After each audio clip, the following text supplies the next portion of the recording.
I hope you're doing well. Let me check the sound. Sounds good. The title of this video is How Would African Americans Feel if Africans told them they are outsiders?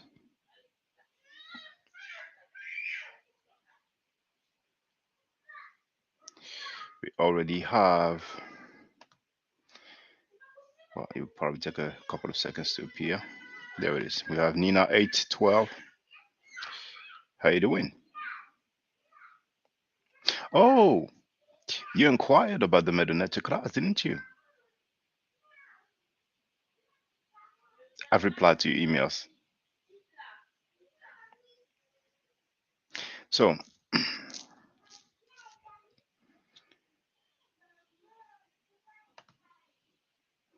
we're going to deal with this.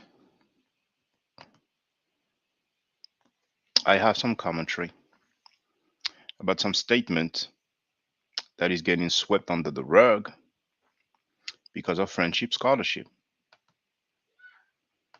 because of agendas, because of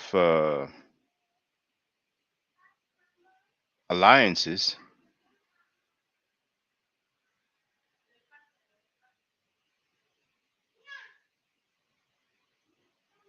Okay, there's another comment from Nina. I'm going to read it.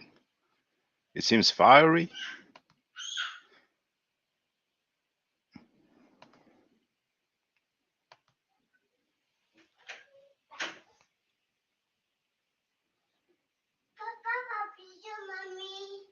Après, mes routes, après, mes routes, après.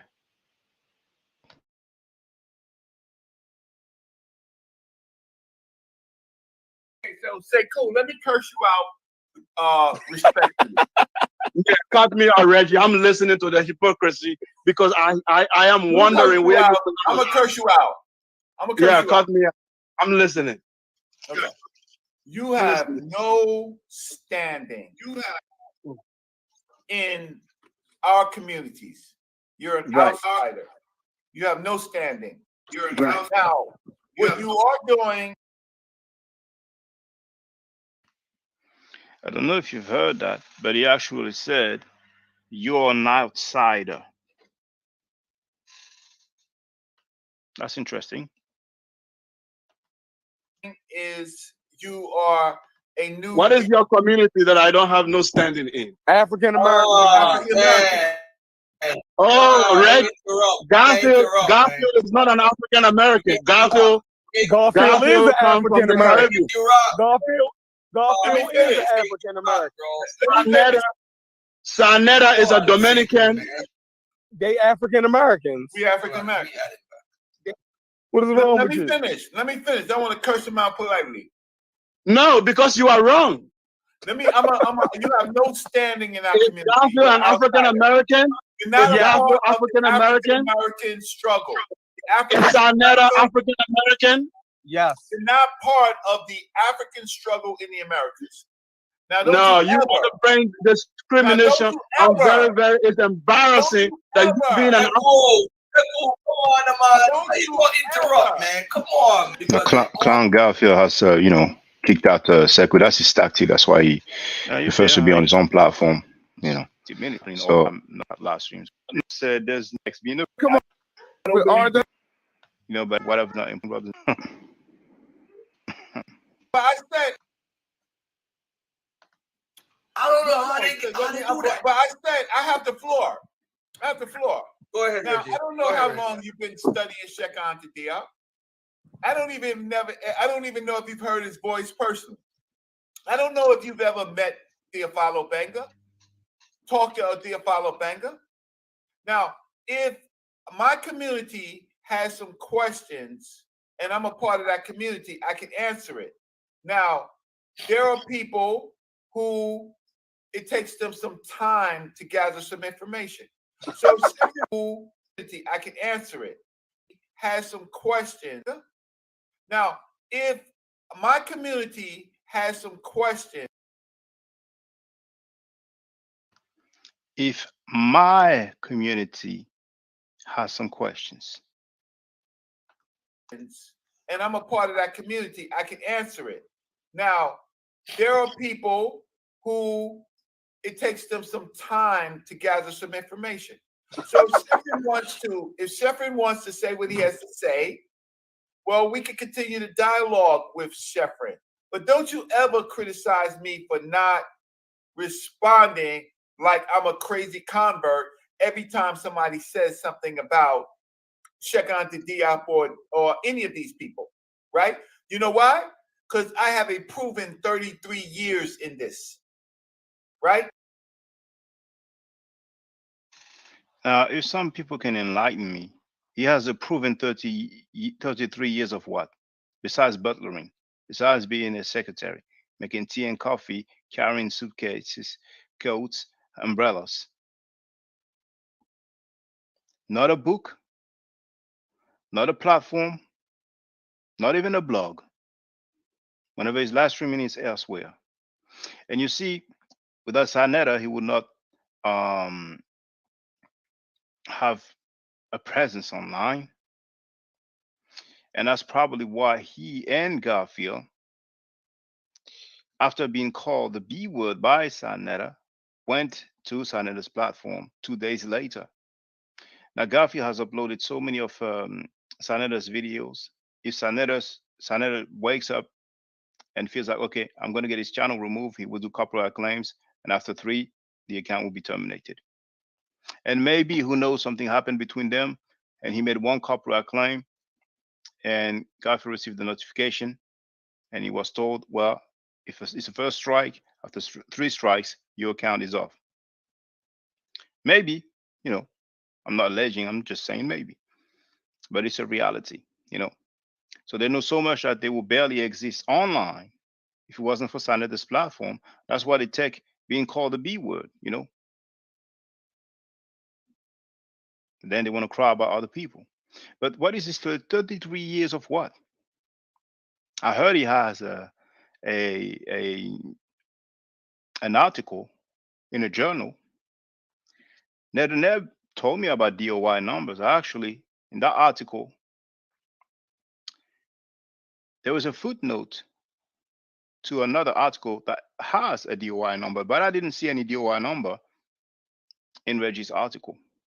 So basically, in 33 years, he has one article. And you've heard, as usual, is name dropping. Name dropping. Did you know this one? Did you know this one? Did you know this one? I mean, how ridiculous? How long is it going to be that ridiculous? How long? I mean, this is the dude. This is the dude who said that he rules Greek. Now, since when people present themselves saying, "I know that guy. I know that guy. I know that guy," and since when people do that? I think he's the only one who does that. I know Professor this. I know Professor that. I know Professor this. I spoke to Professor that. When the community is accepting pseudos, anything goes. And you have, I don't know what your standing is. I don't know what university you went with. I don't even know who your elders are. I don't even know how long. You've told me recently how long you were a Muslim and how long you're not, but that doesn't mean that you haven't studied the culture. Well, I'm going to ask you now, how long have you studied Nile Valley culture? How long? Reggie, I think you are leading the conversation somewhere else. What you started with no, this is not about me. The discussion was about no standing. I'm going to put it on you because I want to know your standing. You say I have no standing to talk about African American community. No, I want to understand what you mean by information. No, you have no standing. You go and talk to your people. I talk to my people.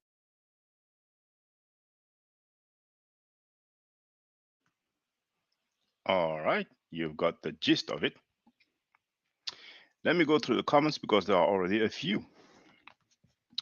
Now, Nina wrote, those Africans living here have sold African Americans, which I don't play, being an N-word, a Negro, color, African American, or black, because a Caucasian man relabeled us, but Africans here do say that.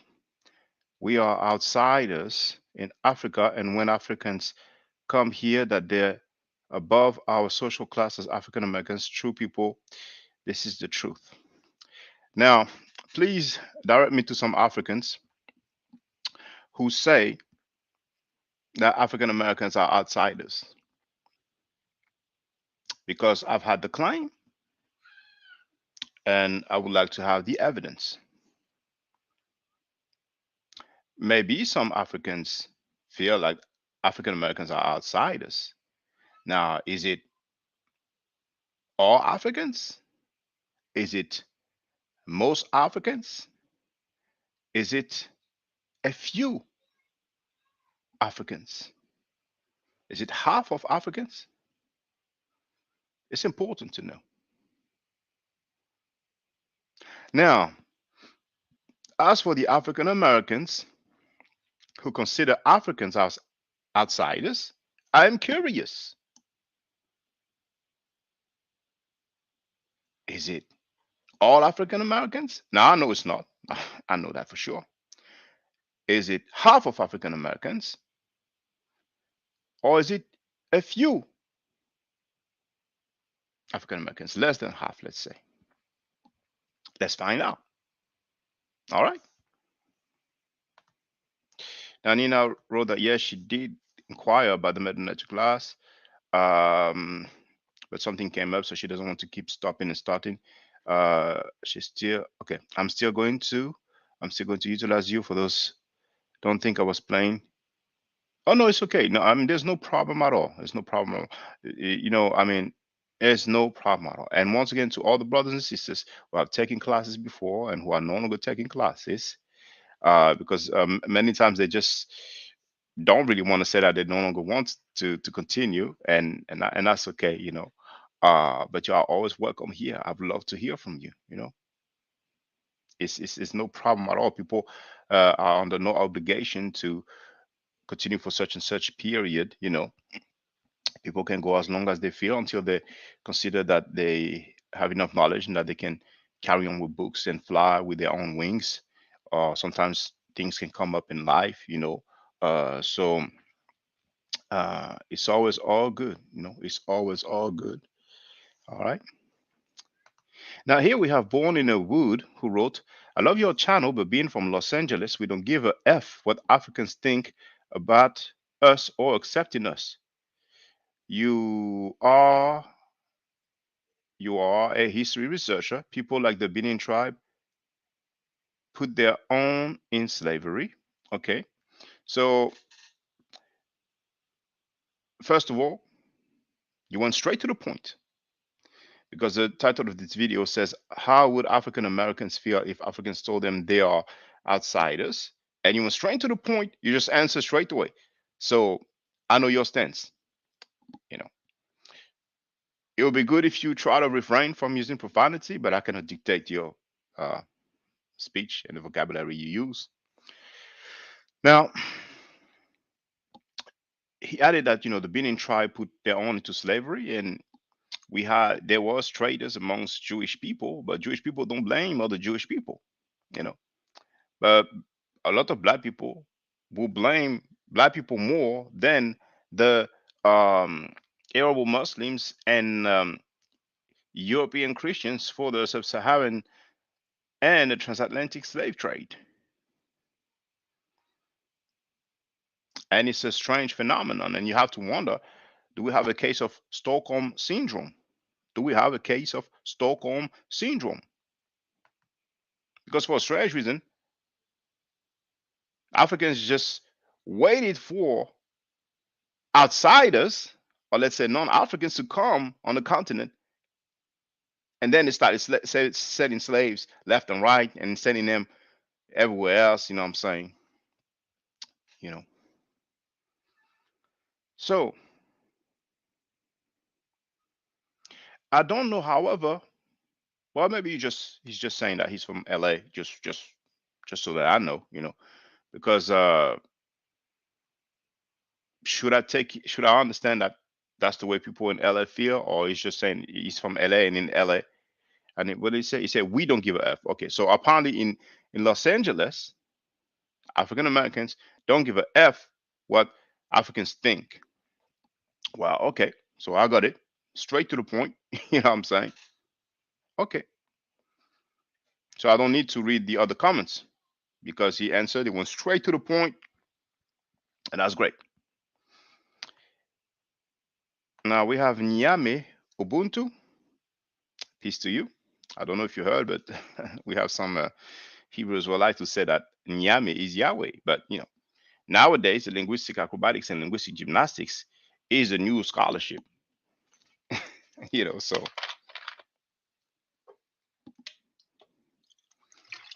we have the origin of the word Amen, where they put some African words and then dissect them to match them with Mother Nature words, and apparently it is scholarship, but to each his own.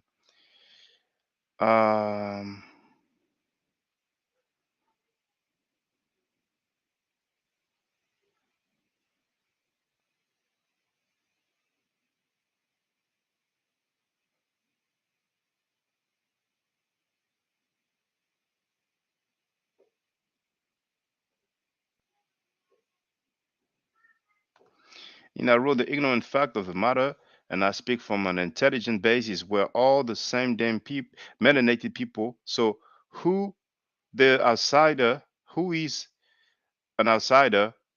Who all the Caucasian mind got you splitting?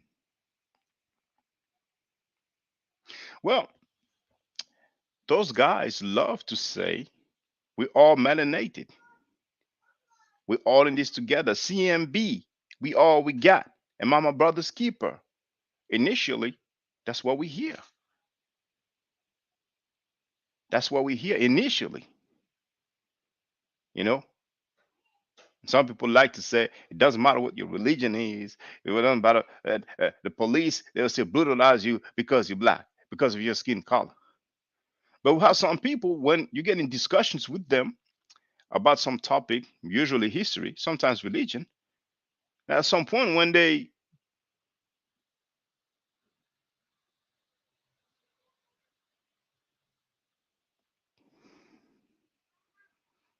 are losing an argument, when they are overwhelmed with information that they don't have any rebuttal for, well, some of them, you're an outsider. Sir, you are an outsider. You're not one of us. Why not say it from the first place? Why not say it from the get-go? Why not be straightforward and give us a category?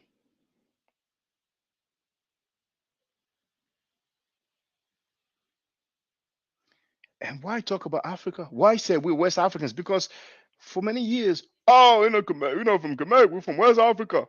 All right. So if you're from West Africa, what do you want to tell people now?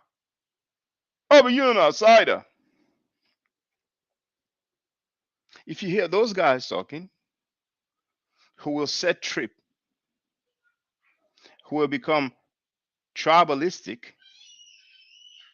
in an instant, for the longest they've been talking about Africa and African history. And if you listen to them, they talk about African scholars. Dr. Cheikh Anta Diop was from Senegal. Dr. Theophile Benga is from the Congo. And there's many other scholars that are named. And it's funny, I've been hearing somebody say, well, the African scholars, they're not happy about what they are hearing, They're really not happy, they're silent, they're not saying anything. Well, let me talk to the African scholars. And he was talking about French speakers mainly. So I won't be long. Donc, pour les francophones, il y a une mode qui n'est pas récente, mais vous avez des gens comme ça qui vous disent qu'ils ont côtoyé Dr. Ben, Dr. John Henry Clark, qu'ils ont parlé avec Cheikh Anta Diop, ou bien qu'ils ont entendu sa voix, qu'ils ont côtoyé Dr. Théophile Obenga, et vous parlent beaucoup de professeurs africains qui continuent l'œuvre de Diop. Et ce qui s'est passé, vous pourrez entendre ça au début de la vidéo, c'est que ce même individu parlait avec un frère du continent, Et il lui a dit qu'il est quelqu'un de l'extérieur, en anglais, un outsider. Il lui a dit, tu parles au tien et je parle au mien. Il lui a dit qu'en fait, il n'avait pas de statut dans la communauté, en fait. En anglais, il lui a dit, you have no standing in our communities. Il a dit qu'il ne fait pas partie de la lutte des Afro-Américains. Il a dit, donc, si ma communauté a des questions, je fais partie de cette communauté et je peux répondre. Parce que quand ils vous parlent, ces gens-là, ils font le discours de, on est tous les mêmes, on est dans cette lutte ensemble. Mais en fait, c'est des girouettes. Quand ça les arrange, on n'est pas pareil.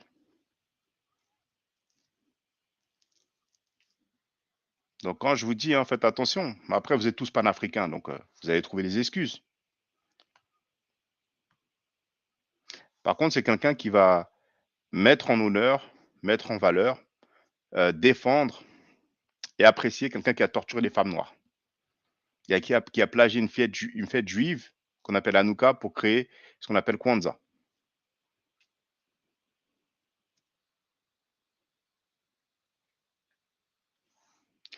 All right, so that was just a little something. Love me friends isn't a place to be. She wrote, I hate being late. It's not a problem. We started 22 minutes ago. So we did not even get to the nitty gritty yet.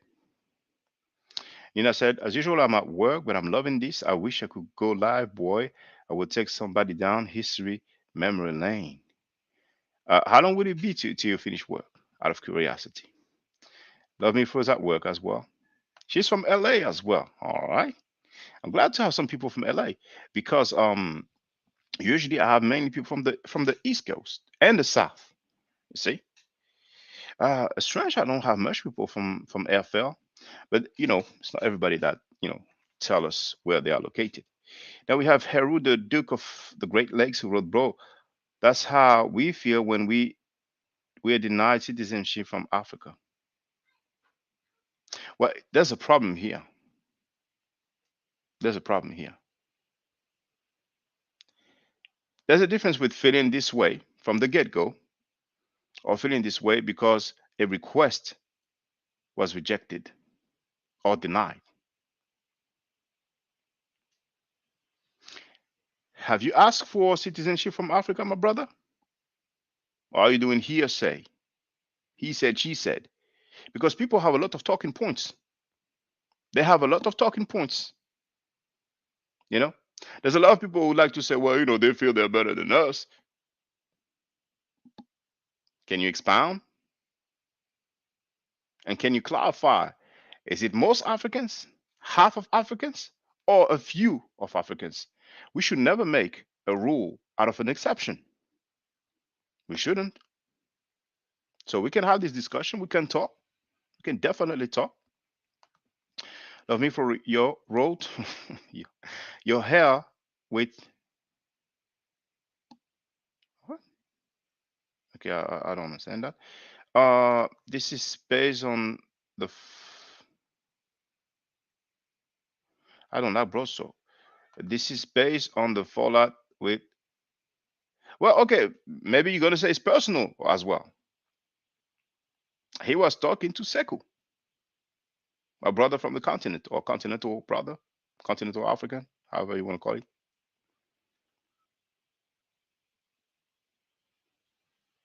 Because sometimes when something is inconvenient, people will say, "Oh, but you that's because this and that." So basically, people can make the most weird claims for a strange reason. People don't want to deal with the matter. Those statements were made publicly. It's not private conversation,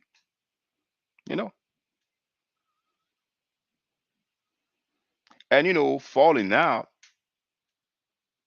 everything's documented.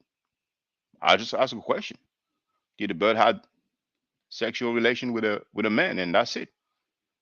The high and mighty dude, got in his feelings, and it's okay. These agreements happen, brothers and sisters. People all around the world eventually fall out.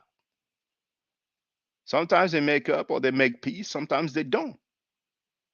It's not like the world's going to collapse because two brothers or three brothers or 10 brothers disagree.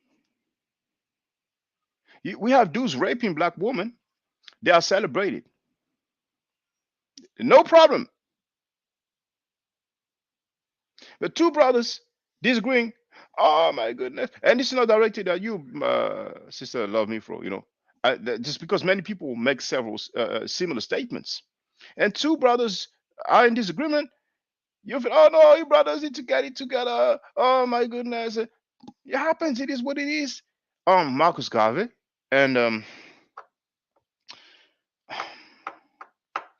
W.E.B. Du Bois, they went at it. The earth didn't stop moving.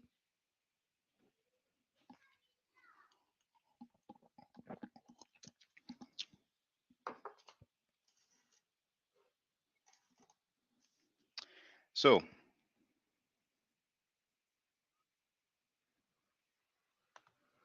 well, it's not fair, my sister. How long would it be till you finish work? Everybody's free to say what they think, you know.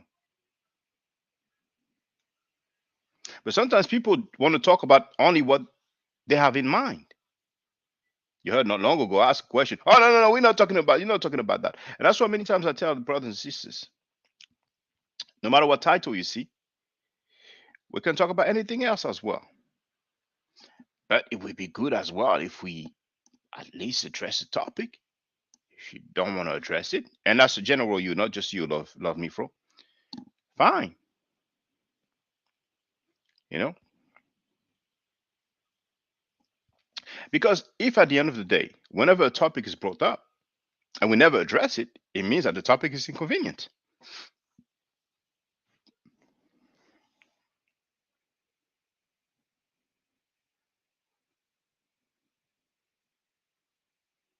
I love me for wrote, I'm not interested in being a citizen of Africa. That's just me. And that's fine. Straight to the point. I mean, it wasn't a question that I asked, but that's fine.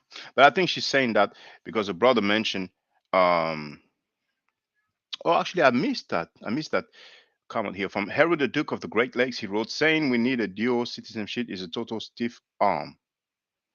Who said we need a dual citizenship?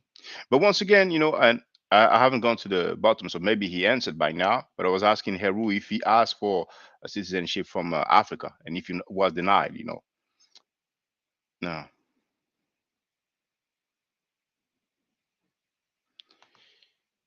Nina wrote, we call them cloud chasers when they name drop with no association, really, like we are not going to figure that out.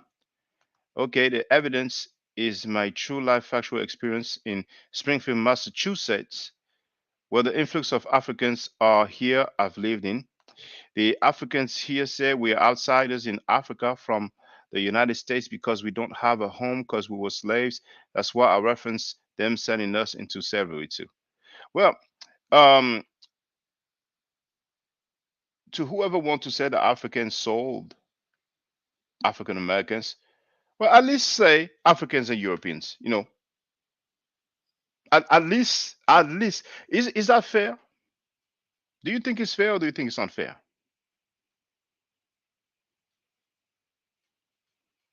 Do you think it's fair or do you think it's unfair?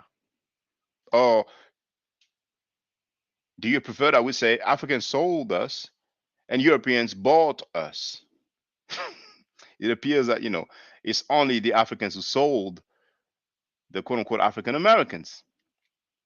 I think it would be fair to say at least Africans and Europeans. Because once again, when we look at what happened during the Second World War, situation with Jewish people in Europe, there were some Jewish traders, who sold their own people. But I never hear Jewish people say Jews sold other Jews.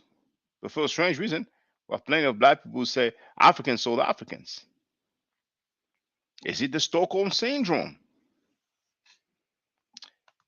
It is critical thinking some and not all, but most in the US say that we are Okay, there must have been a typo here. So please feel free to clarify this statement. Most in the US say that, well, are African. I'm not really sure. So, as far for me, I don't consider anyone an outsider anywhere. I'm just telling you about my experience. I don't hold prejudice and biases against any person because at the end of the day, we all die the same. So, spiritual warrior and healer wrote, great topic, very realistic discussion. Although most African Americans don't believe they are Africans to begin with. Many people in the Caribbean will also make similar statements. Many people in the Caribbean will say, we're not Africans, blah blah blah. And you know, contrarian thinker, the South in the house. Now we have Afimi Wunawun. I'm sorry, Afimi Wunawun, who wrote, I mean, every country has requirements for citizenship. We have a few new people today. Welcome to you. We have 15 people watching this live. I know some people are not going to be happy. Tehuri said they are already tell us we are outsiders, not all. At least the ones over here. There's too many to ignore. So Tehuri, would you say it's most Africans who are in America that say that? Would you say it's about half, or would you say it's less than half? Just out of curiosity. Now, Heru said the point that I have to ask for citizenship in Africa after we've been through hell in back. Well, it looks to me like you're avoiding the question, but that's fine. I'm used to that. I mean, over the years, and sometimes I will insist to get an answer, but a few times the result has been people, attacking me a great deal. So I'm I'm I'm trying to, be more flexible now. So I was asking if you asked for citizenship. I didn't see any answer, so I can presume that you did not ask for citizenship, and that this citizenship request denied was not you, but somebody else. So I don't know who that somebody else is, but I wouldn't be surprised if somebody said, "Well, they deny us citizenship." Those are talking points. Nina wrote, at the end and the beginning of all, and for the record, brothers and sisters, if somebody wants to get on the panel, the link is in the chat. So it is pinned, which means it remains at the top. Okay. So the only requirement, of course, is you need to show your face. If you don't want to show your face, you can just do like the other brothers and sisters and contribute in the chat. All right.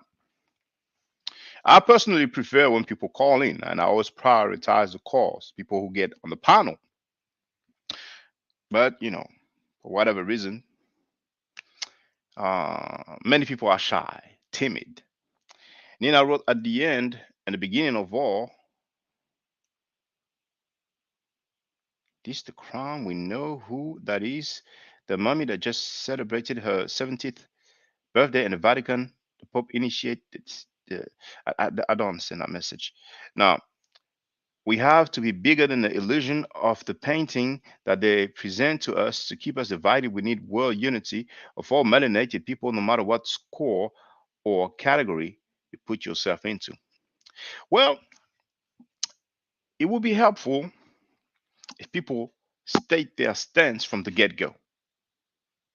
Because, for example, I have people telling me, with your white hands, and this guy in France, this light-skinned dude in France. Someone even said the N-word in France. I had a Moorish guy. We had the discussion on the radio broadcast, and because I disagreed with the anti-black and anti-African teaching that Africans are living a jungle life and Africans are not civilized, and black means death. So as we were talking, and it was early on in the discussion, it was like both of us asking each other questions. He said that his passport's nationality field says more, by the way, And I played that, and then he hated me, and he got his Asiatic black men homies to flag my accounts, and I lost accounts just because he lied publicly. I still have the audio somewhere. I still have it, but that was quite funny. Because I basically asked him what his nationality was. He said more, and I asked him, "Do you have a passport?" He said yes, and I will ask him what is written in the nationality field of your passport, and he wouldn't say what it actually states. So he said more, more, more, more, and I said, "Can you show and prove that?" He said, "Yes, if I have to, absolutely." And he basically lied on air. So this guy, when early on, he said, "Well, first of all, I want to say that," and I'm paraphrasing, of course, that was years ago. "First of all, I want to say that France, it did a bad thing to our people. France," and I'm like, then I said, "Well, for the record, I'm not here as a representative of France," and I kept it pushing. It's like me talking to a brother from America and say, "Well, first of all, before we talk, I want to say that America, enslaved people, there was segregation. You know what I'm saying? What? that those are talking points. You know. So it will be interesting if people say from the get go, okay, that's how I am, that's how I get down, and whatever. To me, there's no point in people saying, yeah, you know what I'm saying? Well, we're all in this together. Well, I'm talking about Africa, African history, those African scholars, Sheikh Tadia, Theophile Benga, and all the others. And then, "Oh, Tehuri, I see you, but please, the requirement is that you show your face. So please use a webcam. It's nothing against you. I don't know if you're familiar with it. Oh, thank you. Thank you. Greetings. Welcome. Hey, how's it going? I'm chilling. Come on, brother. Good, good, good. Yeah, I normally don't show my face, but don't really have a problem doing that today. Yeah, I just wanted to speak on this topic with the so-called falling out of African Americans with Africans, which I don't see it that way. I don't believe it is a falling out at all. Really, what I'm noticing that's offensive is the fact that Black Americans are segmenting themselves to being their own people, um, to identifying themselves as a unique people. Okay, so we've been on this. I'm sorry. I just wanted to say for the record, at the beginning you stated falling out between Africans and African Americans. I'm sorry, falling out between Africans and African Americans. Now, that's something that might be an impression from the comments in the chat. But the main topic. But feel free to address any topic. Even stuff that I said years ago or a few days ago. You're welcome. But the main topic is, how would African Americans feel if Africans told them they are outsiders? So I'm just trying to say that I'm not arguing for falling out. Yeah. That's I don't feel like there's a fallout. Personally, I don't feel like there's a fallout between Africans and African Americans. But it's just did you get a chance to hear what I've played at the beginning when someone told Sekou?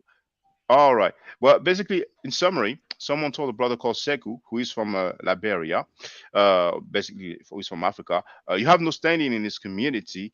You are an outsider. If someone from my community has some question, I'm part of that community, I can answer it. And he said, you talk to your people, I talk to my people. So feel free to speak, brother. Right. So with the question on the topic, I did get to hear what you were discussing at the beginning. But the fact of the matter is, at least most of the Africans, and I use that broadly, it's definitely not all, because I do have a lot of brothers from Ghana, from Nigeria that I speak with, and they taught me many things. And they sell things down at the vegan market, and they have some really good books, and we chop it up on Kemetic wisdom and things like that. So it's definitely not all, but I did go to a historically Black college, and I do have some associates maybe at work and things like that, but there is this condescension that does come from that side. It's not all, but I would say that probably a good 75% of diasporans that are not just from Africa themselves, which is not obviously not the same, but diasporans meaning anybody outside of the United States, Africans, Haitians, Jamaicans, Trinidadians, even within my family. I'll give you an example. I have a cousin. You know, I would say, yeah, black. I remember I made a comment when I was a little bit younger, and I said, yeah, black people all over the world and in Jamaica. I remember my cousin. He's half Jamaican. He looked at me. He said, you know, Jamaicans are not black. They're not African. They're not black. We're Jamaican. And I was like, oh, I didn't understand it. And for all these years, a lot of Black Americans have been seeing this, and we're just like, okay, well, fine, we'll be different. So to kind of get to your point with how will we feel by Africans saying that we're not a part of Africa? Well, I mean, really, if you look at it, the facts is they already feel that way as it stands at the moment. And that's very interesting because you said about 75% of Africans and people of the diaspora.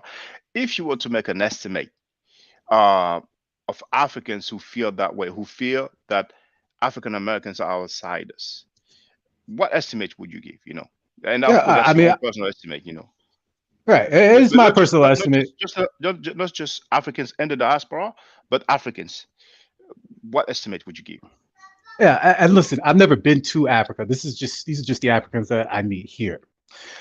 So the ones that I meet here, yes, most of them do make a distinction. Yes, we are all Black, but they do not consider us Africans. You know, as far as the Pan-African point of view, that's not their the paradigm that they operate in. We'll say that. So you would say most that you came across is that correct? Is that fair? Or Yeah. okay. Yeah, Fine. absolutely. Now that's Yeah, that's all. That's So I just want to jump in. But they will use it to their advantage. So if I go into it from a Pan-African point of view, which I was, and I still do to a certain extent, but if I go into it with the Pan-African, hey, brother, yeah, you can come in the club with us, and we have all these we have all these issues with the white man, and we got to stick together. So hey, we're gonna, I'm gonna go to your business and kind of pool our resources, and yeah, for any kind of scholarships or anything that's Pan-Africanist on our side. Oh yeah, that's perfectly fine. But the roles kind of reverse, and at the point where, okay, well, I go into their club, they look at me as just saying, oh no, you don't belong here. And, they have a lot of names for us too. They got little slang. Akata. yeah, cocktails, Javiers, we all know the names. Right. We don't have those names. Yeah, go ahead. I ask you, in your estimation, would you say it's like, you can either give a percentage, or you can say if it's like most Africans or half of Africans or less than half that uses the term Akata towards African Americans? I've never been to Africa. Never been to Nigeria. Never been to Ethiopia. I'm talking. I understand. I'm talking about just the Africans that you encountered, no matter where it is. It doesn't have to be in Africa. I mean, most of them will not say that to your face. I mean, white people who are very racist will not say, they can call you N-word, in your face. But obviously, we know what goes on behind closed doors. So I can't. It's more of an energetic, a kind of feel where you walk into a room where it's a lot of Nigerians, and I get it. I'm like, look, I'm not African. Never been in Nigeria. I don't speak Yoruba. I don't speak the language. I understand. I'm not that. But it just seems very odd and strange that once we say, right, well, we are unique people. We have a unique language. We have a unique style. And I mean, there's,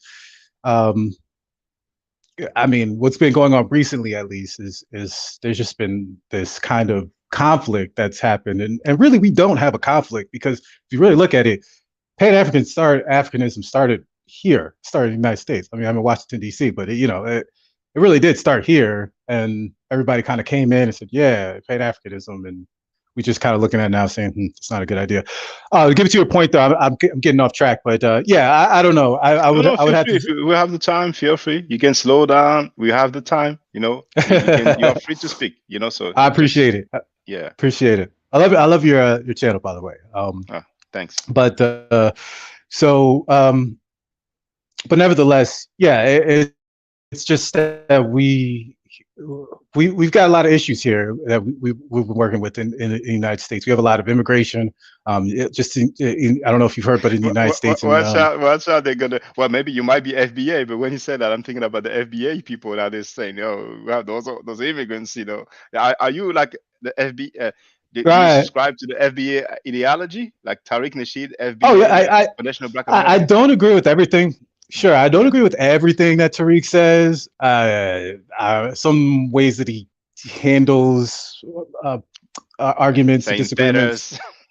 Yeah. I mean, I understand my way of dealing with that kind of stuff. I don't get into that petty nonsense. It's just, I don't know, the ad hominem attacks. I kind of understand why he does it, because that's just his personality. But at a base core level of what he's trying to do, really where he gets that from is from Dr. Claude Anderson, who described that Black people should be described as Native Black American, or Native American, like American Native, but not the Native American as the red man Native American. That's really where he gets it from. And Claude Anderson is not so abrasive as Tariq, and that's kind of the problem where I have with his delivery. So it kind of makes us all, anybody who says, "Oh, I'm FBA," so, "Oh, it's Tariq." Well, he is the loudest voice. He's not the leader, but as far as go ahead. Yeah. Well, I was just going to say, it's very interesting that we're talking about this, because Tariq Nasheed has made several documentaries, the Hidden Color series, and he's been dealing with Africa and Black history in general in America and abroad. And all of a sudden, a lot of people are surprised. Like, the brother was like dealing with our people worldwide, and all of a sudden, it's, "Oh, you theaters and all, whatever," and like, what's going on? But I wanted to ask you, though. Go ahead. Yeah, can I just ask you, like, if we talk about African Americans that feel like Africans are outsiders, would you say it's a majority, or half, or less than half? Do African Americans feel that Africans are outsiders? Well, if I was to ask you, do we have a majority of African Americans who feel that Africans are outsiders? Or do we have about half of African Americans who feel that way, or less than half? Okay, that's a very, very good question. And to answer that question, you would have to say yes. I mean, you almost go to 100% majority, or half, or the less majority. than half? The majority. Okay, so as a race, because listen, you have to understand, in the United States, we don't have different countries. We don't have, "Oh, you're from here, you're from here." As Black, we have been under white oppression for hundreds and hundreds and hundreds of years. Didn't matter if you was from Florida, didn't matter if you was from California, didn't matter if you was from New York. You was Black, and so as a consequence, the way our culture is, and the way that we operate is based on a racial relationships. So it's basically black and white. It's been that way for most of the time. Now we have this Latino thing going on, which is really kind of wild. We're kind of working on that. But when a Nigerian comes over here, we look at him as Black. Now his culture might be different. His culture, he might be wearing sandals, and maybe his hair is just cut different, and we might look at him because he's in New York and we don't wear sandals in New York. I mean, this as an example. And, he talks funny. He stands up in class when he, is asking a question, and we're looking at him saying, "What do you, we're going to look at his style." We might diss him a little bit on his style. It's all fun, but that's the Black culture thing. Cause we just dress different. We talk different. All that kind of stuff is just different. Culturally, yes, we have a different culture. The Black part about it, if you want to equate that with African, we don't see any different. At the end of the day, we know the way we look at our paradigm is he is Black. He is under the oppression of white supremacy. Under white supremacy, this individual is also under white supremacy because his skin is dark. We don't necessarily look at it as African, although since the 80s we could say or since the whole Pan-Africanism thing, we could say, yeah, well, he's African and we're African and all this kind of stuff. So all right. I would say so yeah, go ahead. Yeah, so I mean, just kind of sum it up, but I mean, most of us, I would almost say 100% of us would all look at this person as part of our family. Culturally, there'd be a little bit of friction between the culture, but yes, we would definitely consider them as part of a blackness. That's really what I get it. the theme that would fall under. Mm-hmm. And if people wonder my stance, and that's personally, I didn't make any survey of polls, but I feel that the majority of African Americans don't consider Africans as outsiders, just like I feel like the majority of Africans don't consider African Americans as outsiders. That's my stance. I might be wrong. Now, if I understand correctly, you feel like a majority of Africans consider African Americans as outsiders, but Right. it's not the same when it comes to African Americans. The majority don't consider Africans as outsiders, and that's interesting. That's interesting. And do you think it is possible to have some sort of reconciliation when it comes to, maybe you've seen a few comments in the chat, people say, African soldiers, and I'm trying to tell, wouldn't it be fair to say Africans and Europeans? Because I'm wondering if there's a case of Stockholm syndrome. We're blaming basically the victims, but not the perpetrators. Some people would argue the perpetrators were Africans, and I'm like, so Africans waited for Europeans to come in, and so it's a delicate and sensitive issue. However, but regardless on how people feel, because some people feel, well, it was many Africans, it was their fault. Do you think a reconciliation is possible for whoever feels that way? See, this is the issue that we're facing right now. Black Americans have been very open with our culture. Everybody. We got rock stolen from us. We've got jazz attempted to be stolen from us. They're trying to steal rap from us. We are a very open culture because, if you're cool, it doesn't matter. I mean, there was white funk musicians and there's white people in black neighborhoods, and we're very open with our culture, but we've just noticed that people enter our culture, they're at some point, once they really, really kind of get a foothold and they're kind of in, that's when the kind of switch happens. And so we've been on Pan-Africanism. I don't know really how to say this to Africans, and maybe Africans who just arrived to the United States, because that's really just been since the 60s. But Black people have really been on a Pan-Africanism kick for a very, very, very long time. And again, it started, the reason why it was able to pop off and get started in America is because the soil was already fertile for Pan-Africanism. So if that was to happen, Mr. My Forever, if that was to happen, there would have to be some tangibles involved. Because yes, Africa, the west coast of Africa, Dahomey and Ghana, Nigeria, and all those countries, they did sell us into slavery, and they knew the conditions that we were going through.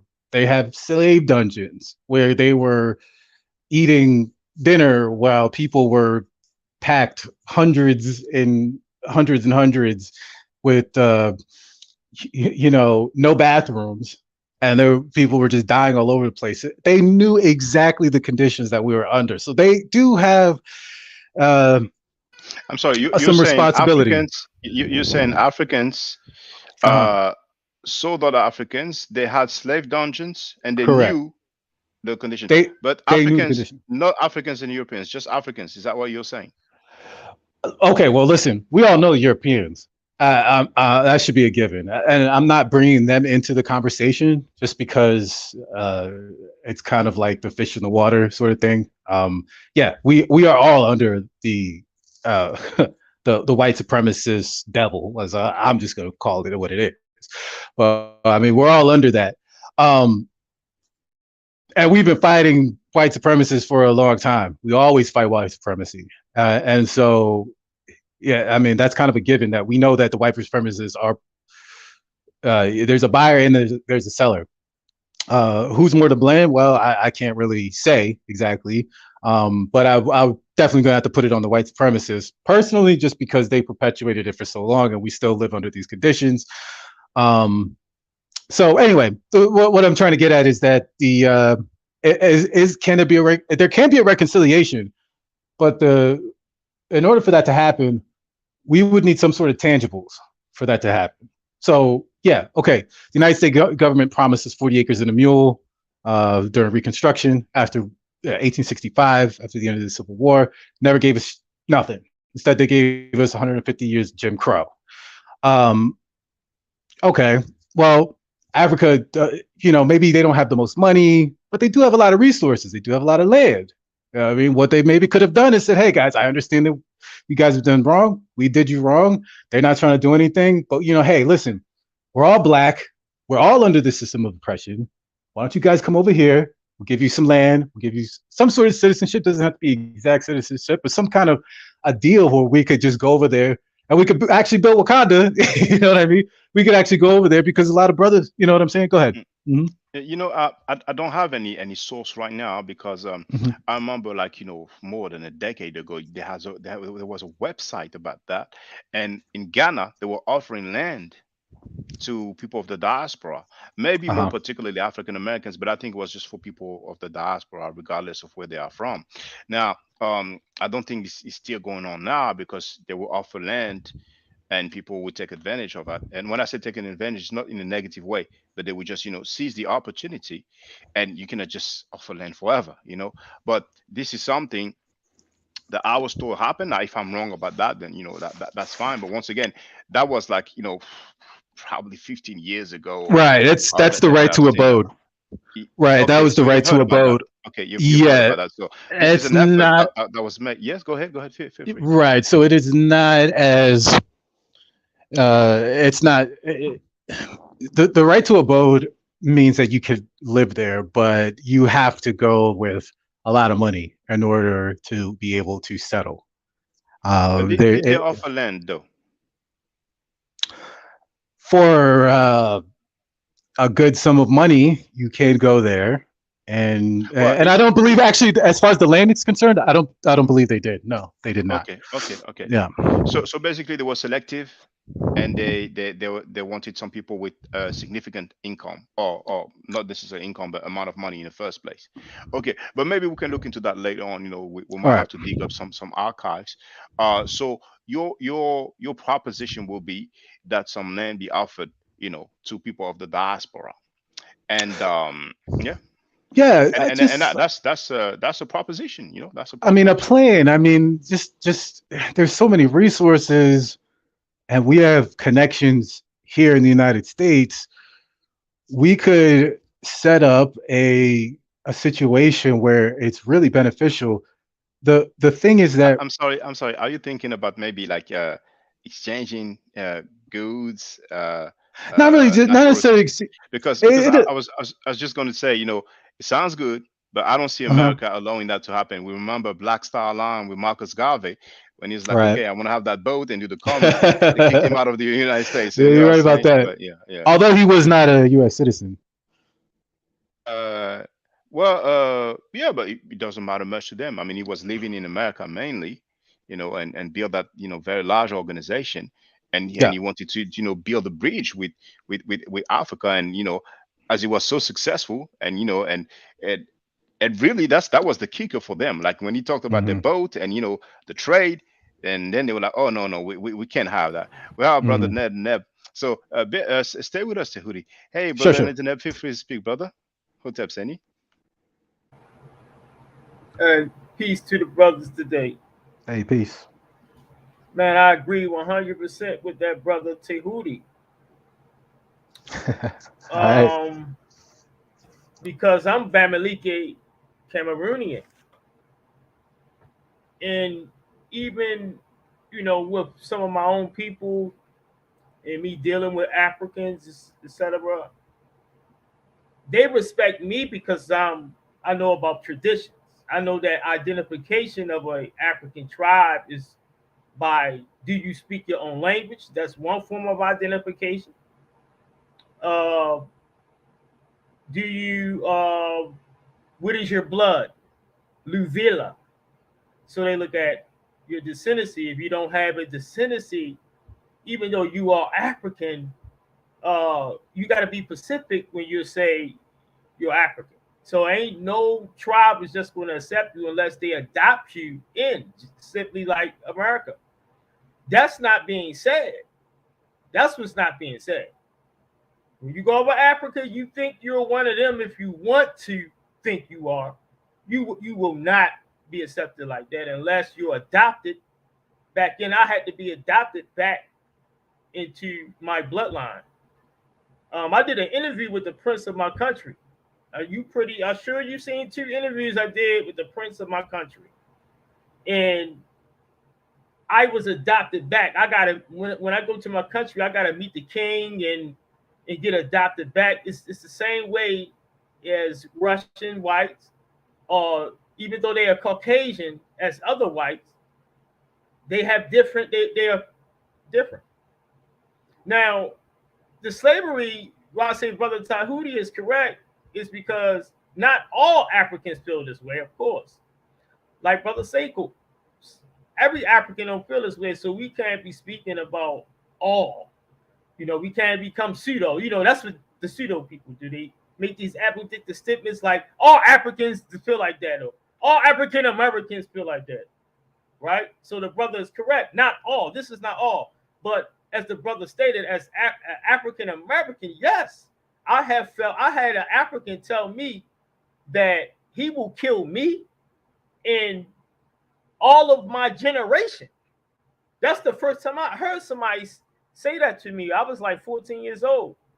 And this But brother, African, may I ask why did he say that? I'm not sure. I disagreed with He him. must have been crazy, man. He must Huh? like for no reason he's telling you that. He must have been crazy. No, But he wasn't crazy, man. He owned a business. He owned a business. He was oh, from you cannot. Africa. He was Yeah. from Africa. I'm telling you my experience. Oh You, yeah. hey, I'm gonna tell you like this. I guarantee you won't be able to disagree with me. I can care less if you agree or disagree. I'm telling you as an African American, my experience. No, I'm not saying I disagree. I was thinking that guy was probably crazy for him to He say he will wasn't kill you. And crazy, man. That's just how they are. I ran across a lot of them like that. Not just him. that told you they will kill you and your descendants. No, man. Oh. Not that they will kill you in that. I'm telling you, that situation happened when I was coming up. And that's the first time I ever heard somebody say that I'm gonna kill you or your next of kin in generation. They'll cut your. It was an argument in his establishment about something he did wrong, not me. So that's how he felt towards black Africans. So that's one guy. Yeah, that's one guy. Numerous others from me coming up from small as being an African American, they have said those things, not for violence, but for them not liking us. These are facts. You come up in Baltimore City, it's a beef between African Americans and Africans. It's not all Africans feel that way. But once I noticed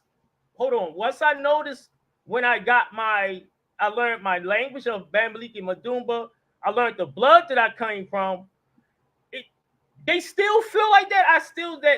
They still feel like that, but they respect me more for us because I know my descendancy, etc., etc. And I agree with Tehuti 100% because yes, Africans, the prince of my country, I can share the video now. Like I said, ain't no disputing this. The prince of my country of Cameroon said that they participated in slavery. This is the prince of my country. The Bamilekes participated in slavery. With Tehuti is saying that's what the prince offered me in my family. The prince offered me that because the work I do, he wanted to connect with me, etc., etc. See, so the prince said that for all African Americans who are Bamileke, meaning you're Luvila, but they still can adopt other African groups, etc., etc. So he said that. He said that I have it on recording that my people, the Bamileke from Cameroon, right? A lot of us are Bamileke in America. A lot of us have those close ties to those people.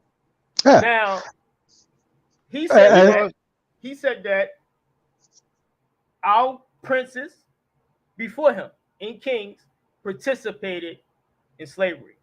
And what he's doing, he got on my channel. He said they are building something to reconcile that situation. He said that they offered us land. So that's why will be going to Africa. I told y'all we'll be going. I'm not, if you think I'm doing all this stuff with learning language, becoming excellent at translating Medu Nature, learning about Bamileke Madumba, doing all this linguistic work to stay in America, you're nuts. I'm doing this to go to Africa and build up Africa. I'm from Africa, so that's why I do that to build up Africa. But the princes of my tribe, they said that yes, we participated in slavery, clear as day. Yep, that's true. And Neb, I would like to ask you, how do you feel about Reggie? I don't know if you heard the audio. It's from the video, actually. It was a live stream. And he told Sekou, you talk to your people, I talk to my people. How do you feel about that? Well, me personally, I don't feel no type of way with no other man do or say on YouTube. I told you, I'm not a follower of YouTube. I don't, worry about what people say on YouTube. But I can say this. I don't feel that way because I'm a Pan-Africanist. All right. I unified with, I'm not just saying I'm a Pan-Africanist over a keyboard. You know my work. If you go to a BBTV where you have Africans are at, Neshaneb is there. Neshaneb works with other Africans. I work with many different research projects. One of my research projects is not with an African American because I normally don't even get along with African Americans like that. But normally when I do scholastic research is with those from the continent. I don't know why it's like that either. Like it seems like I don't get along with African Americans like that. Whereas though I get more along with brothers from the continent when it comes to doing scientific research. I don't know why. Obeli Cambone is from United States though. Moved from United States. He's from Africa, but from United States to Ghana. I get along with him very well. He got installed as a king. I get along with Professor Nazir Sati. He's from Nubia. I get along with my Libyan homeboys. I got homeboys in Cameroon, etc. I get along with them when it comes to scholarship. These false African Americans, I don't get along with them. I understand. Thanks for that. Now, Tahuti, you wanted to speak? Feel free, brother.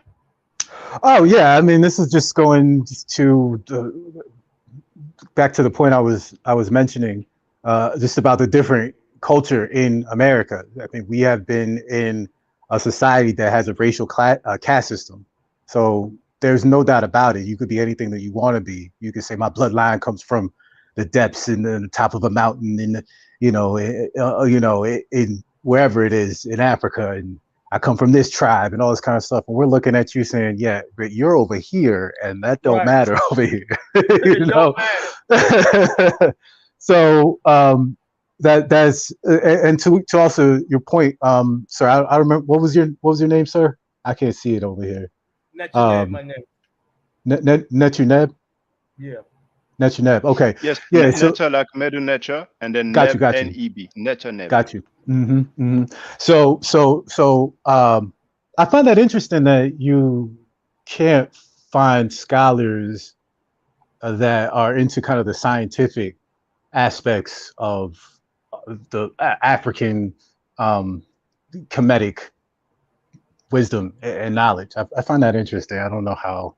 I ain't speaking about false. I ain't speaking about false Kemetic just per se. I'm talking about scientific. You understand? Oh, my point? okay. You get my point? Because you went to, what you go to college for? I went to college for environmental science, actually. Right. So what undergraduate program or postgraduate program you was in? Oh, no, that was my undergraduate program. It was environmental science, marine science. Not doing anything with that, but right now I'm into coding. So that's what I'm working. I'm saying, Paul, you graduated, you got your associate's, yeah, bachelor's. I got my bachelor's. Yeah. Right. So, all right, reason why I bring it up is because there's a difference between someone claiming to be Kemetic on YouTube in a scientific arena. You know that, right? That you went to school, so you should know that there's a big difference. Meaning, some people are saying that, okay, I'm Kemetic. That's African. That's who I am, and they just kind of talk a lot. But there's a difference between, for instance, what Ma Forever, what his channel focuses on is really the scholarship of it. Right. So that there's a big difference between when someone says fly in English is cognate with Kepper in Medunetra. You know that, right? No, I didn't know that. You know that's a difference. That's interesting, though. It's a difference between what these scholars are doing. And I'm not. YouTube, that's African American. Mm-hmm. I'm just telling you, that's African American. Mm-hmm. Now, if you look, you have pseudo scholars everywhere. Now, you looking at African pseudo scholars. You looking at African French community, right? You have pseudo scholars, but you have more scholars in scholarship. You have more scholars that's submitting work for journals, right? Journal working.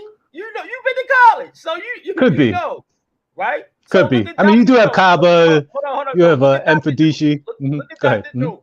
Look at Dr. Joe. Yeah, Mfadishi is okay, but I'm talking about scholarship. People who are submitting, doing work like Bruce Williams, doing work like Dr. Joe. Do you know what Dr. Joe is an example of what I'm talking about? People who are trying to do melanin dosage tests. People who are dealing with the mummies, getting educated in the field and literally doing the work. You have very few. You have Dr. Rick Kittles, but you don't see him publishing on anything. But yes, you have African Americans doing well. Look at Dr. Cambone. He's of the very few African Americans who have done what he's done. He's of the very few. You can't even count on one hand who has done it in African Americans. I'm not trying to throw the blame because I'm African American.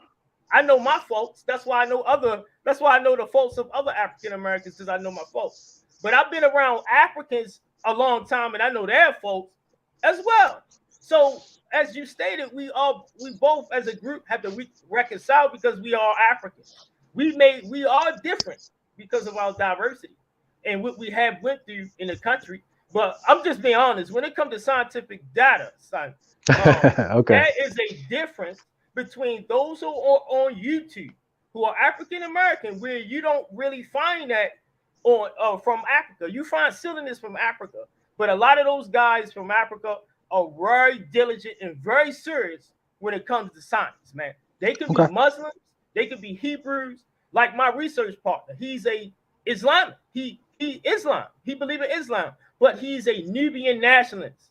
His belief of in African culture, you can practice what you want to practice.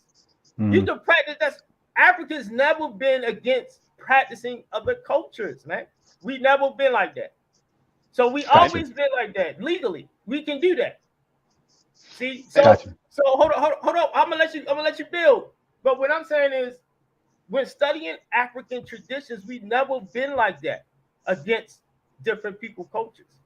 So the Africans that I work with, I more so get along with them when I run across like African American, even in school, even in college, because I go to college. So even in college, they're pseudos. And I don't know where it's coming from, because we African Americans and Africans, we had some of the greatest warriors of scholarship ever. We had geniuses. We still have them. We have Dr. Theophile Benga. He's building a institution. Name one African American doing that. None. You don't see that. You see us arguing with each other. You see us bickering, making pseudo information, playing around with this. So I'm not saying all African Americans. What I'm saying is when we're looking at, I'm being real. I had to leave the African American community. Leave it. I had to leave it and go somewhere else. I had to for me to build Negro Egyptian linguistics. I have a real linguistic platform. You talk to someone who is in the field, scientifically in the field for real. And there's very few African Americans in the field of study. Just it. Yeah. Okay. And you know, Tahuti, I'm gonna let you hear from the horse's mouth about the English word fly. From Cape, because sometimes some people are not familiar with the pseudo claims that are being made, but now it's a new era where we can document in a more efficient manner, because sometimes you might, if you cannot show and prove, they like to say, no, that's not what I said. What I said was, what I'm saying. But for the brothers and sisters, if you ever hear me saying Africans are living a jungle life, Africans are not civilized, I'm quoting the Nation of Islam teaching. I just don't want anybody to feel that that's my stance. I'm against those teachings. Just like the Moors say that black means death, the Nation of Islam, including the NGE or Nation of Gods and Earth, the 5%ers, their 120 is slightly altered. A few words have changed, but overall it says that Africans are living a jungle life and Africans are not civilized. So if you ever hear me saying that, that's just a reference to some teachings that they study by heart. They learn those teachings by heart. So here is the thing about the fly. Just listen up. Fly in English is the same word, except we don't have the prefix sound in there in the word fly. And so the word, the phoneme R is now L in English, and the P sound is F, in English. It's just simply the word. It's a very old word. It's all in Indo-European. It's in every African language. And just for the record, some people might feel, well, we all make mistakes. Nobody's perfect. But this is a pattern that's been going on for 10 years. So I'm just going to play a few seconds, so you can get an idea of what we're talking about when we talk about pseudos. And this is a guy that's been acclaimed for like 10 years as a master teacher. This is Garfield's master teacher, for the record. Allah, and this is where I would disagree with Brother Shaka, is actually in the Egyptian text. So Allah is in Egyptian text. Hold on, just wait. It won't be long, I promise. The god Allah is an indigenous African god. Allah is an indigenous African god. Hebrews, come from and who they are specifically, because based upon my research, these are African people. Hebrews are African people. This is how we know that the Hebrews, first of all, you got to understand that Hebrew is an African language. Hebrew is an African language. And then when you do a linguistic analysis, you understand that the Hebrew language is cognate with the Yoruba language. And Hebrew language is cognate with the Yoruba language. Come on, Tahuti. Come on, brother Tahuti. You hear that? Okay. I do hear that. Yeah. You cannot also dismiss some of these people are actors.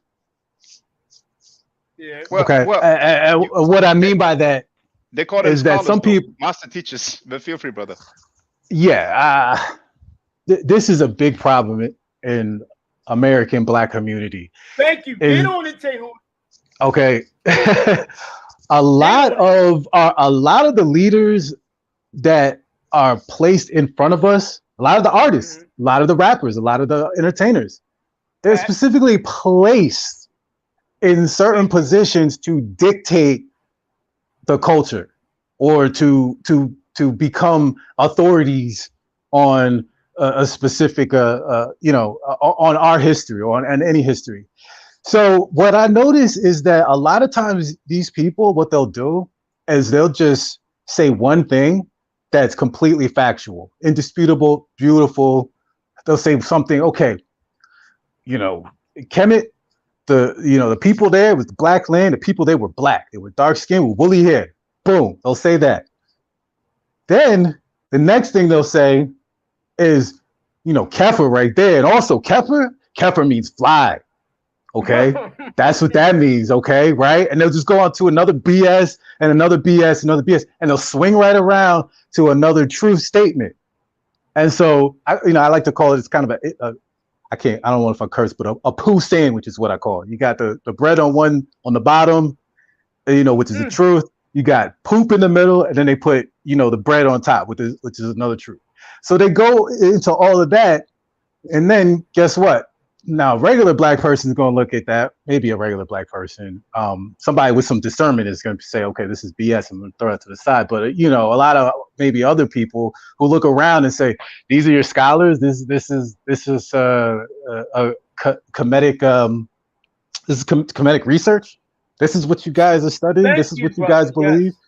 So that's what I'm saying. Yes. What does that do? Well, that kind of takes the whole thing out. The whole story is just thrown out, thrown away. So you can't. This is a big problem. We have so many agents in our community. So many people who are placed in certain positions, all over the place. I mean, I can't tell you how big that is. So the people who are actually speaking the truth, they're not going to publicize that. The true language is not going to be marketed. There's always this little switch that happens, and I mean, a big reason is because we don't control any of these mediums. We don't control the newspapers. Yes, we don't control these schools. We don't control any of that. So a lot of the realness. I mean, some of us are coming out on YouTube. It's a little strange that maybe we need to have more. Maybe I need to start. I don't know, but one of the things that we really as black people as a whole, you just have to look at the discernment. We don't know these people. We don't know their angle. We don't know what they're going at, and just listen for the truth. That's what I've done, and me personally, and I'm sure a lot of brothers here, everybody, and in the chat as well, have leveled up because there's a certain level of discernment, and you cannot discount the fact that there are forces that are purposely throwing in lies into all of our stories. And Tehudi, I would like to ask you, because you gave your opinion about Garfield's master teacher saying that Hebrew is cognate with Yoruba. Now, you see, this is a painting. This is a painting from the Louvre Museum. I've shared the link in the chat so everybody can see it.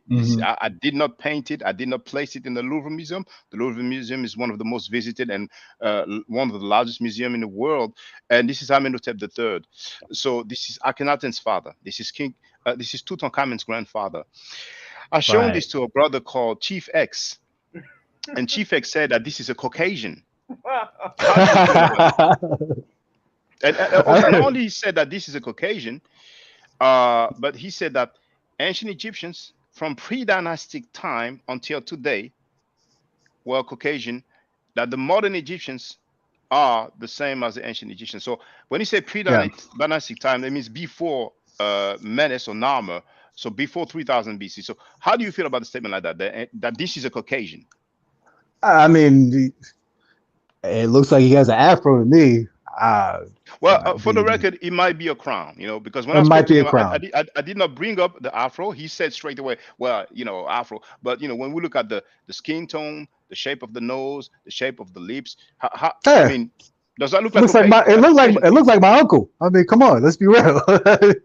But your uncle is not Caucasian, is he? But we gotta look at it. We gotta look at it too. Is that we don't know his ethnicity from looking at it.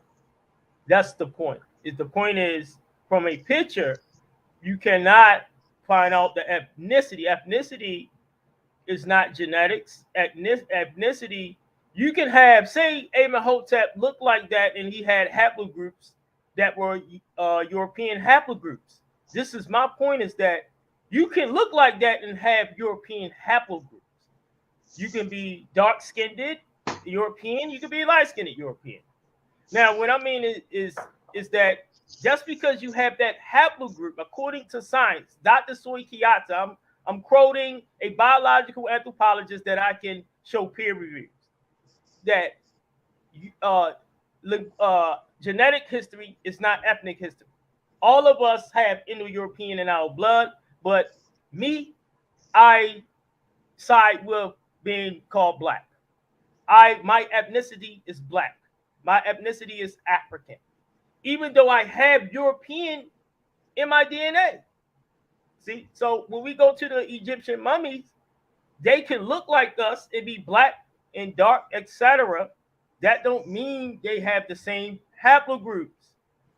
That's because you have European haplogroup. That don't mean you're not African. So this is what science says. All right. Well, yeah. Well, one thing we also have to look at is that the concept of race is only what, maybe 400 years old. So that being the fact that it was created, I mean, really was created as a racial caste system. It's really a social construct, and so I mean, to call. That's 100% accurate. What I'm trying to say is, we're not talking about race right now. We're talking about if that picture is a African, right? Mm-hmm. When we're looking at a African, we're looking at your ethnicity, right? If you look up ethnicity, that is your ethnic background, your ethnicity. Let me ask you a question. Let me ask you just a quick question. Would you consider the Aboriginal Australians or even the Aboriginal people of the Amazon, would you consider them African? No. Or what ethnicity would you call them? Why would I consider people of the Amazon African if I don't have scientific? This is what I mean about the African American community, right? Mm-hmm. I'm not a geneticist, so I gotta rely on peer-reviewed data. And genetics is far from perfect. The genetic field. I'm in a linguistic field. I go to school for linguistics. I take the linguistic field. All right. So we do study a little bit of genomics, but not a lot. Not a lot. We do study a little bit of evolution, hominids, but not a lot. Our specialties is comparative linguistics, comparing human languages around the world. So these topics of genomes it's kind of similar with languages. Just because you have languages that look similar to other languages. Let me take an example. Let's take Afro-Asiatic, and we'll take Arabic, and then we look at Arabic. Arabic really kind of looks like Egyptian when you look at it. When you look at Arabic, you'll see words that are have high frequency, very similar to each other. And you'll say, wow, this language is related on this language. Like when you had the pseudo-American, African-American brother say that fly come from Kepler. Yeah. See, that's the problem. We can't get into, the Amazonians look like us, they are us. That is the problem I have with the African-American community, is that they don't take their time to say, okay, this YouTuber said this, so let me go to 5 different experts, because in science, all experts don't always agree. So you may have to go to 5 different sources to prove a YouTuber or something like that. Like you said, they make a shit sandwich and you think they talking all the facts, but it's covered up in something that look good. Right. That's my point. We're not even talking about race. I'm speaking about if we're looking at the picture, that picture right there, and we're looking at the picture, I can't assume that is genetically. If we're speaking about in the genetic field, that's the topic they're talking about. So if we're going about phenotype, I can do that topological data, and I would say that will look more common like a phenotype of African ethnicity. I'm not going to sit here and lie. If we're taking guesses by looking at these pictures, why would I lie and say they look like a goddamn Caucasian? It doesn't. It doesn't. It doesn't look like a Caucasian. I never seen a black Caucasian look like that. If someone showed me a black Caucasian look like that, you can easily show me phenotypes. You might find some, but the highest frequency of people that looks like that are in Africa. Period. So what was his response, Fa'af Weber, when after he said that was a white person and you disputed that? how did how did he justify that was a white person? Oh, you're muted. Okay, can you hear me now? Yeah. Yeah, thank you. I was talking in vain. He used the term Caucasian, and he relies on some DNA results. No, just in case if we say white, say no, I didn't say white, I said Caucasian, and he was dealing with DNA. I told him that we have the visual evidence, and he said, with that stuff that I showed him, even though he believes that's a Caucasian, Mediterranean, whatever type of Caucasian, he said Genetically, he can. Genetically, he can what? That's what I just explained to Brother Tehuti, is that it depends on what scope you're looking from. If we're looking at it from a ethnic point of view, then you are correct, because he looks more ethnicity, phenotype of that particular ethnicity is African. But if we're going by genetics, that's not fair, because in genetics, we know that a person can look like a person, and y'all can have two different types of genetics. So he's trying to bring a genetic scope. That's what I mean by African Americans, bro. Like this what I'm talking about. This is the same thing I'm talking about. And I mean, I'm more ears to hear about DNA results for people from like 2000 BC and so on, because I had a quick look and it looks like they've taken from like 1300 BC downwards. But what I told him is that we can have a talk about this. He's welcome to come on my channel. It seems like he was more worried about me subscribing to his channel, but I was subscribed to his channel. So I made a video and I showed this depiction, and I'm going to share the link. This is the Theban mapping project. This is the tomb of Seti the First, and we have plenty of depictions like that. So I'm going to put Theban mapping I don't think you understand his argument, brother Shaka. Well, I'm just trying to say, I made a video, and I can show you actually if I share the screen. Okay, that's the stream here. So I made a video here that's called there it is, where ancient Egyptians, Caucasians, Chiefs, and I can discuss it. So I just basically made a proposition. There it is. Oh, to discuss it with him. Yeah, to discuss it with him. Now, the reason why he's laughing at you is because he's not talking about what you're talking about. This is what I'm trying to tell to you. I done told you like 4 times. Well, I'd rather let him say for himself. Oh, you want him to? Oh, yeah. Yeah, that's why I was proposing, because I was driving. We had a little talk. I mean, when Reggie congratulated him and said that I was all wrong, that I lied on Diop, saying that Diop wanted a sample, a melanin sample. I read Diop from General History of Africa, Volume 2, and Diop said that he did an analysis from a melanin dosage test from a mummy from the Museum of Men in Paris, and he asked for 2 years for samples, 1 millimeter square of samples from royal mummies like Seti the First, Seti, Ramesses, and so on. And the curator of the Cairo Museum would not give it to him. So I demonstrated that Reggie was really wrong in saying that I lied on Diop. But Chief X was feeling himself, because Reggie was saying, "Oh, you killed him," and then at one point Chief X going, "I put him in the dirt."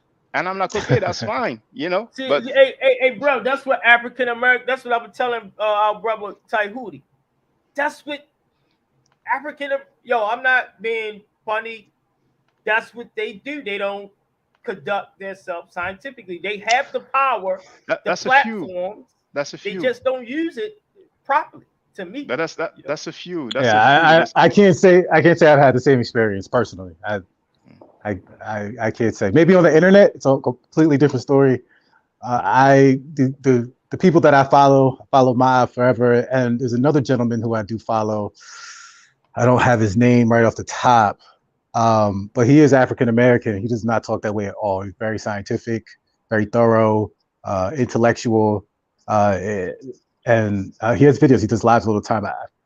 I could look for his name, but yeah, it's a few pseudos. I don't know. It's a minority. It's a minority of pseudos. But for strange vision, no, I wouldn't go that far. But I didn't say all, brother. Okay. You know what I mean? I said okay. Let me give you another example. See, we giving you examples. Oh no, trust me. I understand it's out there. I know. Believe me. You tried to defend them just now. I'm about to get you. Oh no. I'm not defending this gentleman. I wasn't defending anybody. No, I think it's misunderstanding. He wasn't defending this. He's trying to defend these African Americans. He said he don't have. Oh no. Hold on. I'm about to show you an experience, and I want to see. I'm not defending anybody. Do this in Africa. Show me where the scholars in Africa do this. I'm not saying that there are no pseudos in Africa. See, I'm not saying that. I'm not saying that there are no. But where do we see it more? We see it more with the not really a competition though. Platforms. This isn't. That's where we see it at. African American platforms. So I'm about to show you. Okay. Well, that could be real, but you also have to add in the American part of it. And there's a lot of plants in America, and a lot of we have to deal with that. Black people have to deal with plants in our own community.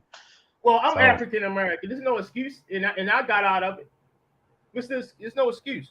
Like you said, we've been teaching this stuff for so many years now. We should been out of bondage of America. We should been not even in America right now. Really, man. If we followed Marcus Garvey footsteps, so we had people. Even you said it. They place people in these organizations, and it is widespread, very heavy. I'm not saying it's not in Africa, but it's very heavy. I mean, we got CIA, we got FBI, we got all these alphabet letter government institutions infiltrated. We've been no. Yes. A lot of them are African Americans. Now, anyway, look at this, right? Now, I tried to bring to the African because I'm building with an African organization, a brother who once was in America, who's doing what he's supposed to do as an African American, going to Africa, building up Africa where he's from, Dr. Obadeli Kambon. All right. So I don't have these issues when I'm building with the scientists over there, the scholars over there, right? We don't have issues with peer review. If you send your work for peer review, we don't argue at the person that's reviewing the work. He's not getting paid to come out this time to review your scholastic work. And if you go to college, everybody should know about peer review systems, right? Now, check this out. Here, and the brother, he showed this where me, Baba Reggie, telling this community that Ujabu plagiarized. And we showed it. This is the example I'm talking about. We showed this. This was in 2019, right? We showed exactly where he plagiarized right here. Took it directly out. Many other people in the community was telling people were plagiarizing in the community, and nothing happened. Nothing. Look at this. This is what I'm talking about. See that? It shows an African American that has a following. Majority of these African Americans have followers, including myself, right? And a lot of times what I have seen, it is about capitalism. It's about making money, more so scholarship. It's about let me hurry up and get this book produced on Kindle, on Amazon, so I can bank the wave and make the bread instead of doing the scholastic way, the correct way. That's my issue. So when I bring this, that the brother was plagiarized, the African American community, I have statements if y'all want me to show. A lot of these guys made the worst statements because I showed someone has plagiarism issues in that work. I was called the devil. I was called all type of horrendous names. When I was in a BB2B community, which is an African setting that has different people from Africa, it's our own black setting like YouTube. See, and I told someone, right, who was a PhD, I said that, look, brother, you have errors in your work. He thanked me like someone should do if you're in scholastic work. When you disagree with these guys, right, see what will happen to you. It will put you all on the internet. I have a different experience. They do all type of things. It depends on the audience you're talking to. Me personally, I have a different experience. Most of the time, maybe it's my communication style, I'm not sure, but people start asking questions, and maybe not that exact moment will they flip and kind of get on the right track and get on to, okay, what is the accuracy of what they're trying to say, what they're saying and what they're trying to say. But eventually they come on board. I mean, like, this isn't with particularly Egyptian scholarship, but just more of the Black empowerment platforms, we'll say. Like, name a platform. I want to know. Like, you say you have an experience. You know what I'm saying? I mean, that there were plagiarism in this specific community, and no one did anything or said anything. Right? Yeah. Well, now, I mean, me personally, if I see that, I just leave. I would just leave. I would put it out there, but I don't put my time and energy into somebody who's lying, who's plagiarizing, and things like that. I ain't say you put. Listen, bro. I'm a scholar, so I have to do it. You may don't. I got you. I understand. But I have to do it. I'm a scholar. This is my career. This is my journey to protect African people. Correct. Build our scholars' work. Just because that's not your journey, that don't mean it's not mine. Right. I understand. So we're going to have different experiences. What I'm telling you is that I can show you many recordings of African Americans. When I'm saying I'm in two different communities, I'm in a BB platform that has thousands of Africans. When I do the same thing, I correct people respectfully, right? I correct them respectfully. Boom, plagiarism. Boom, bro, what's up? Next thing you know, nothing happens. That's what I'm saying. Yeah.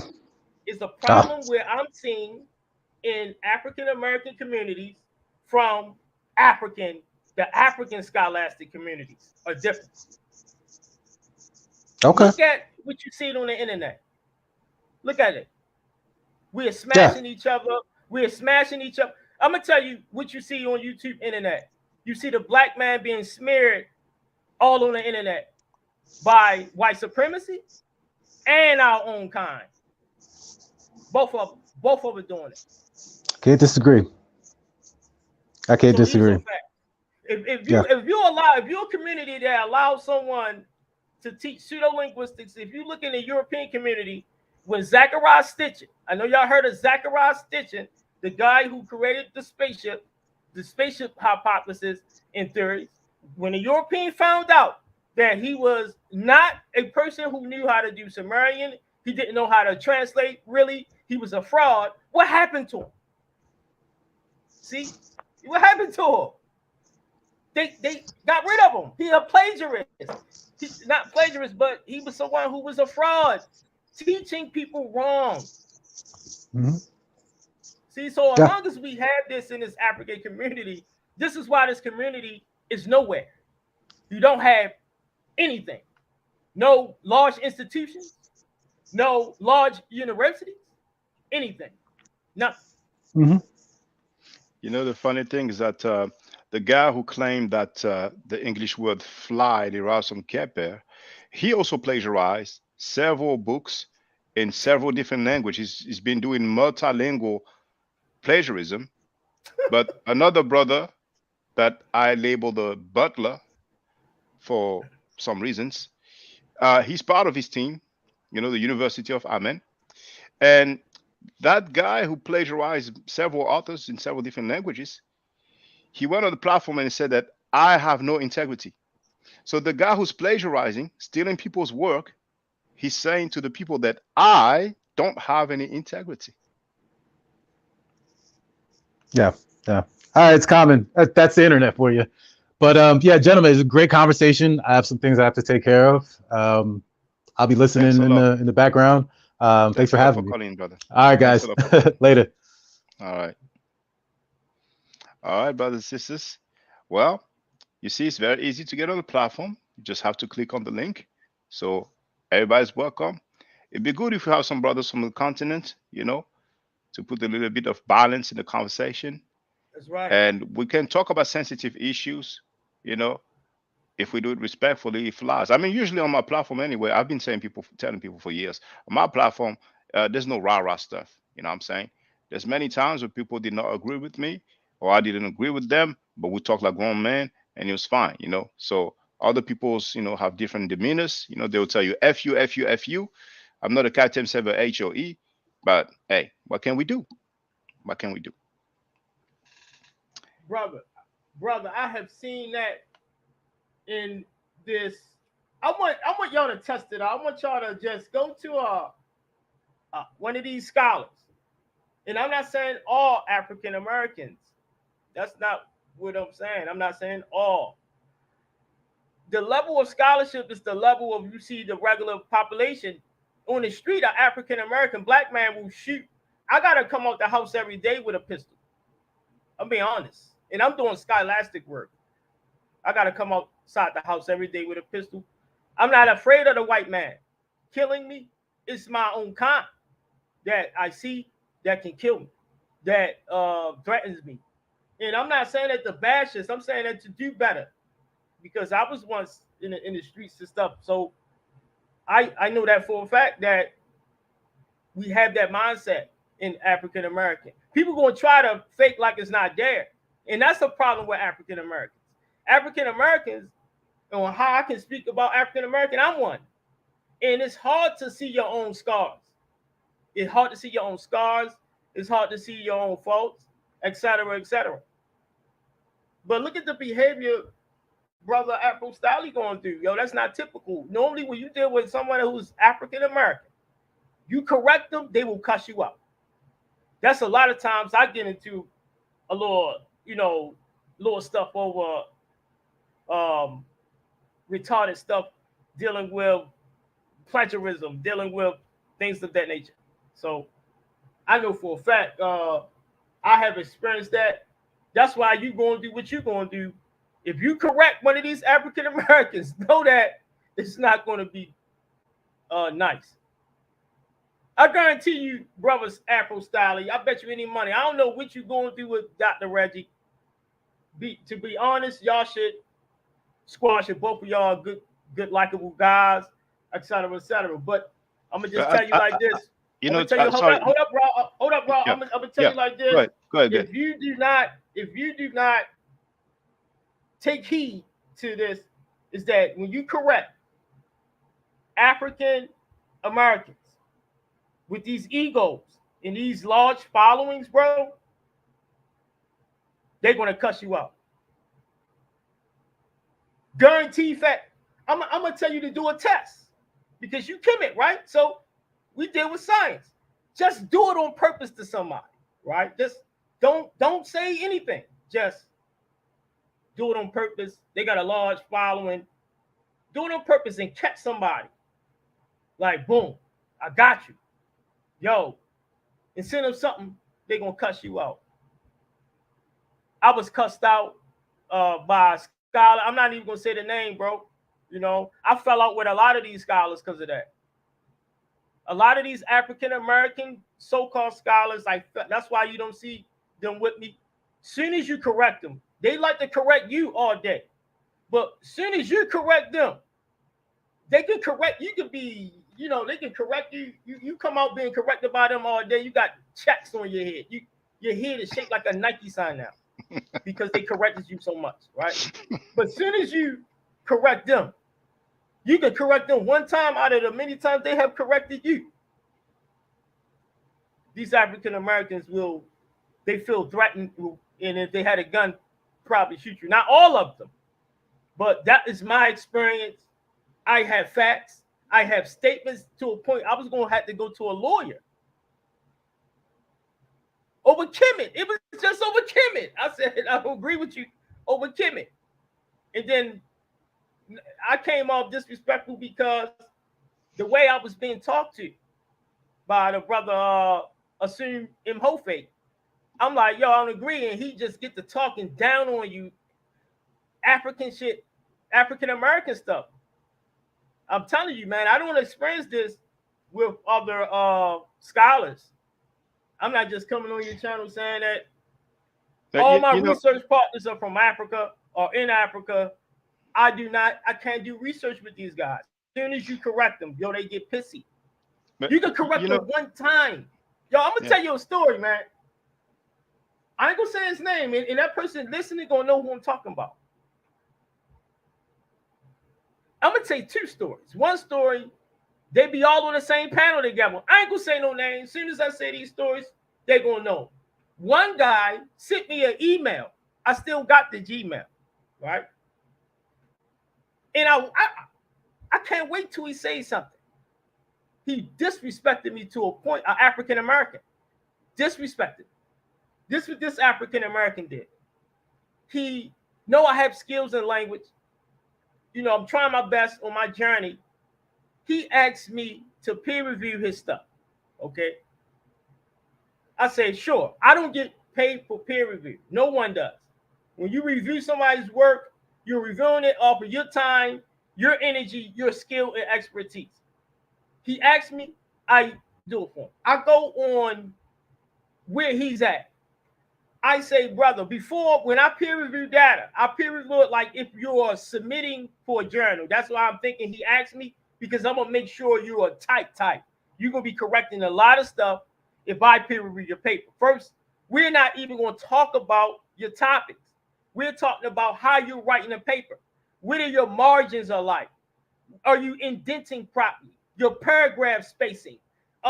This is what I'm looking for. Are you footnoting? Are you doing in-text citations?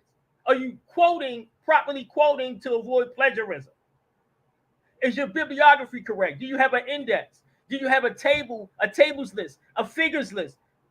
This is what I'm trying to talk to the brother. I told the brother, you don't even have in-text citations, man. Like, come on, get that up. I'm correcting him.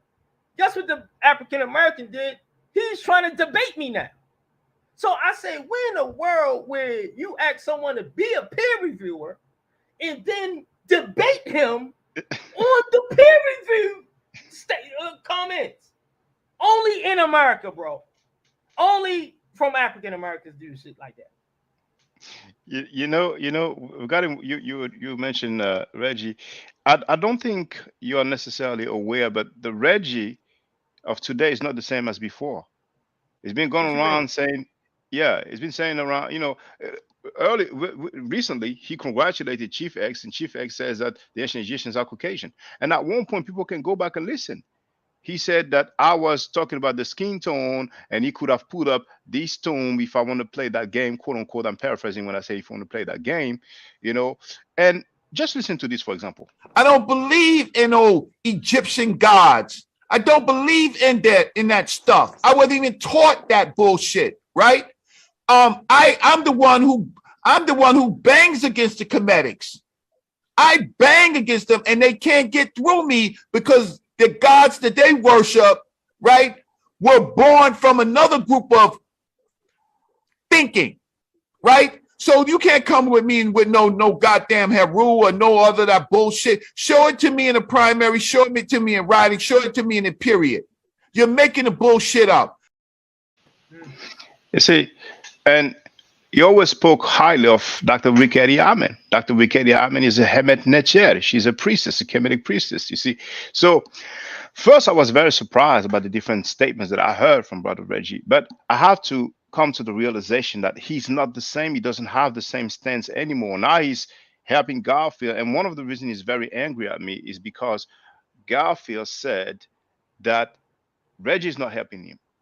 And I showed Reggie during the live stream on Smash Rockwell putting up the opening statement, And later on, a day or two later. Let me ask you, why you care if anybody helping anybody though? Can I ask you that? Oh, no, I never said. No, it's not about caring. I never said that nobody can receive help. Right. My thing is that Garfield stated publicly that Reggie was not helping him. Oh, Then, okay, he lied. yeah. You see, but when I bring that up, they did this is a similar behavior pattern that you mentioned. You know, they attack you, they disrespect you, and not only that. Then Reggie himself said that he is helping him. You know, and I don't know if you heard it. You know, there it So is. he can. I think really you holding on to a grudge, and I don't want you to get blinded by that. And just you got to move past that one. You know how I moved on?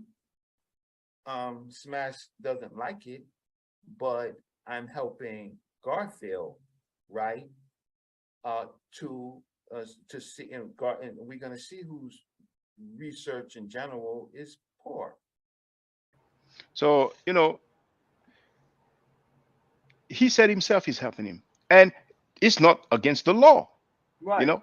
So on one hand, you have the PowerPoint, and now how they try to buck dance about it, both Garfield and Reggie, is like, you know, it's not helping, it's advices. I'm sorry. When someone has your PowerPoint with the opening statement, that's not just advices, you know. And I'm that's confused, Brother Stiley. I don't know what's going on because I ain't see nothing wrong with his statements. I mean, well, comedic is not a that's something that's a revision. It's revisionist. It's reconstructed. So thus for what's wrong with that? He's probably banging on that is religious like any other religion. That's what it sounds like. Not like any other religion. He's not saying those statements towards Islam. He's not saying, you know, I don't believe in this Islamic gods. I wasn't told none of that BS. I bang on Muslims or I bang on Islamic people, and I never heard him say that. All right, listen. If you are in a shrine worshiping a nature like a god, then you are pseudo to me. So is Dr. Rekeri Yamen pseudo? She's a priestess. She's That's a committed not priestess. I'm just saying. That's well, that is my. We have to be fair. No, to be fair, I know you know me. I don't get along, but I don't have to agree with Dr. Rekeri's personal, what she believes in, brother. I'm gonna tell you another teacher of mine, which you don't know, who introduced me to Dr. Rekeri, is Siba Hiroka, brother. That was my first teacher. I was with him for 3 years, and he the one referred me to Dr. Rekeri. He referred. So I had to. He's a hymn netcher. I'm also in a shrine, the Per Ankh in Baltimore, tied up Ankh community. You didn't know that? I've been there for years. I'm a student of a hymn netcher, right? So what I'm saying to you is that do you worship any netcher at all? Hold on. Listen to me. You gotta let me clear. In Baltimore, Per Ankh, we don't worship like netchers like God. We don't do that. We establish the Asarian belief system by agriculture. How it was originally. We try to do the reconstruction. The hymn netcher Hiwokai stated, this is my reconstruction. What I think of the inscriptions from what I have, the knowledge I have, and they didn't deal with worshiping like church service. That's not how it was. That's not how that's supposed to be. If you look in Baltimore, we make charts of make charts of the stars. We do agricultural calendar work. We do funeral work. Funeral meaning having control over our funerals, our dead bodies, right? Dead bodies. So the hymn netcher where I'm at, they control funerals. He's trying to get a funeral home. He have agricultural land. He's trying to reconstruct. He tells you that he's reconstructing. When you listen to these Kemetic guys, they make it so as if like a Nawapi, they say, well, this is the ancient Egyptian. We practice the ancient. They're not telling people that this is my own personal reconstruction. See, so I don't see nothing wrong with it. I hear you, but then you should say Nuwabian. You should not just say Kemetic people. Dude, say he begs on Kemetic people. Let me ask you this quick question: is Heru the son of Osar or Usia? Heru, yes. Horus. Yes. Reggie said Horus. He said Heru is not the son of Asar. I'm saying you know, and that I cannot show and prove because Garfield deleted the live stream. But I'm sure many people heard it. Reggie is not the same, and I'm like, it is what it is. Why would he now, say that? No, like you can ask him, but he's gonna bug dance. That's what they all do. They make statements. These Kemetic people, I mean, he's been doing that for 2 years, because he has a personal issue with one Kemetic priest. But in the process, he's going these all sorts of different Kemetic people, So let me ask you this: yeah. Do you agree with Islam? I no, I don't follow that faith. I don't follow any Abrahamic belief system. Right. You know, Dr. Job had beliefs in Islam, right? Well, I'm glad you said that. He was what we call murid. So it's it not the don't same. matter. Hold on. It don't even. I don't care what it's called. I don't care if it's called banana heed. Yeah. Don't matter. I agree with you. That's a form I of don't Islam. care what kind of Islam it is, bro. Yeah. So I I'm agree gonna with ask you. No, let me ask you because you asked me about my teacher, Dr. Rigetti, teaching me is that, and I told you that when it comes to her, right? When it comes to her, yes. Listen, man. When it comes to her, I don't agree with everything she says. She'll tell you that. I'm not a yes person. I ain't getting into this for that. But so you don't label her pseudo. Listen to me. What I'm saying is, just because I may disagree with Asarum Hotep, I'm not saying Asarum Hotep everything he says is pseudo, bro. What I'm saying is that Asarum Hotep worked on linguistics is pseudo-linguistics because why? It was peer-reviewed that he's pseudo-linguistics. That's why I'm saying he's pseudo-linguistics. See, he's already deemed a pseudo by experts. So that's what I'm trying to tell you is that Dr. Rigetti having a certain belief, look at Dr. Sati. He is a Islam. Dr. Joe, a Islam. These are Islamic Africans, man. I don't agree with that crap. And it's pseudo. It's pseudo. I don't care. It's pseudo. We need to get out of every form of religion. And we should, if we're going to study African tradition, we have to tell people that this is a reconstruction of our personal what we think it is. We shouldn't be telling people that this is the ancient Egyptian religion. But I don't think we should label any religion as pseudo because it's a belief, and people have different beliefs. Beliefs are pseudo. Yeah, but belief is not science. So that makes it pseudo. You know what pseudo means? Well, but people no, because people have. Why you want me to share the definition of pseudo? I can share it for you. Well, I don't think we can label a belief, a religion as pseudo because people will have different religions. It's been like that for so long. You see, just because you have different religions and different beliefs don't mean, right, that it's not historical. These beliefs are not historical, which makes them. When somebody tries to say that they are real, that these stories are real, then they become pseudo-religious. I get your point. But you see, we're talking about Ma'at. You see, I don't know if you heard that, but Reggie told me F you. He said it like 3 times, and I told him, I let that slide. I'm not your enemy and so on. Later on, he told me F you again. Then the next day. Not, well, no, that's not what? Good. Yeah. That's not good. But a lot of people say, they let that pass. Then the next day he goes on the same platform and he says, all the other people F him, like he uses the F instead of the full. Well, look. Hold on. Wait. Then I don't have nothing bad to say, but when you correct these guys, they get mad. Well, there it is. And then he says, I'm not a captain saver, HOE. Then he makes a tirade against me. And then he concludes by saying another HOE. So at this point, I'm like, okay, he's 57 years old, but the age doesn't have any factor when it comes to scholarship. I've been telling people, if you go to McDonald's, you might be, 60, the dude is 20, he's your manager. You cannot tell him, I'm 60, you cannot be my manager. That's not the way it works. But you're not perfect yourself, though. Yeah, but fine. But let's deal with the issues. If there's any reproach, let's talk about it. But I didn't go 18 years of this conscious community. I started in 2004. I was 22 years old. I don't recall any members of the conscious community saying "F you" to another person when talking with about information. Right. And so I'm like well, yeah. So that went into Barbara Reggie, man. He hard New Yorker, man. He mad at me right now, man. I'm not getting along with Dr. Reggie right now. He's mad at most. He's mad at most. Human. But the thing is, I think y'all two need to come together, bro, and get over whatever y'all got going on. Okay, but brother, hold up. Debate each other.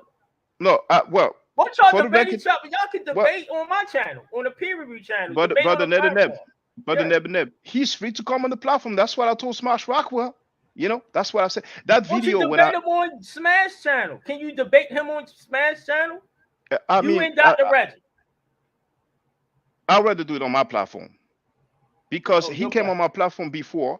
I always let him speak, you know, and everybody can have a look and see, you know, I've always let him speak. I usually let people speak. Now, I don't see myself doing a debate.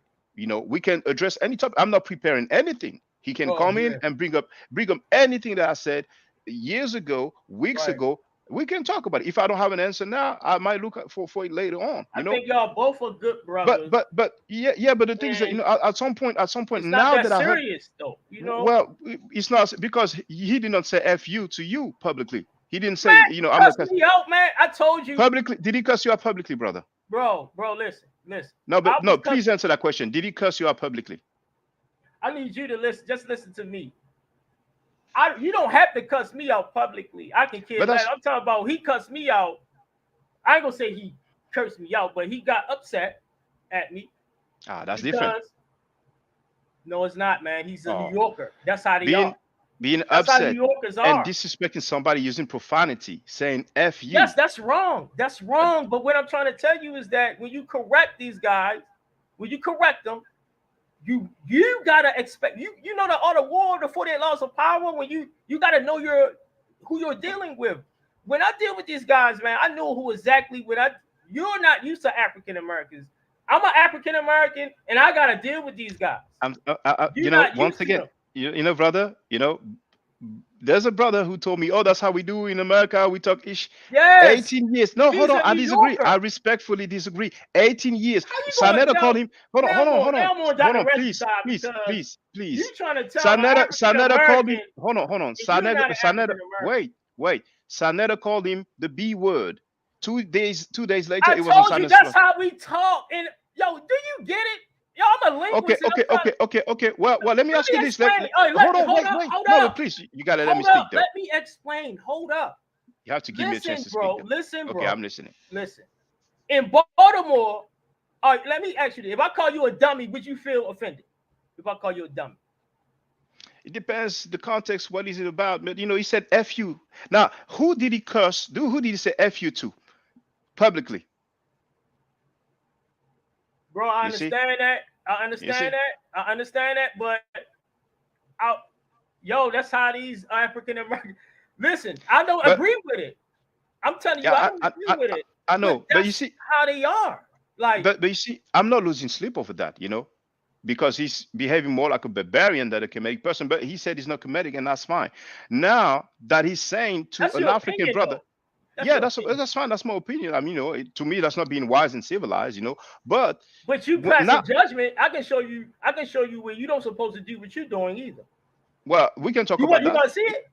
We can talk about that. But I would just want to finish with that. Now that I heard him telling an African brother, a brother from the continent, you talk to your people and I talk to my people. I'm like, okay. I don't agree with that.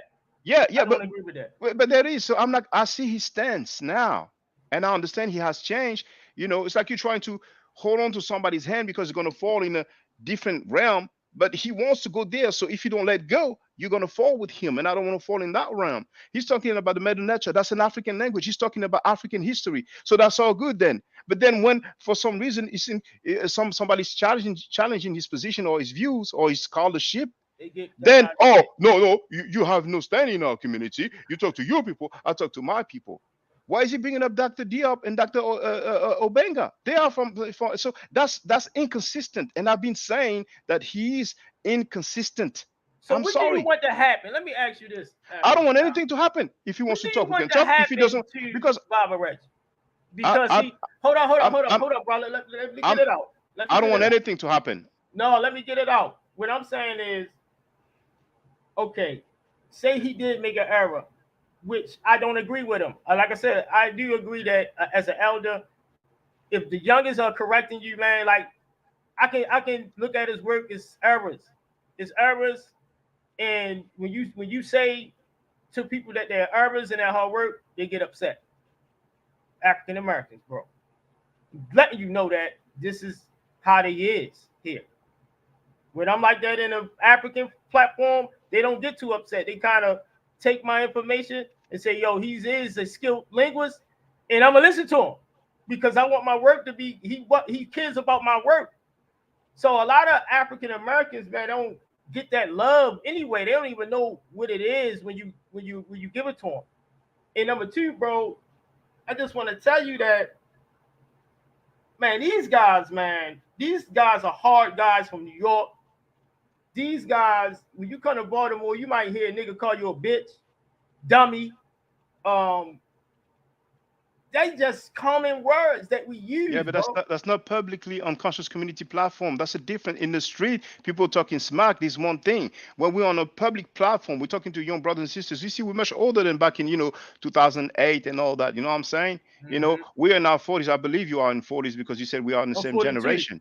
Yeah, there we go. I'm 40. You see, so some younger people are looking at us, but I don't expect anything out of Reggie. What I said, however, when you accuse me of lying about check on Diop, I read Diop, so I said, and if you got the right to respond. Yeah, no, I said if he has any self-respect, he should at least say that he was wrong. Now, if They're he not hasn't, going to do that. They don't do that. but brother, I'm not expecting you to do that. I was just talking. I have, this free speech. Yeah. And then I said, if he has some integrity, he should apologize. But I'm not expecting that. So now I understand. He's in a different. He's different now. His body different. He breathing different. Fine. I'm gonna do what I do, and he can do what he does. I'm gonna what be. You want to happen though, bro? I want to know what do you want the community to do? You bring. I don't want the community to do anything. But whoever's talking about my art, if they want to make excuses for that and say, "Oh, that's personal" or whatever, it's on them. I don't see it the same way. Nobody's perfect. I made mistakes before, right? And if you want, we can talk about that because you feel free, bring it up because we can discuss about that. You said there's some stuff that I said were wrong. Let's talk about it. They're right. It's a lot of stuff you say wrong, but I don't say it doesn't mean nothing to me because some things I may say is wrong. If you want, we can talk about it. I'm okay with that. So I think Go ahead. If you want to, we can talk about it. Those things that I said are wrong. Let's talk about it. All right, we can talk about what you want to hit scholarship that's wrong that you saying. Yeah, scholarship. Let's say scholarship. Just let's deal with it. Just all right, like phenotype. Yeah. Like I was trying to explain to you that you're kind of wrong about looking at pictures and finding out that ethnicity. Chief X, he was talking about genes, which he's not a geneticist, right? And you were speaking about something else, iconography, which also can be counted. Notice I'm not saying that your information can't be counted. What I'm saying is that Chief X, when I looked at the video, he's speaking specifically about genes, and you're coming in a conversation where he's speaking about genes at, and you're talking about iconography, bro. So that's why I say you were wrong. And that's why they were probably laughing, but you probably didn't know. I don't know how the whole setup was. So sometimes I don't know what's going on, the whole setup. But when I looked at that, yes, you're correct that you can use iconography or how the Egyptians depicted themselves. We both know, everyone knows that. But you can't bring that field into genetics. He's not even talking about that. He's talking about the physical mummies, the sampling that was taken. And you can't tell by phenotype. I can show you a white depicted Egyptian mummy right now. I can show you a mummy that looked white, that looked Arab, a white Arab, looked like Caucasian mixed with Arab. And I can show you a coffin because I visit museums. In the Walters Art Museum, you have coffins where they tried to be realistic on that coffin. Exactly how the person looked, that's what they tried. So you have this light-skinned guy who was lighter than you, almost looked white.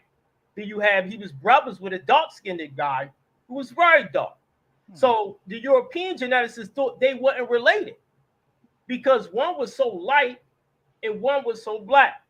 So they said, no, these ain't brothers. They're not related. So when they did the DNA test, both of them have haplogroups that are sub-Saharan African.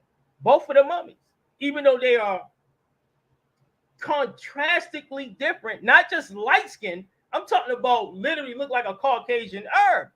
Okay, so That's my point. Is that you can't Now, bring iconography I hear you in a now. concept about genetics. I hear you You're now. In wrong. response, no, oh, you can say that. I hear that. Now, I first asked him about that painting of Amenhotep III. Mm-hmm. And during the conversation, he brought up DNA. That's his argument. That's his argument, not my argument. Oh, So I don't see. y'all I don't got see. two Yeah, different that is, yeah. So I don't see how you can say that I'm wrong. You see, and now I've yet to see a Caucasian with dark brown skin, broad lips. I mean, wide lips or thick lips and broad nose. Now, if somebody can show me that, I'm all ears. I'm ready to see that. You know what I'm saying? So I guess I can leave it there. That was his argument, not my argument. And I spoke about the melanin. That's what I spoke about. I You see? know that. I heard. I watched. Yeah. We can watch it now. We can hit a recording now if you like. If you put it up, and I'm gonna show you where. Well, let me think- play it. Let's deal with yeah. that. We're gonna get to the bottom of it because we have time, so it's all good. So look, I think like this, bro. I think both of y'all should debate. It'd be a good debate because actually I agree with your point. but brother, he's a grown man. Why doesn't he holler? He's going on all these platforms talking smack, saying here That's is how Greek. African American. That's how they do. So you see, let me say this. If he wants to debate, he's welcome on this platform. We will talk. I'm talking with everybody. I'm talking to you. I'm talking he's not because he know you're right. He's African Americans ain't gonna do that. But you see, you're saying we should debate. Then you said he will not debate because he knows I'm right. So no, I'm what should telling I? you what. Listen, I'm Yes. telling you, should. In my opinion, it's just my opinion. Well, I'm ready to do that. He can come opinion. anytime, and we can talk about it. Yeah. I'm just saying. I'm just saying. I think y'all should debate because that's my opinion. But yeah, I'm not saying it's gonna happen. Osam said the same thing. Yes, he said the same thing. You know what I'm saying? So for the record, once again, and it's like Chief X. Chief X, I said we can discuss it. He went and put us. He ain't going to discuss it. Yeah, he wrote lol, no answer, huh? Like I don't even understand if it's a question, but he can come here. But some people like to be in protective custody where they will keep you on hold for 40 to 50 minutes, and then they will say, "Well, I need to do more research." They're gonna kick you out the stream 3 times, and they're gonna say, "Oh, you whining like a woman, you acting like a girl." So, bro, we all grown in here. So listen, bro, don't focus on that. When I'm talking about your research, I'm not focusing on that. I mean, I've seen your research.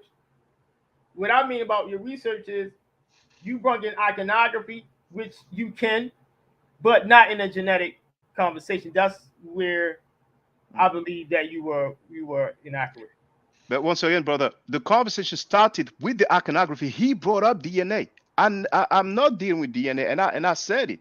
You said that? I mean, well, okay. Let me play it again. Let me play it again. I'm gonna play it so we can get some clarity. I'm gonna share the screen. So let's share the screen, and then I'm gonna put the part. It's going to take a little while though, but we can get to the bottom of it.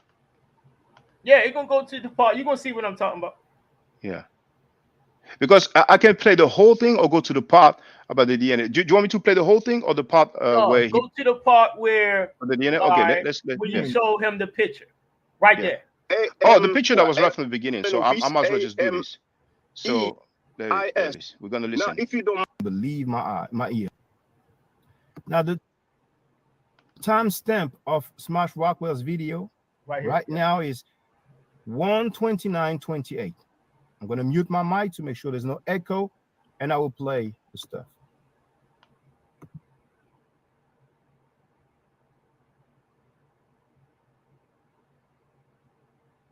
But good to see Chief X. You there, Shaka? Yeah, I was waiting to ask to speak. Can I speak, Smash? Yeah, it's all good. Go right ahead. All right. You have to have some organization nowadays. Now, Chief X, you still there, brother? Yes, sir. I wanted to ask you, have you ever seen that profile picture of mine with Amenhotep III? I can't recall. Now, if you don't mind, you just have a little bit of time. Okay, can you go on Google? I'll pull it up. Yeah, thank you, Smash. And you just need to type in Amenhotep, and then you can put the three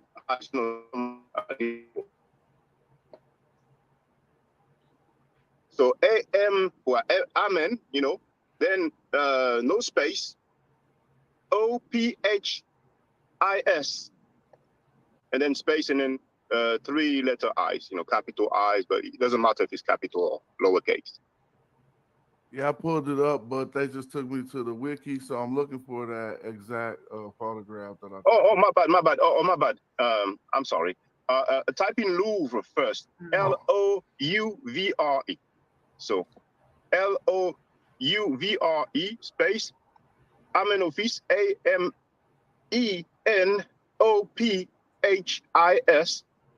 then space, and then, you know, 3-letter I's. All right, let me share my screen in case y'all can't see it. All right, y'all should be able to see that now. Yeah, thank you. If you can try to blow it up a little bit. Now, Chief X, you've been saying that the ancient Egyptians are not black. This is 1300 BC, 1300 BC. So would you say there's not a black person there? Hold on 1 second. Okay. So I just want to know. So you have been watching my videos or no? Not the recent ones, no. Okay. You watched Black Egypt Debunked? No, I haven't. Okay, you need to subscribe, bro, and catch up. Yeah, but I understand. But you know, since we hold up, brother, right there, brother, right there, and we both on the air. Right there. He's telling you that when you showed that picture, all right, he's trying to tell you, did you subscribe? Because that's where his argument at, which is based on DNA. That's what I thought you already knew. So you already came in with an incorrect method, you came in there with iconography, and he is already telling you that he's not talking about iconography, he's talking about genetics. But brother, I beg to differ. He did not even mention DNA. He did. At this point, did he? Said, well, listen, I might be wrong. No, let me go back. Let me go back. Hold on. Wait. Don't be so fast to talk. I didn't say. Okay. Don't be so fast to talk. Listening. Okay. What I'm trying to tell you is that he didn't out forward mention DNA. He is telling you that on his whatever. I don't even want to mention that garbage, but whatever he is on, he's telling you to go there because he's showing you some silly DNA report that he ain't even interpreting correct. That's why I came on your show to show you the DNA reports that he's reading wrong. So this guy you see here, Aben Hotep, you came in with iconography, which is not incorrect. I'm not saying you're wrong. You're dealing with phenotype. You're dealing with phenotype frequency. You normally see that phenotype frequency among sub-Saharan Africans. You don't see that. You can see it in other groups, but not as like that, right? So not when Caucasians. I'm trying to tell you that, huh? No, you can see it in other groups, maybe, but not Caucasians. Well, you can see phenotypes like that in Caucasians. Are you sure, brother? They are dark-skinned Caucasians. Dark skin with broad nose and thick lips? Yes, what I'm saying is that Caucasian is not, bro. Caucasian is not a genetic profile, bro. It's an ethnicity. You understand what an ethnicity is? Yes. Or do I got to show you what I'm speaking about in a peer-reviewed document?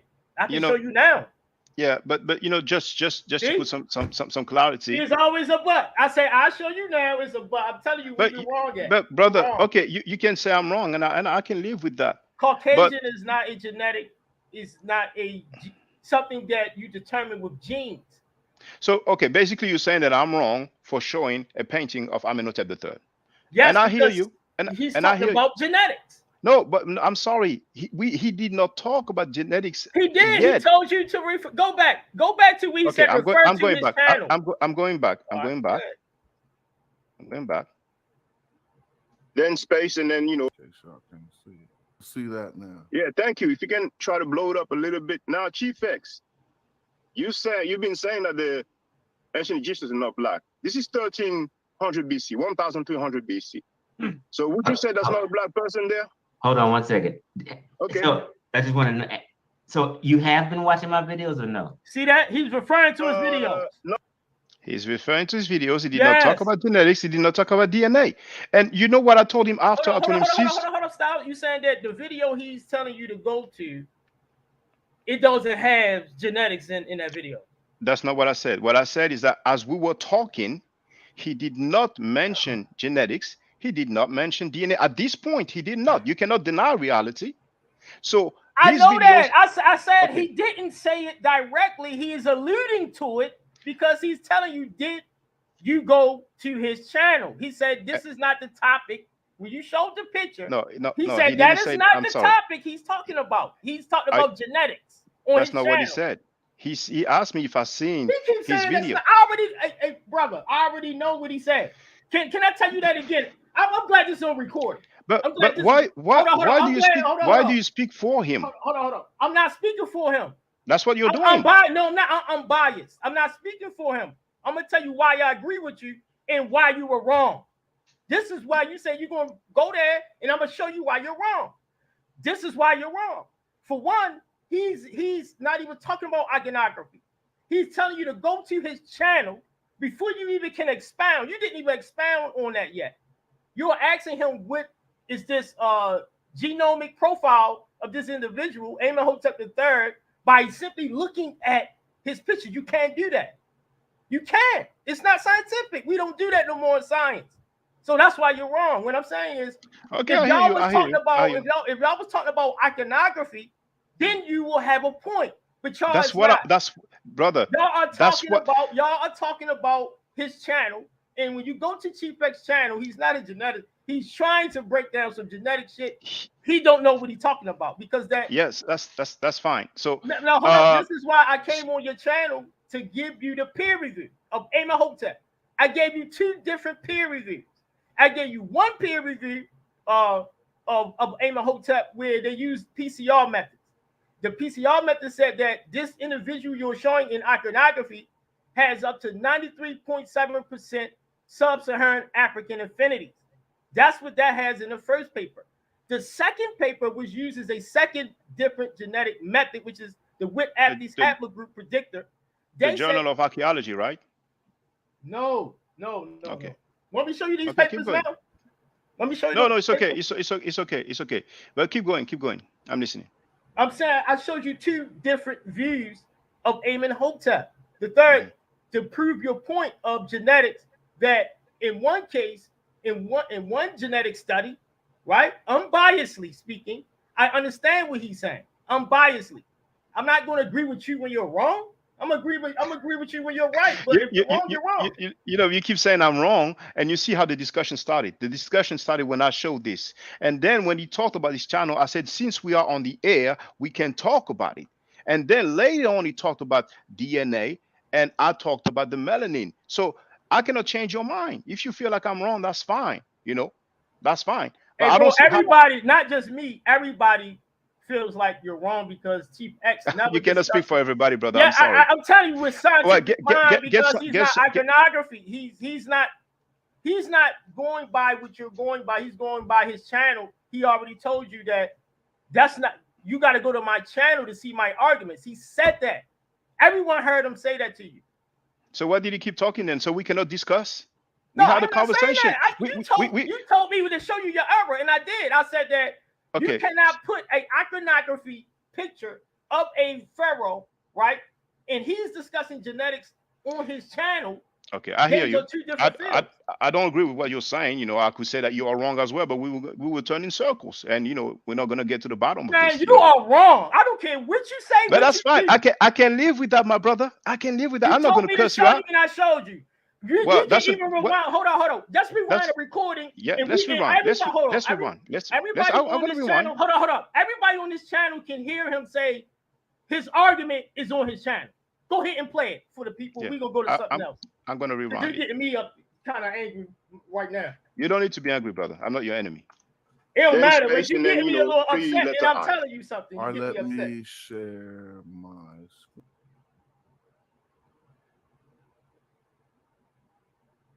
UVRE space Amenofis AMENOPHIS, then space, and then 3-letter I's. All right, let me share my screen in case y'all can see it. So Smash is about this. All right. About this Y'all share the should be picture. able to see that now. Yeah, thank you. If you can try to blow it up a little bit. Now, Chief X, you've been saying You're that about the to ask him about the ancient Egyptians picture. are not black. This is 1300 BC, 1300 BC. Mm-hmm. So would you say there's not a black person there? Now he's about to tell you. Okay. He's about to tell you to go to his. So to you go have to his been watching my website, videos or his no? channel. Not the recent ones, no. Okay. See that? You watched Black Egypt Debunked? No, I haven't. Okay, you need to subscribe, bro. You see that, bro? You see that? He already told you, bro, that you got to go to his channel because he already knew that picture looking stuff. That's not what he's on. Chief X is on. Chief X thinks he's a geneticist, bro. Chief X is a pseudo geneticist.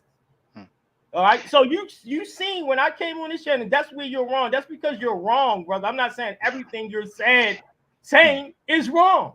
I'm saying that I'm biased. You only wrong because you came in on a subject matter that he's talking about. You should have checked out his channel, subscribe. No, I'm sorry. You cannot tell me that. You cannot tell me that. I'm not gonna spend his So channel how is you gonna something, argue somebody and you don't know what they are saying? brother. One thing I said, I realized I was muted. You said you're getting upset. I just said you're getting upset because I don't agree with you, and you don't have to be. No. Okay. Well, You're getting I'm getting upset because you're trying to make it. You're trying to make, like you said, show you something that's wrong. So I showed you where Chief X said this argument is based on my you channel. putting words in his mouth. He said you need to subscribe. He said you need to subscribe. But yes, he's referring me to his channel. I'm not going to deny that. So that means Okay. Wait. That means that the iconography that you showed was improper for his discussion. For his discussion, yes, but we are having a discussion. We are both communicating. We're both having a discussion. So if you feel like at that point I should have stopped and said, okay, I'm going to check your channel and watch you allow. Yes. But I didn't do that. So That's if you say that, wrong. well, fine, I hear you. I don't agree. What you mean? I don't agree, wrong. but I hear you. But I'm not going to spend my time listening to whatever he's talking about. That's why you tried to get the melanin dosage test. And a melanin dosage test is a good test, but it's not genetically. That's two different fields. Did I say it was genetics? No, I know you didn't say it. All right. But you tried to get it, and it can't compute. What I mean is that it cannot compute in the field of genetics. It can't. Yeah, but once again, he's arguing. I got the peer review, and I got a geneticist saying the exact same thing, and a biological anthropologist on a peer review that said linguistics, genetics, ethnicity, geography, these are totally different fields of study and should not be combined as if they are the same. So you can't come in a genetic argument with iconography. You gotta, if you're gonna debate your point, y'all gotta, debate with iconography. You can't come in a genetic argument with no iconography. You'll get blasted. Brother, once again, I was talking to him. I was not getting into a genetic argument. I was on Smash Rockwell's platform. He was there. Who said you was getting into a genetic argument? Did I say you was getting into a genetic argument? You said you can't get into a genetic argument with iconography. Is that so why did I say that though? Why did I say that? Well, you tell me. You can't get into a genetic argument. Because I was not getting into any genetic argument whatsoever. I was talking with Chief X and asking him about his stance. I know you was, but why am I saying that? You acting like I'm just saying it out the side of my head. But you tell me, brother. Saying that? You tell me. All right. The reason why I'm saying that is because he let you know before you even explained the picture that he is basing this argument on his channel. On when DNA. When you go on his channel, what he's referring to, he gave you the title. He is talking about genetics. Yeah, that's his argument, indeed. Yes. Okay, so that's what I mean is that we agree on that. That's why I mean that iconography, you try to show iconography means nothing when it comes to the ancient DNA of those people. Means nothing because they take samples from the actual mummies, not iconography, mummies. So you have to know the genetic sequencing from the mummies. You feel me? You can't get into use iconography in a genetic conversation. This is why I came on.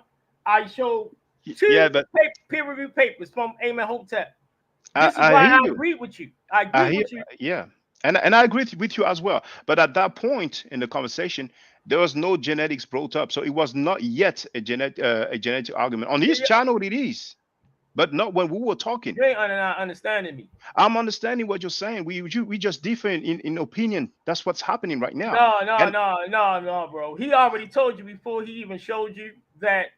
Before you start explaining what you're seeing, he's telling you that, yo, check my channel. Okay, well, okay. Let me do just okay. So everybody, it's on recording. That he told you. It's on recording. I stand by it. Let me do the same way you do. I first ask him, did you see the picture that I usually have as my background picture? So it's like me saying, I had that as my background picture. My argument is iconography. You cannot bring DNA into an iconography argument. I think that would be unfair to say that. We were just talking, that's all. It's all good. Now, he can come here and speak for himself. Obviously, he doesn't want to do it. So why did you show all right, if y'all was just talking, why did you try to show the melanin, why did you mention the melanoidoses test? Because Diop dealt with it. You were just talking. Because Diop dealt with it. Diop said that we can determine. But you started talking about genetics too. You started talking, if you was sticking to iconography, it's recorded that you were not only talking about iconography, but you were talking about genetics and anthropology. Yes, you were. I gave my stance about DNA. It's recorded. It is recorded. I will not deny what I said. I cannot. That's not what I do. You want to go back to it? Well, if we want me to play the conversation, I can do that. Yeah, because you're acting like, yo, you ain't doing nothing wrong. You are showing traits of these African Americans. That's what they do. Yeah, when they're in error, they don't like being corrected. Yeah, they don't. Yeah, like but you're saying that I'm wrong for wrong for showing a painting of Amenhotep III, and I heard you. Yes, because he already said that this is based on his channel. Before. Okay. That's fine. Well, I hear you. I don't agree with you, but I hear you. You don't gotta agree with me. Well, that's fine. Speak for that's itself. Fine. One thing about me is Ever speak for itself. So do you want me to play the rest of the conversation? No, because you admitted. Okay. You said you were in error. Now this No, I never said I was in error. What you agree with me about though? What you agree with me about? You said you agree. What you agree with me about? The DNA argument, that's his argument. I'm not aware of the I mean, I know he talks about so many things, but we were both on the platform and that's what we talk. Him saying you need to go to my channel and watch my videos, I don't usually get down like that. Which videos? He did not even mention a particular video. But he told you though. My point is that he told you. Yeah, but he told me about his channel. He so said you already knew. You already knew he's telling you where to go at. Really, that ain't even supposed to be in a conversation because so you're saying we should not have to continue the conversation, right? because this is why. This is why I say you were wrong. That's an opinion. All right, we should not continue the conversation. I'm gonna give you my opinion why I think you are wrong and why I know you are wrong. Right, son? Why would I say? Because once he said to you, this conversation is about the information on my channel. You bringing up iconography means I brought it first. I brought the iconography first. Yeah, that's but whoever brought whatever first, it doesn't matter. Y'all speaking about two separate subject matters. Yes. You see my point? Yes. So even in the rest of the conversation, you brought up some other things. You brought up melanin dosage. He has his arguments. I have my arguments. You brought up melanin dosage and you brought up genetics, bro. Yes, you did. And I agree with your point about genetics. All we have to go back to recordings. I know we don't have to do that. We both live by my eye. Yeah. So if I'm telling you you're in an error, sometimes it's not about emotion. It's about getting my brother stronger. Am I emotional? No, you acting like you're not trying to accept that. You're not trying to accept what y'all had two different subject matters. We had two different subject matters. Look. But I disagree when you said that I was wrong. You are in error. Both of y'all for even coming with iconography. After he done told you, look.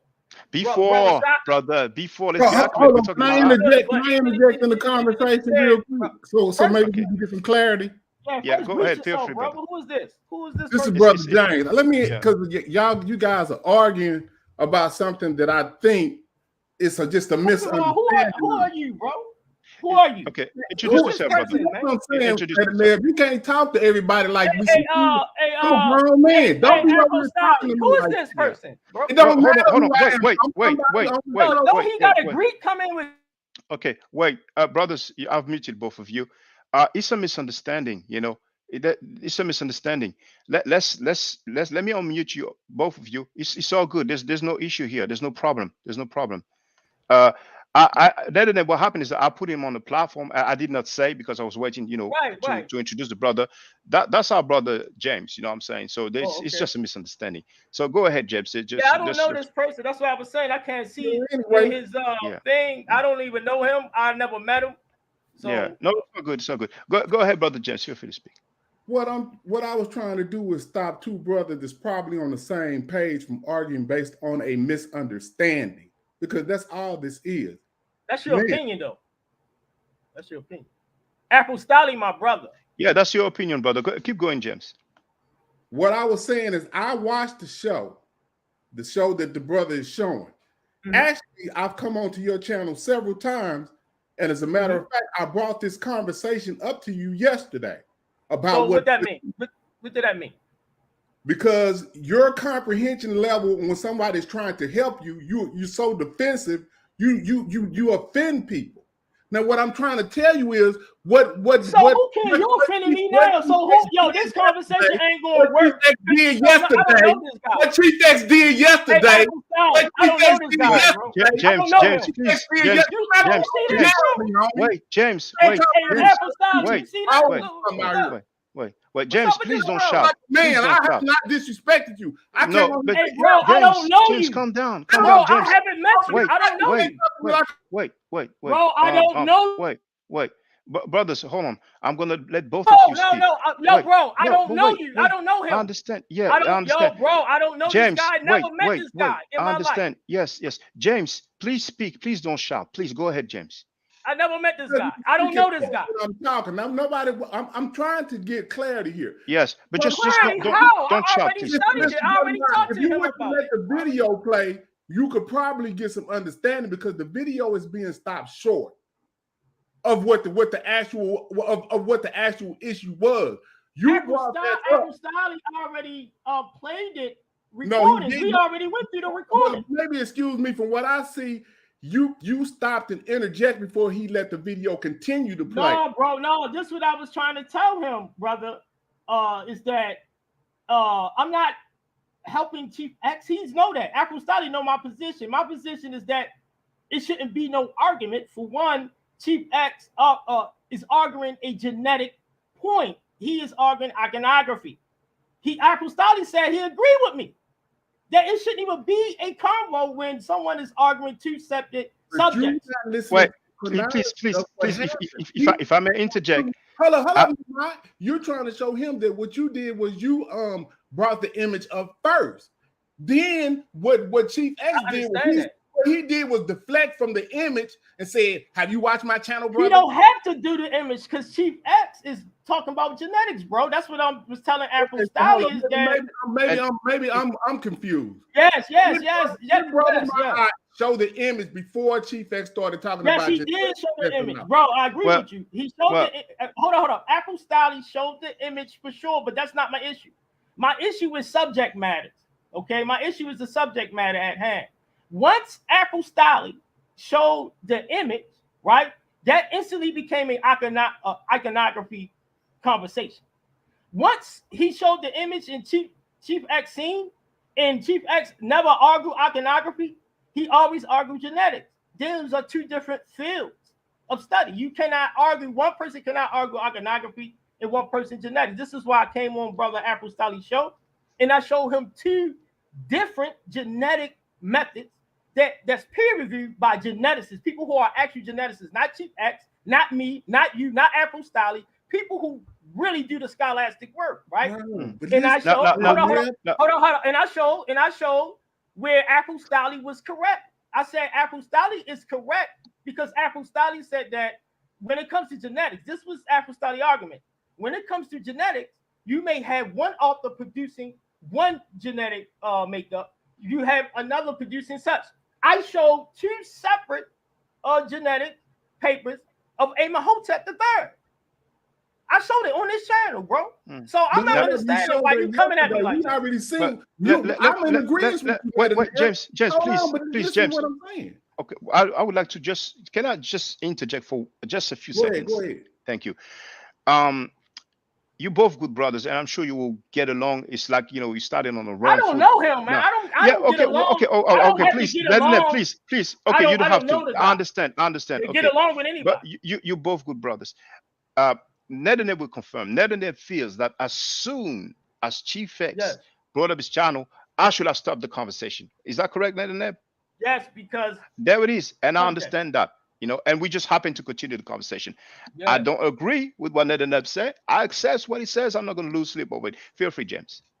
What I'm saying is, if you let the video play, he's going to go into the genetic part of it, but you won't let it go further than what y'all talking about. I already listened to that. It is no need to go further because he already stated. Brother Apple Stalley already stated what if you heard it, because I listened to it, he stated clearly that in genetics you can have 2 different one somebody may say Amenhotep is sub-Saharan African affinities using this method. Then somebody might say he has the haplogroup E1B1 or he has the haplogroup of European or Caucasian. That's what he said when he mentioned genetics. Apple Stalley don't know about genetics. Apple Stalley said he don't deal with genetics. I do because I go to college and I deals with genomes through linguistics. We got to study forms of archaeology, the human brain when it comes to language, anthropology, and now genomics. So what I'm saying is that from my little bit of knowledge of what I studied in schools and college and these textbooks, that if you're dealing with iconography, that's a whole nother topic. Now, if Chief X would have stayed on that topic with Brother Apple Stalley, then Apple Stalley have a valid point. He can do that. But being that Chief X told him first, he said, bro, after he showed it, Apple Stalley, he even agreed. Apple Stalley, he even agreed. He said it, yo, go to my channel, conversation should end because he's not properly prepared to do battle at that specific point because one is arguing genetics and one is arguing something different. That was my point. Now, for the record, I don't agree that the conversation should have ended, but I understand your argument that you feel like at this point the conversation should have ended because that you said you agree. What you agree with when you agree? You say you agree with me about something. What you agree with? That's what I. What I agree with you is your stance is that as soon as Chief X brought up his channel, the conversation. You agree with that? What I'm saying? I didn't finish my sentence. No, I'm saying that you said you agree with that, right? You said that. What I'm saying to you, I agree with you on many things. And what I'm saying to you is that you feel like as soon as Chief X brought up his channel, the conversation should have ended, right? I didn't say it should have ended. What I said was it should have just went to a discussion and not 2 brothers. But that's what we did. We had a discussion. They had a discussion. Yeah, I know y'all had a discussion. But due to Chief X, what do he think that picture is after he told you he don't deal with genetics? I feel as though you were inaccurate. And a lot of other people who no, that's how the conversation started. It started with me showing the picture. That's what I know this. I know that, bro. Well, we never agree on that, but it's okay. This is what I want. This is why I came on for. Okay. Hey, bro, can you send me the link? I'm gonna put up everything you said, and I'm gonna show you where you're wrong at. Okay, well, before he does that, go ahead, James. Can he let the video play to where Chief X starts talking about genetics and start talking about you? Well, can he let the video continue on, or are you going to have to stop it before he starts talking about what the contention part of what I was talking about? Let me ask Netanyahu. Netanyahu, do you feel like me playing the video, or you don't feel like me playing the video? Why are you asking me? Just play the video. I want to make sure that you're okay, because you've seen it already. So I just want to ask you. Out of respect. Go ahead. I think starting from the part, as soon as you start talking about when you about to show your picture, and then let it go from the beginning. Okay, I'm going to do that.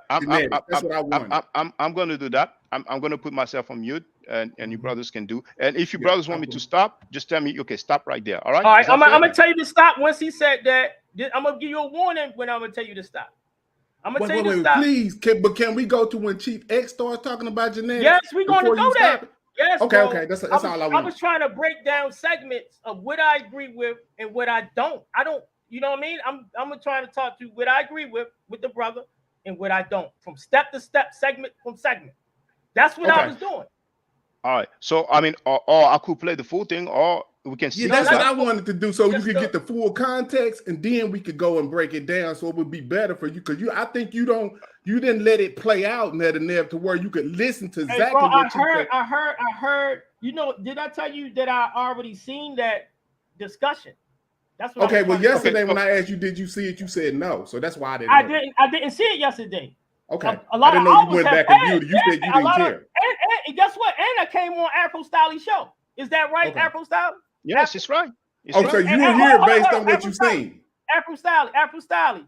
What did I come on your show for? What was I discussing? Show some DNA reports. For what? For comments that was made by who?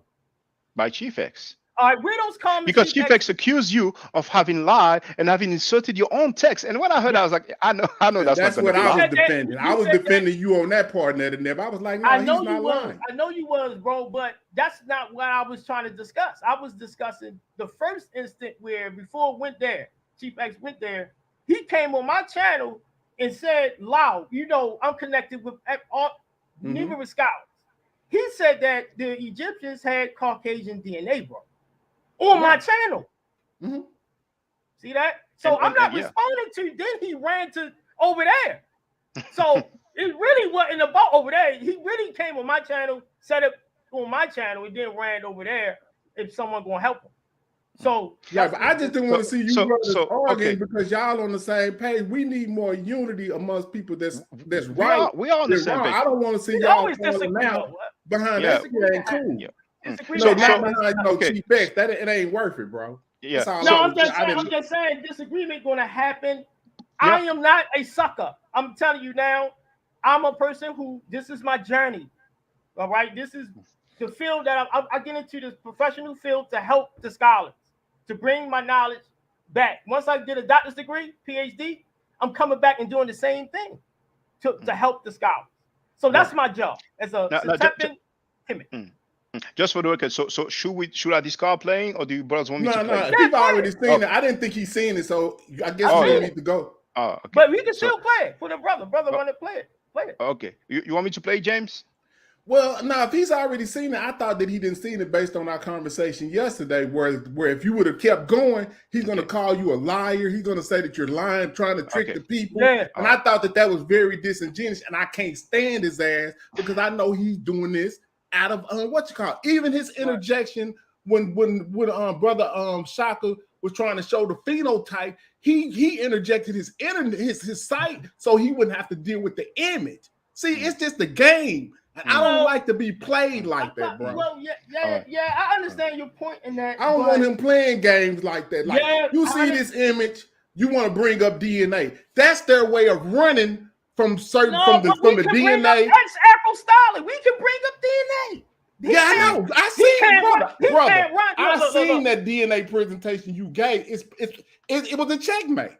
So but look, that's what they do with iconography, and I agree with. I'm not going. You can get mad. I agree with Chief X and them because you can't bring iconography and genetic. If they want to play genetics, we're going to play genetic. We're going to play magic. I got you. Okay, now I got you. We're on the same page. We ain't even going to play iconography with them. We're going to play with genetics like they want to play.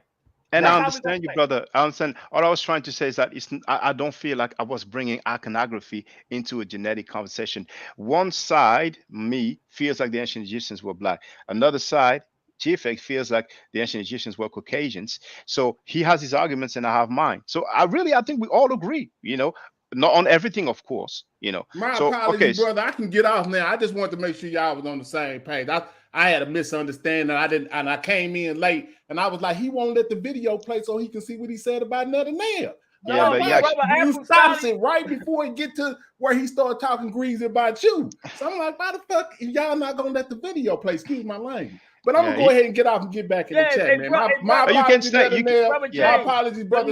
You good, man. We good. We brothers. You can stay if you want, brother James. Brother James, listen.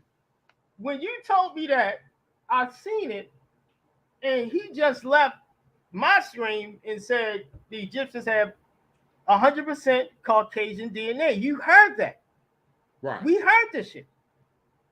Then he ran over there, and then Afro-Style about to beat him up, and then Afro-Style whip out iconography. That's where I disagree with Afro-Style. Okay. He should have said, hold up, I'm going to get some peer-reviewed data, genetics, but Afro-Style still handles it well, brother, because he said genetics is different results. One paper may say Amenhotep III has European haplogroup DNA using a different method. Then one method may say Amenhotep has 93.7% sub-Saharan African affinities. See, what people don't know is that these data, genetics is not flawless. That's where even though I disagree with Brother Shaka, I agree with him. See, that's the part they don't get. They think that genetics, if you run to genetics, and genetics is infallible, then they start using this, brother. Oh, yeah, you use it in court, and in court, somebody can go free with genetics. A lot of African Americans have that excuse about genetics. What they don't know, what the peer review says, is that spatial size, historiography, iconography, linguistic, numerous data can affect the data in genetics. I appreciate it. So I had to agree with Brother Shaka in that altercation, in that interaction, even though I disagreed with Brother Shaka, but I agree with Brother Shaka in totality of what he was trying to say. Yeah, James, I've just muted you. Feel free to unmute yourself, or I'm going to mute yourself. No, my son came you in the talking, room. so that's why. I hit the camera, but I didn't hit the mute on the mic. Yeah, my bad. Yeah, but feel free, Brother James. Feel free. You see that, and I knew from the get-go that was a misunderstanding. That's why I don't usually put people on mute, but I know that's a misunderstanding right there. Just chill, but we got to the bottom of it. Yeah, I'm just trying to keep us together, man. We don't need to be fighting. We on the same page. Yeah, we don't need to be fighting each other. I'm not fighting, man. I'm not fighting, man. I'm not fighting, man. I'm just not a suck up, and I'm gonna tell you where you wrong. It's just how it is. Yeah, we all passionate about this situation. You know what I'm saying? And I'm just as passionate about what I do as y'all are passionate about what y'all do. You understand what I'm saying? So like, what do you do? You know what I'm saying? Well, like some people say, okay, you writing a paper, trying to bring validity to Diop and Theophilo Banger's works, right? Negro Egyptian. I don't have such a important role, but I have a role. So like what I say, like my role is I brought the standard of Heru back to our people. Now you see that flag right there. That's my responsibility, right? I put Heru back on the standard for our people. That you understand what I'm saying? So that's what my claim to fame is. So are you taking it further? How you putting that on the standard for our people? Because we're people. Nations, hold up. Are any United Nations of other people recognize that standard? How are you gonna put it so other people can recognize it and our people can recognize it? Well, it's we're in our infant stages of resurgence as far as our history, right? So this is just the part of it, right? Like most of our people are historically illiterate. I mean, I know you twisting up your face, but half of Africa is Christian and half of Africa is Islam. And we're all indoctrinated with other forms of history. So we don't even know what that is yet, for the most part. We know what it is, but for the most part, our people don't know. So we're all trying to do our part to bring this history back. So you saying, well, what am I doing? I've already put Heru on the flag. I put him on the standard. So it's up for us. See, like you don't have it at your house to help raise the flag up. You know what I'm saying? So they can start seeing it. But that flag is all the way in France right now. It's in Africa. But but our people are still indoctrinated with other forms of history. So until we all, what I think all of our mission is to try to get historically on the same page. So that's you know what I'm saying? That's pretty much what we're trying to do here. That's really what the mission is. All get historically on the same page. James, can I ask you your opinion? when Reggie tells Sekou, you talk to your people, I talk to my people. What's your input on that? If you have any, if you don't have any input, Oh you no, don't have to. I definitely have something to say. Some of the things that Saber Rebbe or Brother Reggie is doing as of late, I am in total disagreement with. I know you have your own opinions about Pan-Africanism, but Pan-Africanism is what got us here. You understand what I'm saying? Without Pan-Africanism, you wouldn't be where you sitting at, and I wouldn't be sitting where I'm sitting at. That is what our nucleus and what brings us together. You understand what I'm saying? So I understand exactly what your position is. Yeah. And I agree with your position too, Brother Mott, as far as like, you know, if somebody's a pedophile, we need to call them out. If somebody's doing something wrong in our community, it shouldn't be all we black brothers and we can't, you know, critique, or just like what Ned and Neb saying, I'm not a yes man. I'm not a sucker. If you do something wrong, I'm not going to agree with you just because you black. And you know, brother, that's what my stance is. Yeah, you know, I would like to interject. See this flag? Did you get it from that brother in France who's doing live streams? The brother got the flag from me. That's my brother. You talking about Brother Mboli? No, not Mboli. Mabula. I don't know how to say his name. Yeah, but he doesn't speak English. He speaks straight French. Yeah, he has a translator. Now, I don't know him personally, but there's a guy that I mentioned. He's a Pan-African leader of a Pan-African organization, and people have brought up his criminal record where there's several instances of rape. Now, that guy who got the flag from you on his own channel, he talked about that, and he said, you know, I mean, I don't have it there, but I have it online. And at one point, he went like, you know, who cares? Who cares? He's working for our people. And then he said, and when I was young, what do you think I did? You think I was doing, you know, messed up stuff? So basically, he publicly made excuses for a guy who was accused of rape. You know what I'm saying? I didn't know that was his position, but I would talk to him. Well, his criminal record was published publicly. I see you on, but please use a webcam, brother. Because there was an altercation with a politician, so people talk about that, and then they brought up his criminal record. Now, some general journals, newspaper brought up his criminal record. Black websites did the same thing. He sued the black websites, not the normal or white website that put up his criminal records. He sued the black websites.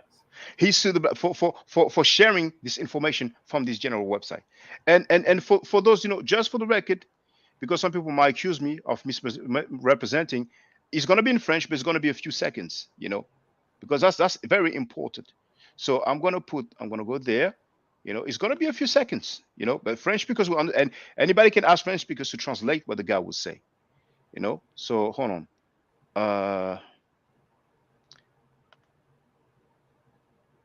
No, it's not that one. Do you know how to pronounce that brother's name that you? Yeah, but I don't want to say. You know? It's Mubali or something like that. I don't know what it is. But he's a good brother, though. Well, all Pan-Africans, they're all good brothers. But you know, once you defend somebody because he raped, now okay, hold on. I got it there. I got it. I'm gonna share it. So, what's the old? That's the sound. Rape? Yeah. Well. And I might add some translation just right after I share it. It's 50 seconds long. Okay. Un peu, là, je parle un peu de notre frère Gucci. C'est pareil. Hein? Vous l'avez attaqué parce que le frère, il fait ce qu'il peut. Apparemment, il l'aurait violé. Même s'il l'aurait tué de notre frère Gucci. Okay. So, I'm going to do some translation so everybody get the context. And if somebody want to discredit my translation, we can talk about that. French I'm fluent in French. So. Là, je parle un peu de notre frère Gucci. C'est pareil. He said, now I'm talking about our brother. He said the name of the brother, and he said it's the same thing. Hein? Vous l'avez attaqué parce que le frère, il fait ce qu'il peut. You attacked him. It's a plural you. You attacked him. You guys attacked him because he does what he can. Apparemment, il l'aurait violé, même si. Apparently, he would have raped. Il l'aurait tué, même s'il aurait truc. Even if he would have killed, even if he would have whatever. Moi, ça, je balaye. Parce que. Me, I brush it off. Moi, ce qui compte, c'est ce qu'il fait aujourd'hui. Because what matters for me is what he does today. Après, je suis peut-être pas forcément d'accord avec tout ce qu'il fait. then I'm not necessarily in agreement with everything that he does. Parce que, bah, mais c'est normal, le frère, il est jeune. But it's normal. The brother is young. Il est jeune, ben c'est normal qu'il fasse des erreurs. It's normal that he makes mistakes. Mais je surveille le frère. But I'm watching the brother. Pour l'instant, je ne pense pas qu'il est encore prêt. For now, I don't think that he's ready yet. Mais c'est en faisant des erreurs qu'on apprend. Donc, but it's by making mistakes that we learn. Moi, je l'encourage. So I encourage him. Qu'il fasse des erreurs. He must make mistakes because va le permettre à se rectifier. It will allow him to rectify himself. À changer d'entourage. To change his entourage. À faire les bons choix. To make the right choices. Mais moi, je suis avec le frère. I am with the brother. Pourquoi tout le temps qu'il y a un gars, vous voulez le diaboliser? Why every time there's a guy you want to I don't think we say diabolize in English, but basically to vilify him. Ouais, il était ceci. Ouais, il était avec des blanches. Ouais. Yeah, he did this. Yeah, he was with some white woman. Yeah, il avait violé. Ouais. Yeah, he raped. Yeah. Ouais. Tout le temps. All the time. On s'en fout. We don't care. And you can translate that as we don't give a F, but I'm going to say we don't care. Hein? So there it is. So a brother. What are you talking about? He's talking about that brother. He said the brother's name, who is a leader of a Pan-African organization in France and abroad. They are in Africa, several countries in Africa, you know. And the guy's criminal record came out. There's several instances of rape. One on a disabled woman. What? Several instances of rape. Is that the guy who got Brother James? No, not him. No, not him. No, that guy is basically. Yeah, no, it's not him. No. Let's be clear. He's talking about a brother who is a leader of a Pan-African organization that is in France and several African countries. And at one point, some newspaper, normal general newspaper, brought up his criminal past, the rape. He went to jail for that, actually. Some people say that he was falsely accused, but we always hear that. So some website, some website put up his criminal record, and there's more than one instances of rape. So this brother that we just heard now, he's basically, you can call it defend him. That's how I call it. Other people say, that brother, all right, listen, you saying that brother that's on speaking beautiful French, yes, was defending a rapist in a. Well, I played what he said and I translated what he said. And you feel free, brothers and sisters, to ask French speakers. And that guy, his live stream, he invites all Pan-Africans, he invites a lot of African Americans as well, people from the continent as well. This is Pan-Africanism. The guy raped, but they're going to say it's allegedly. And he has several instances of rape, not just one, And that's why I cannot roll. That's one of the examples why I cannot roll with Pan-Africans. And James, you know him. Ask him about this. Well, see, I can't speak the same language as him, so that's why we never communicated. He has his translator when he does live stream, so he doesn't have to be public. You can talk to him privately. But I don't have anything against that guy. I don't feel the same way. You know what I'm saying? Pan-Africans, do your thing. I personally cannot write. And if I was the only case of rape, there's others, but I'll leave it there. Hold on. Let me ask you this, brother Shaka. Yeah. So you saying because one guy raped somebody and that guy publicly said what he said, that you throwing all Pan-Africanism under the bus on that incident? Hold on, I'm just asking. You saying now? Hold up, he raped more than one person. But I'm just talking about that one individual person. You throwing the whole Pan-African movement out of the window based on what that one guy did, or you talking about? I said. Good point. You're recording. Listen. I said that. Hold up. I agree with Brother James. Unbiasedly. I said. That's one of the reasons why I cannot rock with Pan-Africans. But since you brought that up, the guy was accused of rape more than once. He went to jail for allegedly raping a disabled woman. But here, when I was in the Louvre Museum doing a tour to our brothers and sisters, I'm going to do a translation. It's 44 minutes. Let's listen up. Voilà. Donc vers 3300, enfin 3300. Donc ça a 3000 ans. Regardez la chevelure. Comme on dit, il n'y a pas photo. So far, I'm showing an artifact. C'était des Asiatiques. Then I'm mimicking somebody who says that these ancient Egyptians, they were Asiatics. And I'm going to continue with the translation. Des métis. They were biracial. We hear everything. We hear everything. They were Berbers. D'ailleurs, il me semble que Grégoire Chabaz, il est dans cette optique-là. And it So appears that hey, let me ask you this: is this the guy that have his flag? no, that's not. No, this is another case. This is pedophilia this time. This is an 8-year-old girl. She was probably younger than 8-year-old girl. Bro, please. I need you to clear this up, right? You said it was a guy, the guy that was talking French. When I look in his background, he has the same flag as my brother here. True or false? Correct? He has the same flag, but he's not the one accused of rape. No, I know that. Okay. What I'm saying is, him with that flag, he is saying he is with protecting rapists. He did not verbatim said that, but because it was a controversy when the criminal record was released to the public, so everybody was like, "Damn, I didn't know."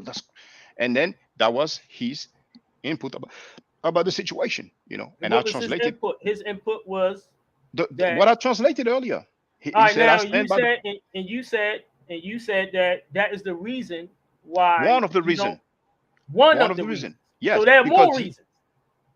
This here, that's what I'm trying to show, and it's a few seconds left, so I'm just going to play it. Mais comme c'est des gens que je calcule pas, mais non, mais lui, il est dans ma petite liste là. So I'm saying he is in my little list, Chabaz, Greg Chabaz, là. I'm making a nickname because I don't want to say his name publicly, but we are in the Louvre Museum. There's a group here. We see the artifact. There's a group, and one lady who was responsible, we say cadre in French, of a Pan-African organization. She said he's a pedophile once. En plus, j'ai entendu des rumeurs par rapport. I said, and I heard some rumors par rapport au Gabon. Regarding Gabon, the country in Africa. And then the sister said, he's a pedophile. She said it once. Then she said again, he's a pedophile twice. And then the brother goes, hey, he's stopping her from talking. Now, that brother who stopped her from talking, I know him because when I used to teach Meta Nature, he was there. And he told us, because he's from Gabon, he gave us the name of the guy. He explained to us that this guy molested an 8-year-old girl, and I think she might have been younger than an 8-year-old girl. He even said that the criminal, the parents, they complained against the guy, and that's why he left Gabon and he went to another country. So he knows about it. Other people know about this, and that guy is like a professor, a Pan-African professor. So one guy can, rape several women. Another guy can rape a child, and it's all good. And you saying Pan-African is from those examples? You're saying that's why you don't deal with Pan-African. That's some of the examples, because there's also the just thieves, some of the people. Yes, some of the examples. Yeah, and there's people who's been stealing money. There's a there's a guy. Let me show you. So rape. Pan-African is raping. Rape of women. Rape of children, pedophilia, stealing money from people, and sharing misinformation. And I can show you. So what they doing is and where you from, France? Yes. And those guys, they are acclaimed, the top scholars, respected. And if you dare disagree, then just like you said, oh, you're against the people, blah blah blah blah. I mean, let me just show you something. I'm going to show you something. It won't be long. Is somebody else trying to get in? Yeah, we're dealing with that same issue here in America. Pretty much in all of our organizations, we're going to deal with that. I mean, so I don't think that's just a Pan-African problem. Hold on. It's definitely not a Pan-African problem. So wait. Are you telling me that in America you have leaders of Pan-African organization who have raped several women and nobody says anything? Well, hold on. No, see, it's no organization. Hold on, bro. Go ahead. Because just for the record. He said, no. Okay. That's not what he said. He said that is a problem in every culture, period, known to man. Exactly. So, now, I agree with that. Okay, I understand. But you see that those are just some examples. And here, for the record, I'm not going to be too long with this one. This is they call the guy a professor. He claimed that he presented his thesis. People think that he has a doctorate degree. Donc j'ai vu ça de mes propres yeux et j'ai trouvé ça extraordinaire. Cette vidéo qui était sur and he's going to show a video that's from YouTube. Je souhaite quand même que nous prenions That's the guy here. 5 petites minutes de repos de souffle. For French speakers, he's the next best thing after Théophile Benga. You know, he's like the master teacher. You know what I'm saying? So, what's his name? I don't want to say his name. All French Pan-Africans, non-Pan-Africans, they know his name. You know, I'm just trying to be diplomatic. You know what I'm saying? You know. I mean, if he's giving public information, I mean, That's, you're gonna get. okay, I hope you ain't gonna get shot for it. No, it's not that serious. Okay, his name is Gomez, Gomez. They call him Professor Gomez. Now you see this is a Nubian painting, and I'll show where it comes from, which scrolls it comes from. And as we have this, and this is a video taken off YouTube. I'm going to tell you what he says to our brothers and sisters.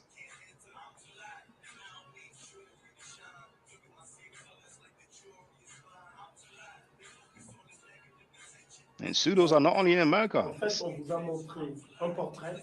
We showed you a portrait. Un document qui est contraste avec celui de deux des compagnons. A document that is in contrast with two of the companions.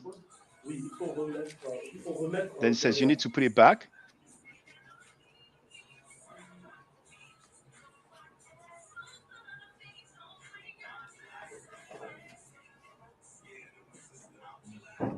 Bon, c'est pas grave. Donc, ce portrait, c'est un des portraits qui ont été faits à partir des témoignages. He said, this portrait is one of the portraits that was made from testimonies. I forgot to tell you, this is supposedly Prophet Muhammad. He's basically telling us that Prophet Muhammad was black, and this is one of the portraits. This is a video taken from YouTube, and this painting comes from the Nubians. But listen to what he says after. That's worse. C'est un des portraits qui ont été faits à partir des témoignages recueillis. C'est-à-dire que tous les témoignages des hadiths ont amené les gens selon la méthode. He says, all the testimonies of the hadith has led people using the method that we call criminology, qu'on appelle la criminologie, à reconstituer le portrait to reconstruct the portrait sur les derniers jours regarding the last days of the prophet. Le portrait dont je dispose, the portrait that I have at my disposal, et que vous aurez donc parce qu'on n'a pas pu scanner, etc. And that you will have because we were unable to scan. C'est un portrait beaucoup plus où il était plus jeune. Is a portrait where he was younger, and I end there. And I have the link to this video. I'm going to share the link to the video. But this guy is saying to the people that he has some portrait made from testimonies of the companions of Prophet Muhammad, and that he possesses some portraits of Prophet Muhammad when he was even younger than what we have on the screen. That's one of the most pseudo claims I ever heard. And the religious, right? Come again? They're religious. That's what they No, do. This guy is a comedic guy. He's like the #1 comedic guy in France. I mean, they are just as pseudo as anybody else. Right. See, this. Let me interject here. This is what's the craziest thing about what we're dealing with here. People that we call conscious, people that we're calling comedic. A lot of these people don't know, and we're just getting around. We're 10 years in, I would say, as far as being able to globally communicate on the internet to where we can kind of get this stuff together. So now we're starting to find out the pseudo-isms within our own selves. You see what I'm saying? And it's global. It ain't just what's going on in France. You just said that. Hold on, wait, please. This guy wrote some article on Ankh Journal. I think he wrote 2. Mm-hmm. And Ankh, we know that's Théophile Benga. But, Théophile Benga is not our fault. These articles were written way before he said that, He even said Prophet Muhammad was black. His name was Mamadou. For those who don't know, Mamadou is the Afrikaner's way of pronouncing Muhammad, But anyway, this guy is one of the top Pan-African guy, not only in France, but in the French-speaking world. I'm not talking about just any little homie that comes into place. All Pan-Africans, all French-speaking Pan-Africans respect this guy, and he has been stealing money from people for about 40 years plus. There's been many testimonies. But without the money, people are going to say, oh, you pocket watching. This is what he tells our people. So that's one of the reasons also why I can never rock with Pan-Africans. But go ahead, Brother James. I mean, that. you put it right back on me, Brother James. You remember when you came in and you thought, you probably came in late. You thought I was tripping. Right. That's what I mean. You see that when I talk to the brother Apple, that's my brother. I love Apple Styling, but some of the shit he say is just not right to say. It's wrong. Right. Yeah, we all gonna disagree, but but I'm not talking about disagreement. I'm talking about flat out wrong. All right, let me give you an example. If I say, because Apple Styling is like that, I'm gonna treat all beautiful French speakers like that. Right. See, so he's saying that he don't rock with Pan-Africans for some flukes that live where he at, but I know some gangster Pan-Africans where we at that's doing the right thing. I know some Pan-Africans on a BB Tumi in Ghana that you can connect with, you can work with and do work with. That if we in BB Tumi, I work with a professor. I'm not pseudo. I try to be in my lane with my subject matter. If I'm not in my subject matter, I tell you, I don't care about genetics, which I don't. But if I have to depend on information, I go to the expert. Not listen to a YouTuber. It's just not going to happen for me. And but see, you setting a great standard there. See, and that's why I appreciate you, because you setting that standard. And see, just watch this. I've been knowing of you for about 7 years. I remember when you was kind of on some pseudo shit, right? Oh, yeah. But hold up, you went. But see, what we can appreciate about you, I'm gonna tell you is this. that you went back and got your shit together. I'm gonna tell you this. Even the top scientists are incorrect. Right. On what they look at Flinders Petrie. He got more credentials than me. He's on another level, and he got some pseudo shit in his shit. So we gonna talk about pseudo. Everybody got pseudo. Everybody have it. Even Dr. Joe. Certain Dr. Joe shit is not.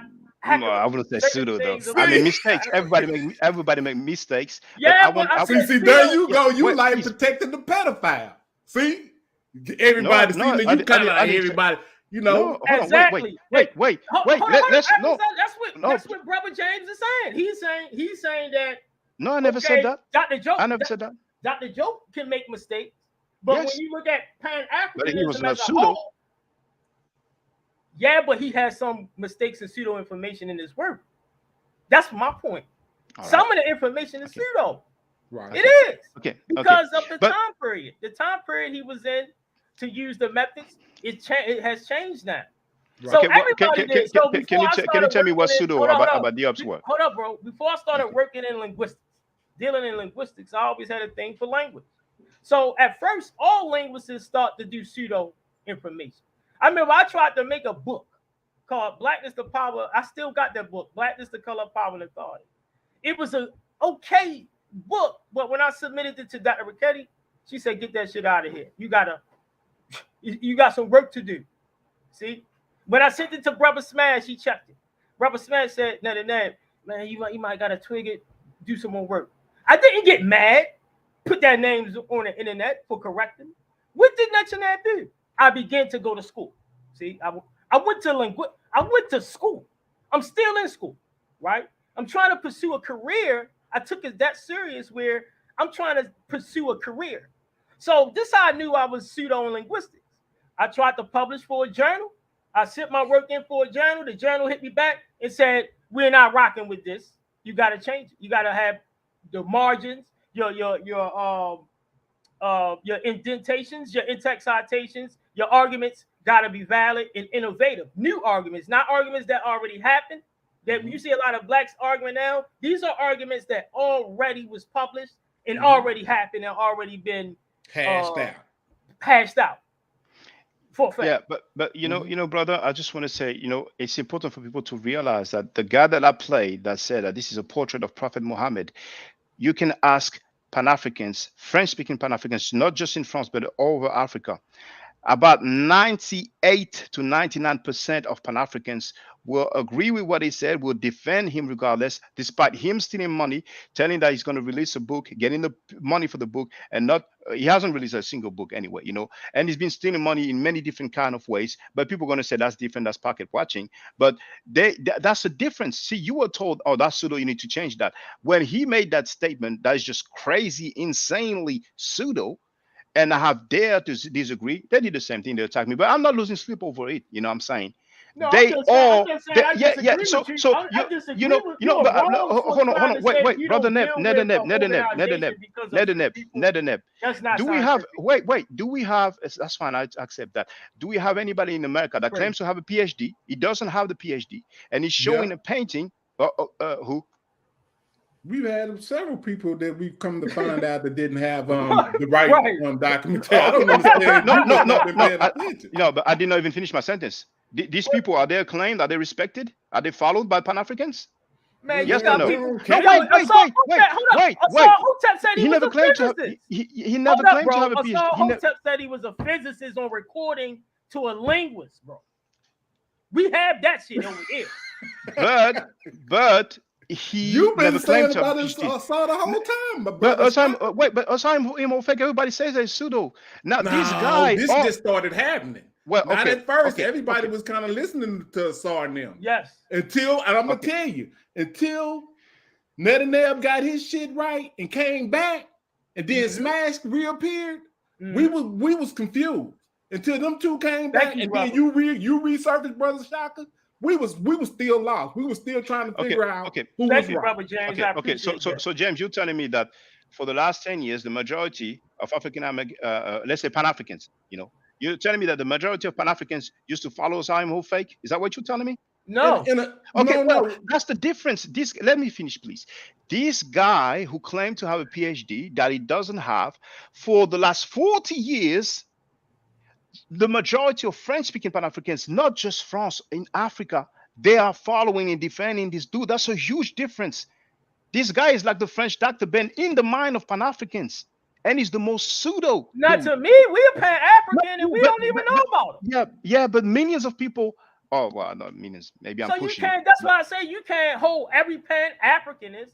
I never heard of him until today. Well, check this out. Know about wait, yeah, you don't know, but I know about him because he's a French speaker. That's why you guys don't know. But how can you make his actions accountable to why you don't like? Because the professors, the Pan-African professors, those who earn their degrees, whether it's PhDs or not, they are down with this dude and they're supporting this dude. So there's a lot of people down with a lot of things. Right. Look at the black scholars with Islam and Obenga and them. There's a lot of scholars in Obenga never Islam showed a painting. No, Obenga never showed a painting for the Nubians and said this is a portrait. I mean, you guys make excuses right now. You know what I'm saying? I think we need to be better served. We would be better served to try to figure out how can we straighten out some of these problems that you're bringing up. We don't defend pedophiles. We don't defend rapists. Well, James, you can't be thinking about that because I've been telling you and others specifically about Asar and other pseudos in our community that I was trying to clean up because the information that we were getting, I had to separate myself, bro, and go to a collegiate level to find out. And I was hold up. And I was telling y'all, hold up. I was telling y'all about y'all own backyard. He's telling us about another pseudo in another backyard that he gonna have to clean up. The pseudos in this backyard still running rapid. You ain't even cleaned them niggas up yet. They still got thousands of followers. I didn't have the tools. You came with the tools. I started using your tools that you started presenting. Now, see, Shaka, he even did a presentation. I was using your information to try to get them when I was on what's his name?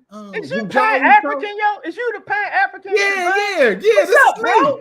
This is what I'm trying to tell. So I went over to Wu hollering at me like that, and you listen, bro. I know y'all wouldn't talk to each other, so I went and took that for you guys. So I went because you wasn't talking to Wu Jiao, you wasn't talking to Asar. So I went over there and asked the question the stuff that I was learning from y'all. I took it over there. And that's when they started. That's why I got them on record where they said Rickety Almond They said Raketi Ahmed didn't know what she was talking about. And they said Diop never did the proper analysis. That's where y'all get that audio from me asking, because they don't see me as a threat. They won't even talk to y'all. So I went over there and you see how they was trying to treat me, but I was just there to get the information so we can get clarity. I didn't know that was you, man. I'm sorry about that's that, me. bro. That's why I'm like, who is this brother screaming? He must be mad. I must made him mad. Yeah, I was mad because you was acting like you didn't know me. You know what I'm saying? Man, I've been around. I apologize for that. I didn't know you was Pan-African. Yeah, you made good points. And yeah, man, we trying to clean up over here. I mean, you gotta clean them up, bro. It's a lot of dudes over here, man, that is terrible. So you dealing with your problem over there, my eye, and we dealing with our problem over here, but we all in the same fight. Don't say that, brother. You deal with your problems over there, and we deal with our problems. No, I'm just saying, because we don't know French. We don't know what's going on the other side of the world. Yeah, I understand. So this global communication is good because you're informing us of what's going on over there. That's the beauty of global communication that we're dealing with right now. We can talk to each other and fix this shit. You see what I'm saying? And Pan-African, not an ideology. Pan-Africanism is what we doing now, like the brother saying. Internationally, like Dr. Jope said, build international teams of study. Like the brother is saying, Pan-African design saying. Look how we connected on this global scale of you over there in France, we over here. Pan-Africanism is a title. That's a title. We are demonstrating it in our actions. So, I don't see nothing. And we all want the same thing. We want to clean this up. We're tired of the circular conversations. We're tired of talking about Hebrews more. We already know the chronology of history. So if we could just get chronologically on the same thing, because it's all dealing with chronologically starting with writing and artifact. Dr. Ben and Dr. Clark them told us to don't deal with nothing but documentation. If you ain't got no documentation, we ain't trying to hear it. You see what I'm saying? And a lot of that stuff that we like even what Garfield's doing right now, it's a circular argument, because what he's talking about is thousands of years after the beginning of our civilization. So why are we even talking about that? We need to put this stuff in order. And what we mean by consciousness, if you don't know the chronology of history, you're not conscious. If you can't acknowledge the chronology of true documented history, you're not conscious. So even if you want to say I'm a Moor, that's cool. But you have to acknowledge the chronology that came before Moors. If you want to stop your history at 711 AD, that's on you. But we going back as far as we can take. And that's going to land us usurping Islam, Hebrews, and all of this other stuff. If we land where we supposed to land up, we usurp everything. We start our history with African indigenous history. And that's what I'm on. I agree.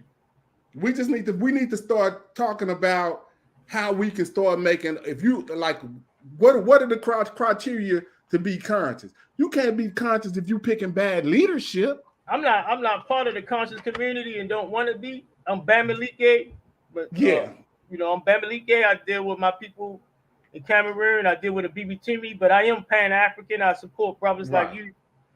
It's like it's because it's been damaged with the Polites of the world, the Umars. It's just bad to even be in our position right now. You know what I'm saying? So they're, like it or not, they're connected to this information because that's what they use to swindle our people. Yeah. They use this information to swindle them. And unfortunately for us, we haven't band together to be able to fight all of the misinformation or all of the people that's coming in with nefarious intentions. We haven't been able to eradicate them so we can get on what we really need to be on, which is just trying to get our people chronologically on the right path historically. That's what we're trying to do. Right. That's the simplest, if I could put it as simple as I could put it, we're just trying to go to the beginning of chronological history and then look at the world from that point. What comes next? What comes next? What comes next? And we'll figure out the rest of that after that. But most of our people, we're indoctrinated with Christianity and Islam. That's it. But that's what our problem is. Yeah, I've been listening. I've been showing all the comments. There were over 100 comments, so I'm just briefly going to them. Whoever wants to read them can pause the video. There was somebody who was asking, can Ma'at get back? Well, for those who don't know, my name is Shakandugu Kemet, but the account is called Ma'at Forever, but that's fine, And somebody saying, can you just play can you just get back on topic? I always prioritize the callers, You have the link, you're free to get on the platform. If I have a caller that's there on the platform, I'm not going to prioritize the chat. You know what I'm saying? Those guys took, just took the time to just come there and show their face. So that's why I prioritize. And everybody, if you don't know, if you want to get on the panel, you have the link in the chat. It is pinned, which means it remains at the top. You just click on it. And as long as you don't mind showing your face, you are welcome to get on the panel. If you don't want to show your face, then you can stick to the chat. You mind if I show, brother, since my man Pan African Designs here, I want to show him where, this is what we deal with, brother Shaka. Brothers making apodictic statements in a conscious community. We're trying to eradicate it because it's not good. It's horrible. White supremacy was born out of pseudo-information. Hitler had pseudo-information that he was the supreme race. Look at every major disaster with human beings, always pseudo-information mixed up in the mix. Even with gangbangers, they think that the block is theirs when it's really to the white man's, but they really think that the block is theirs. That's pseudo-information, the information that has been passed on to me when I was younger, having a bunch of pseudo-information and shit like that, and to now. So look at Chief X. Beef next. Look at Beef next, right? He make apodictic statements. He says the Caucasians had 100% DNA. This is what he's teaching thousands of black people. People that don't know, like Brother Pan African Design said, and you said, to know the difference between what is entertainment or pseudo-information from what is scientific information. Brother Elder Chief X said that. And he says it with impunity, in authority, in confidence. See? In confidence. Our people suck it up. Soon as we go to the peer-reviewed data, that picture of Amen Hotep that you showed has 93.7% sub-Saharan African affinity. He said all of the mummies he got that did the haplogroup, we have over 7-8 mummies, which is not being talked about, Brother Pan African Designs. I have over 8 mummies that haven't been talked about. 2 mummies have M1A1, right? They brothers. That one have M1A1, they mitochondrial DNA, and one have M1A1. It is stated in peer-reviewed documentation that as is of African origin, abundant in sub-Saharan African groups. You have 2 of Ramses the third and his son Pentaware. They both have E1B1A. Again, another type of sub-Saharan African DNA.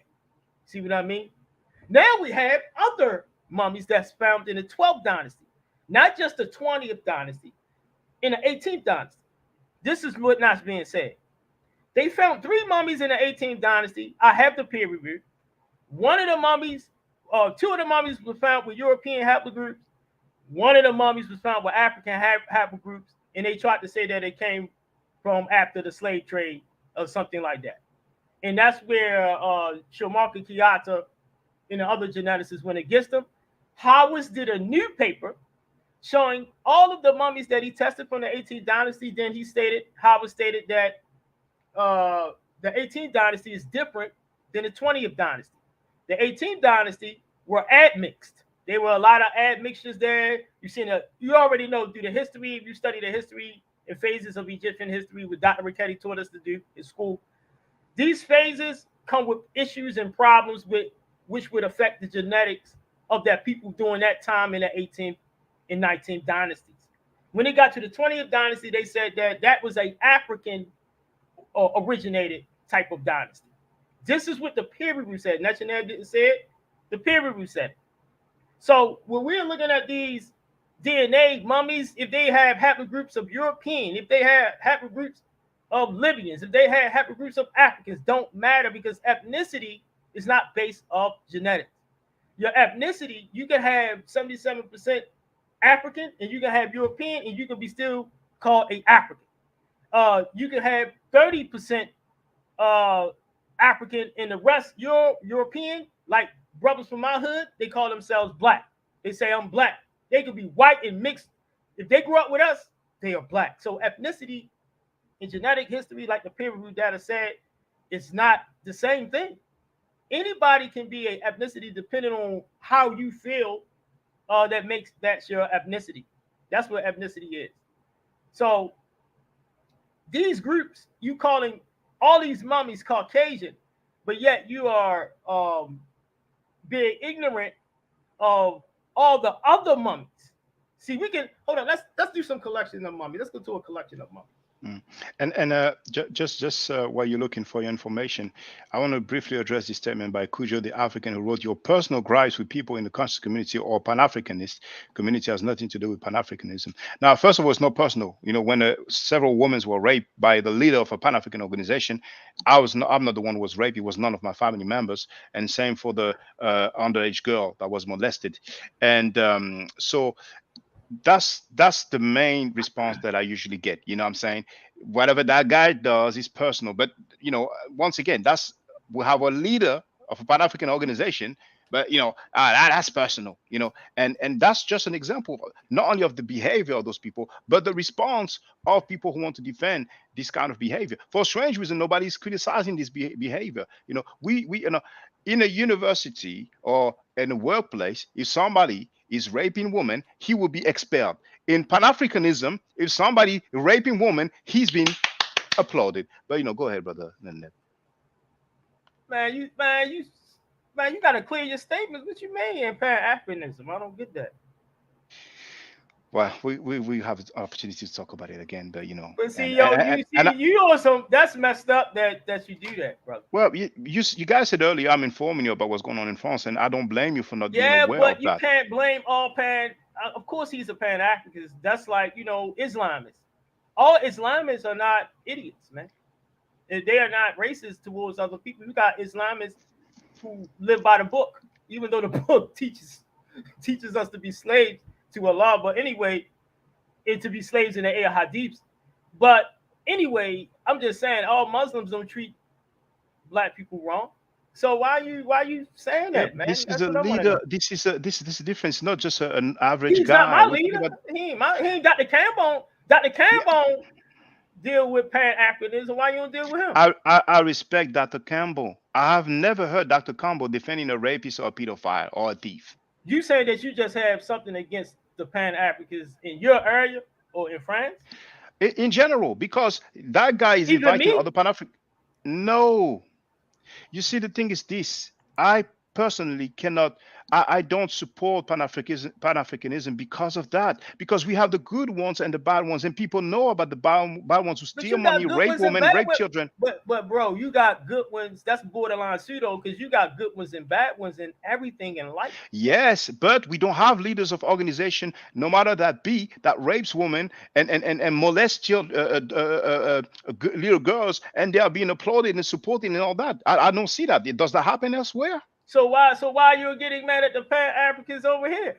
Because once again, we don't even know French. Yeah, we're not French speakers. We don't even know this is going on. Well, okay, I can give another example. Kwanzaa, Karenga tortured black woman. Okay, people celebrate Kwanzaa. Wait, you don't. But how many millions of people celebrate Kwanzaa, even though it's plagiarism from the Jewish holiday Hanukkah? Reggie is defending. Wait. I want to finish with this. I won't be long, I promise. Reggie is banging on Jabari for allegedly doing some Greek or Christian version of Comedicism. Now we have a Jewish holiday plagiarized, but he's defending Karenga. But go ahead, James. Go ahead. See, this is what you don't understand. See, you gotta understand. We separated by the Atlantic Ocean. Now you gotta understand what's going on over here, Shaka. Okay, hold on. Let's deal with Kwanzaa. That's America. Let me explain to you. Okay, we, for the most part, are historically illiterate here in America, right? We're looking for ourselves, our history. Now, watch this. In the meantime, we running up on all kinds of bullshit. So in whatever year that the Nation of Islam comes about, we thinking that's where we supposed to be at that time. Yes, but let's fast. Okay, hold on. I'm Let's gonna fast forward speed to it up. I'm Kwanzaa, gonna speed please. it up. I'm gonna Let's speed deal it with up to Kwanzaa. Kwanzaa. So okay, we find out that's some BS. Then we find Dr. Clark and them.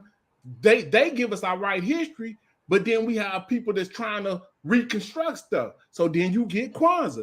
But you know what? Even before I became a Pan-Africanist, I knew that those candles looked as similar to the Jewish thing, right? Mm-hmm. You follow me?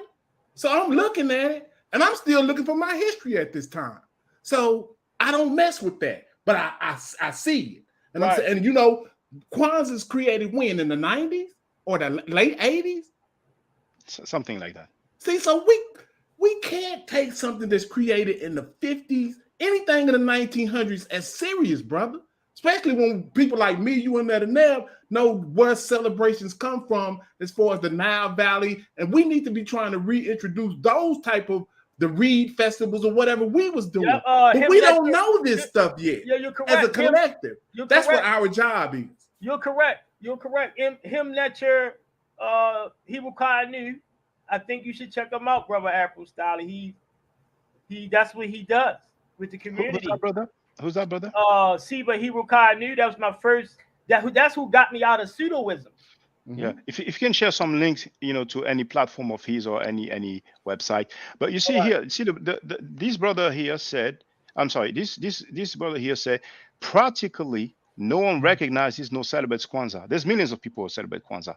So what do we do about Kwanzaa? What do we do about brother Reggie making excuses for Kwanzaa, for example? Well, see, so what if you want us to do? Go ahead. Well, I think that what we should do is we should learn our history to where we can explain why that happened. Why that happened first. Let's because I understand why it happened. What do we do with Kwanzaa? Those people celebrate Kwanzaa. But Shaka, you act like, hold up, man. I'm in school, bro. You sound pseudo. I'm sorry, yo. I gotta tell you, yo. You sound. I love you to death. Because of Kwanzaa, I sound pseudo now. No, because of your method. Not because of Kwanzaa, because your method. What I mean is because, all right. In African traditions, we have a right to practice other people's cultures. There is no written rule to say that Africans can't practice our traditions. I can show you Dr. Foucault, who is mentioned, who is a genius at African traditional political systems. Dr. Foucault, a professor. He broke down the key Congo systems of the Mbagi systems and things of that nature. In all institutions, even in the Bamilige, we can adopt other cultures. So should we celebrate Kwanzaa? Hold up, bro. Should we celebrate Kwanzaa? I ain't say nothing. I ain't get on y'all nerves yet. I was quiet. I ain't get on y'all nerves. Let me build. I'm just saying that you are acting like we cannot celebrate and reshape or reconstruct other people's cultures. We can do that. Who making that rule, man? Who's making that law? The Kemets definitely do it. Now let me give you an example in history of the Kemet to you, because you're a Kemetic. Hold on. But before you give the other example, should we celebrate Kwanzaa? Hey, bro, I'm just saying before I'm just saying I don't agree with that, because we have a right. I'm telling you that even Kemetu adopted foreign culture in their systems of the Nile Valley, brother. We are human beings. When we come across other cultures, it's called aerial diffusion. We are going to diffuse amongst each other, even with languages. Languages is going to borrow from other languages naturally. So, do I celebrate it? No, I don't celebrate Kwanzaa. I don't celebrate. That's just me, my views and what I teach my kids. We only celebrate what we are. But if you want to celebrate Thanksgiving, because this Thanksgiving, I'm hitting everybody's houses and I'm celebrating it, and I'm gonna be eating it. I'm gonna be eating in it. And while I see my family members there, I'm gonna be teaching them about that knowledge itself. So it's legal to celebrate other people's cultures and African traditions, man. They know what I'm saying. We can't, but me personally, I don't, because it's an imitation copy. I don't celebrate Kwanzaa. I don't do nothing wrong with Kwanzaa as long as people were saying that this is a reconstruction. Kwanzaa is a reconstruction. We took it from, if they are honest and say we took it from the Jews, we liked it, we can apply it, we're going to reconstruct it, and if it works for people, we can do that. It's nothing wrong with adopting other people's cultures. You'll adopt other people's cultures. And the internet, we're using the internet age. That's European culture. The internet is European culture. So come on, man. I'm glad you said that, but with Kwanzaa, they don't say it's a reconstruction. They don't say it's plagiarized from Hanukkah. They say it's an African celebration. It's not an African celebration. But that's what they're saying. So that's inaccurate. But see, this is where it's a teachable moment, right? See, this is what I'm saying. We can't be arguing about this confusion that we're dealing with. This is a time to teach. To teach what Kwanzaa, to teach what Garfield teaches. You teach our people the origins of the thing, and leave it up to the person once they get the knowledge to make a decision. It's not Come on, brothers. Yeah. We can't be arguing about myth. Man, we got big. See, I'm not arguing about myth. I be listening. Hold on. And then you are more in line than you think, because we looking like a joke out here. See, you say that, but I say the same thing. So now what I'm on some solution shit.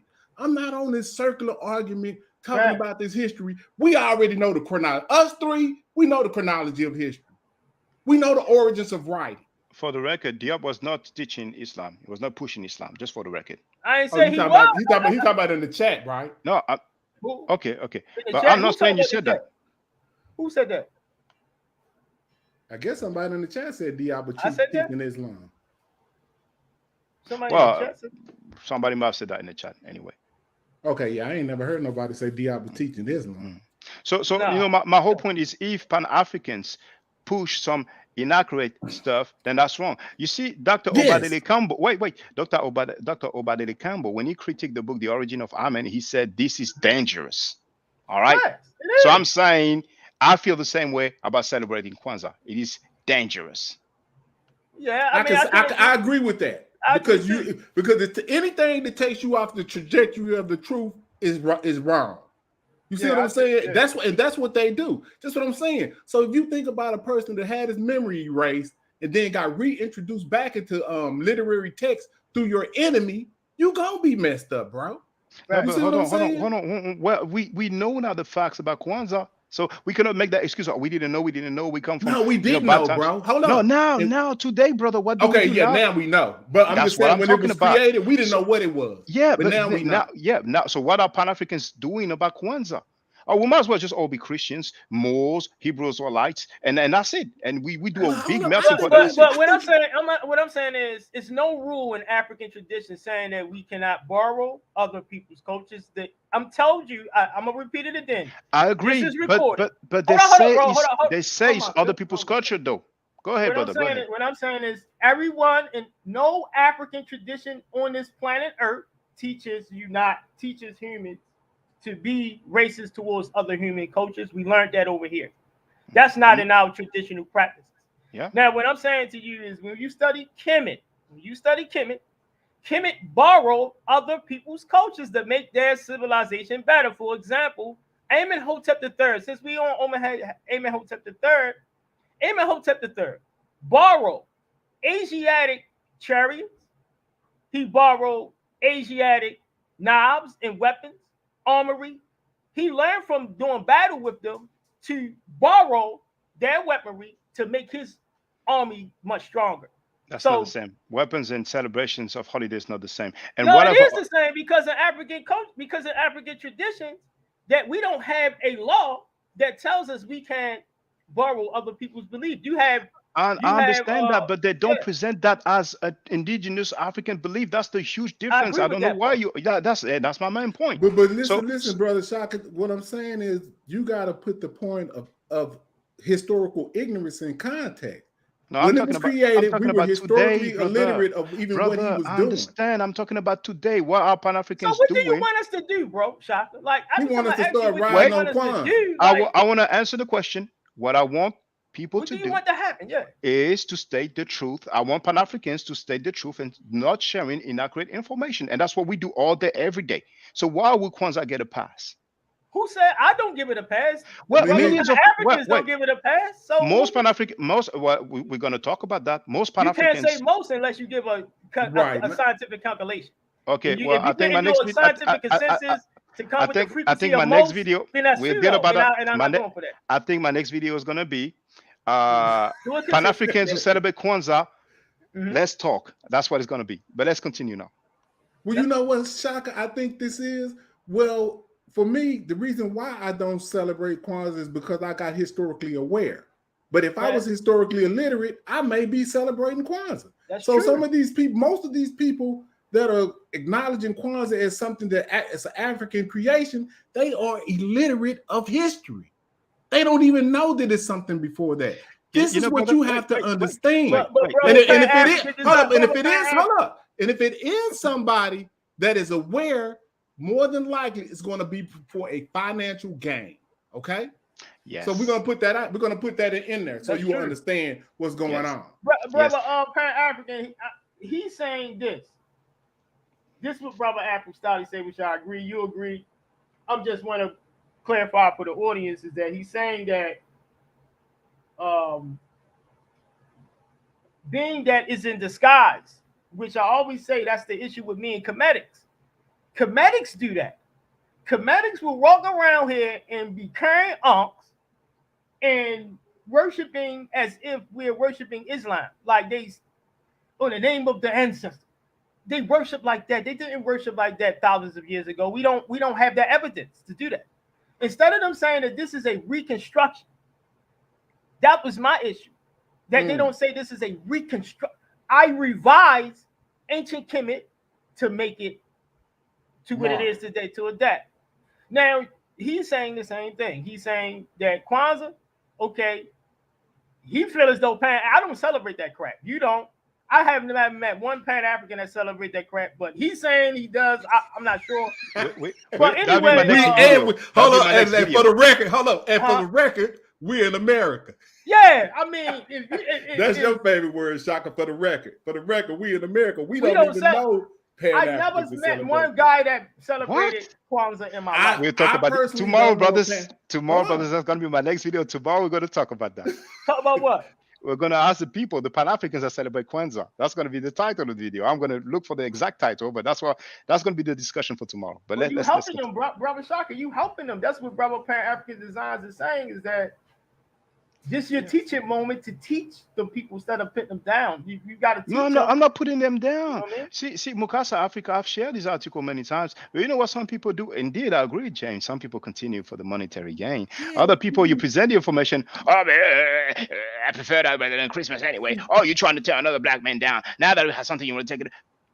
Yeah, see, that's the defense mode to keep the. But see, we got to understand, bro. The whole thing, like when Brother Reggie and them saying they disagree that we should be trying to reopen our own temples, that's just like saying you don't want us to reopen up our own monetary system, our own war chest, because you know what happens when you pay when you let's just say hold on, watch this. Let's keep it real. Go ahead. Let's just listen. If we were to reopen up our own temples, we would not be paying money to the mosque. We would not be giving money to the Roman Christian church, because that's what you do when you pay tithes every Sunday. You're paying back into that religious system. If we had our own religious system, which they closed down, we would have our own military to fund. That's true. Yes. This is what we don't look at the whole picture of what the importance of closing down the African system was.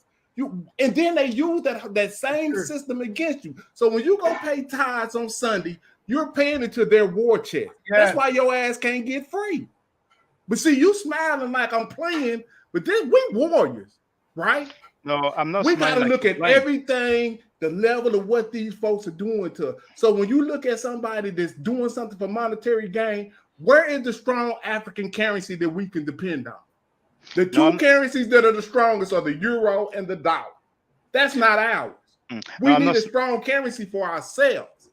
See what I'm saying? That we can back so we can get ourselves in order. We're in somebody else's system. Yeah, that's true. I'm not smiling like you're playing. I was just thinking about the title of tomorrow. Like, do Pan-Africans celebrate Kwanzaa? But you see, the excuse. I mean, what you're saying, the defense or the explanation. Wait, I'm talking to about James. No, he's defending him. No, I'm talking about the reality of what was the situation we're in. Go ahead, brother. Go ahead. Thank you. All I'm trying to say is that the breakdown that you made when it comes to the Moorish, when it comes to the fake linguists, when it comes to all the other fake pseudo stuff, Nubian to Planisrics, you have other people who make similar arguments in defense of their belief. Yeah, and because it's a religion. Well, not just the religion, the linguistics, for example. We have, Ujau, the Twitter fingers. He's not a linguist. He's not, but how many people do we have here? Oh, he's a great scholar. He's doing the breakdown. He's doing the work. You guys are not doing the work. You see? We don't have that many people. I don't think it's our fault. I think it's YouTube's fault. I told brother Pan-African Designs know some of my arguments. My arguments is that it's YouTube's fault. It's YouTube. I don't blame YouTube. Yeah, he said that just yesterday, I believe. They can lie about other stuff, but we got people lying about our history. We can't get them off the air. You can't. You won't be able to because the Freedom of Speech Act, right? Well, you can't say stuff about certain things like COVID, and the certain group of people. They got their stuff in order, but for some reason or other, they let our stuff linger on to where we just argue and perpetuate. You know what I mean? We'll just continue to argue because we don't have nobody we don't have a law to where we can just say, hey, you got to get your ass out of here. Right. It's not. That's what we need. We need to be able to enforce our own law. Get them out of here. Hey, brother, Pan-African Designs. Yeah. And my law is if you're not peer reviewed, right? If you're not in that specific field in publishing your work, because I learned that scholars don't publish their work. Einstein wouldn't publish his work straight on YouTube. He would publish it in a peer-reviewed documentation with other experts. So I had to learn how can I take the pseudo, and because one time I used to believe in Anunnaki. So as a young person, how the hell did I believe in Anunnaki? Right. You understand my point? Like, you got brothers believing Anunnaki, and I was in college in 2002. Right. I graduated from college. And you had people in college talking about Anunnaki. This is where I get the information from, right? You had Malachi Yoke scrolls going in college and all of that stuff. How did it get there? Now, my issue is when I talked to my teacher, she didn't like those Dr. Yoke scrolls that was going around in college. Why? Because she said it's no in-text science. She was on this even when I was in college in 2010. You didn't even understand what she was talking about. I didn't. It was 2002. I didn't have a clue, and I was in college. I had my transcript. I graduated from college, and it was still pseudoisms in college. This is what I'm trying to tell y'all. My sister got a master's degree. She don't know nothing historically, but she whatever her field is, she knows. But as far as history, she's totally lost. So it's possible. Hey, brothers, I really enjoyed the conversation. I'm going to let you make your closing remarks. It is 1 a.m. I have to work tomorrow morning, but, I really appreciated the conversation, Yeah, this is a good bill. Yeah, I really appreciate you, brothers. I'm going to tell you, before we get out, I appreciate you, brothers. I'm in America. Whatever the title of this is kind of like trying to, divide us. We got to understand. We got to have a conversation about tribalism. I think we need that'll be a great discussion that we can have.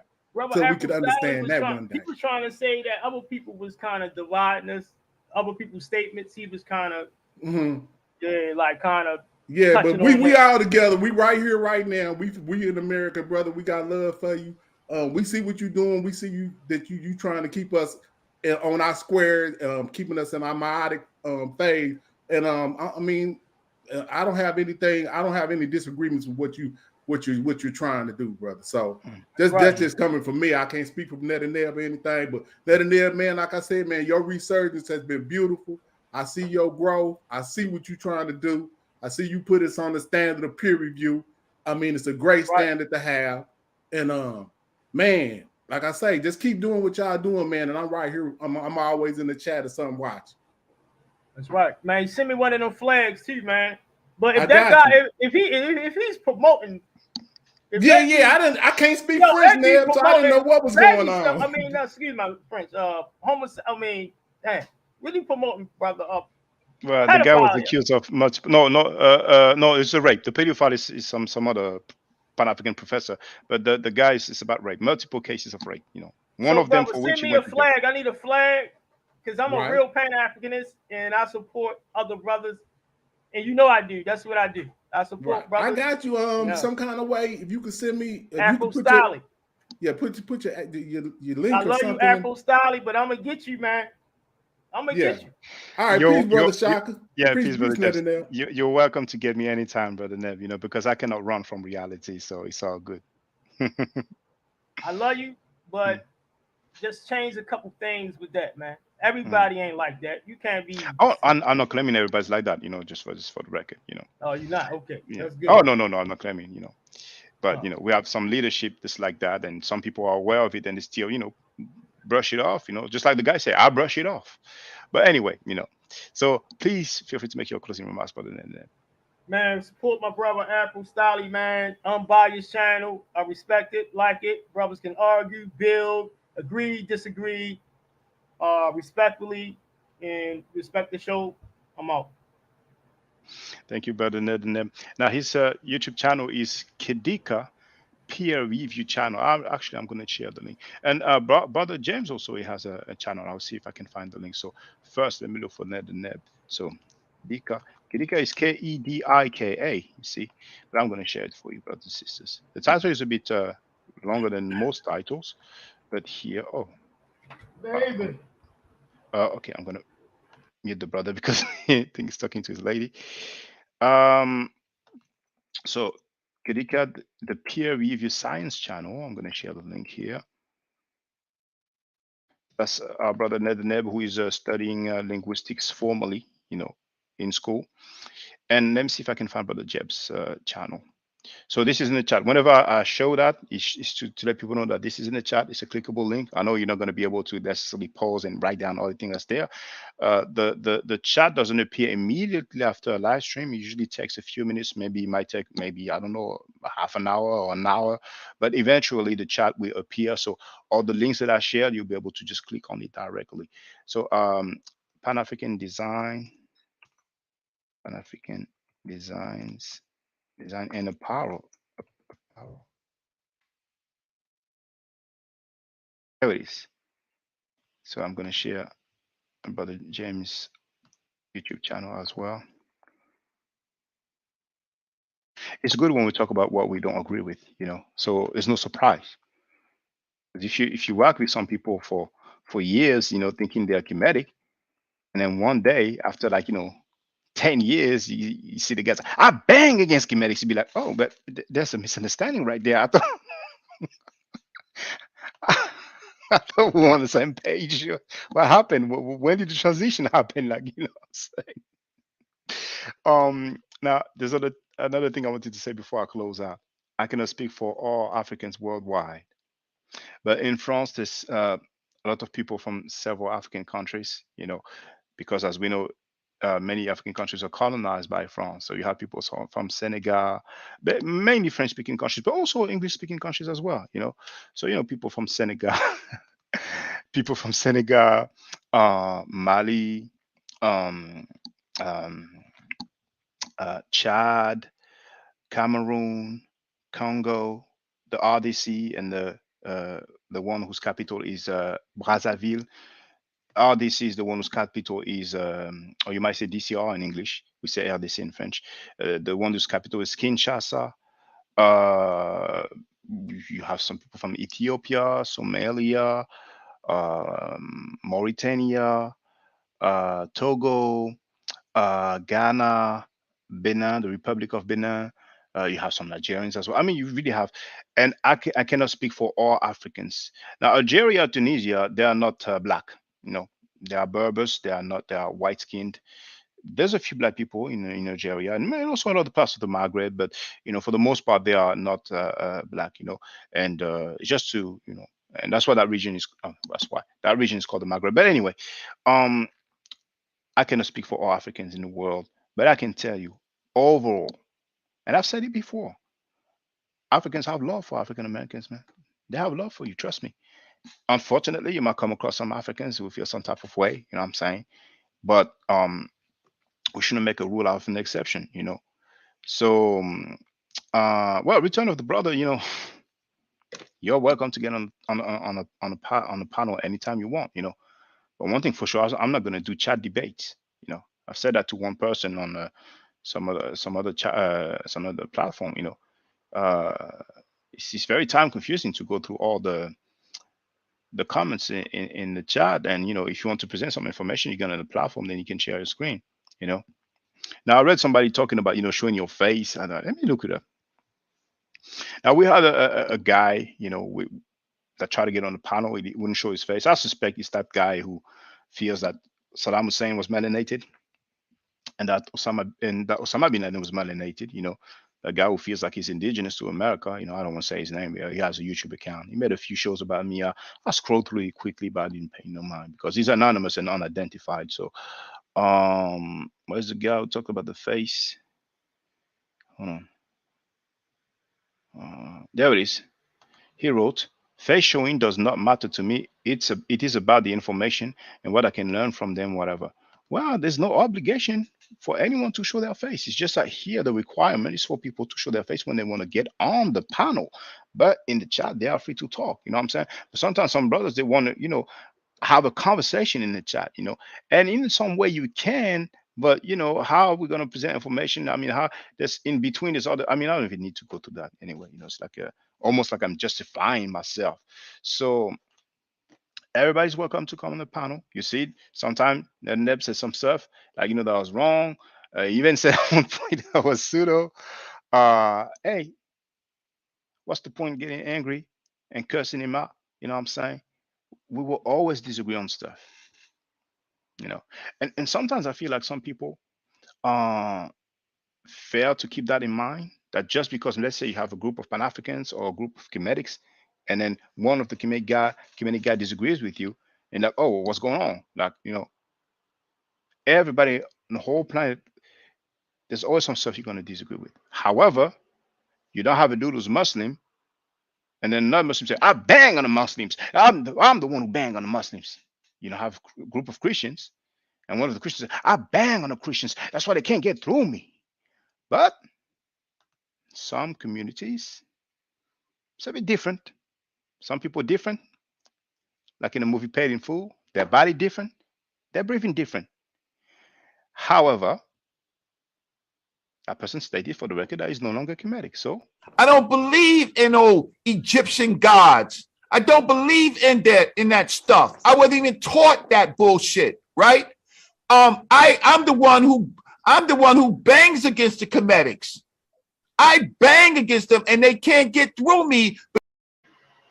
Now I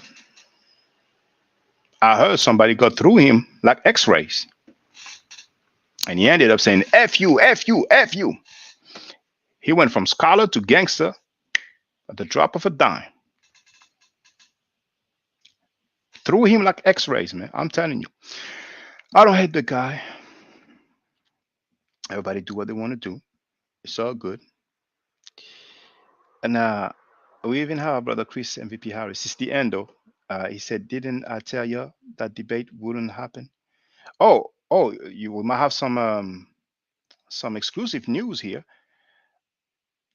Did Jabari or Garfield state for the record that he will not debate? You just please, before I close out, I want to know,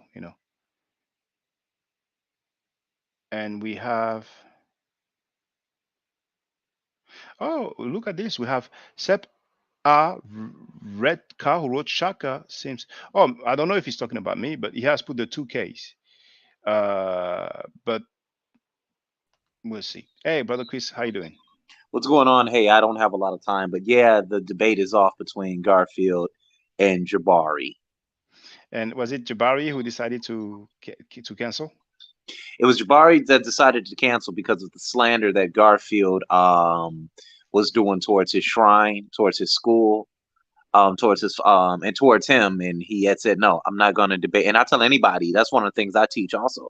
I said, never debate anyone that you don't like or that you don't get along with. There's no point of that. You know what I'm saying? There should be ethics involved when two people decide they're going to square off academically. And I knew that's what Garfield was doing. He was doing it to a point where, yeah, he wanted that because when and may I ask you, is this something that Jabari said today? Yeah, Jabari went live today on Sonetter's channel and he spoke about it.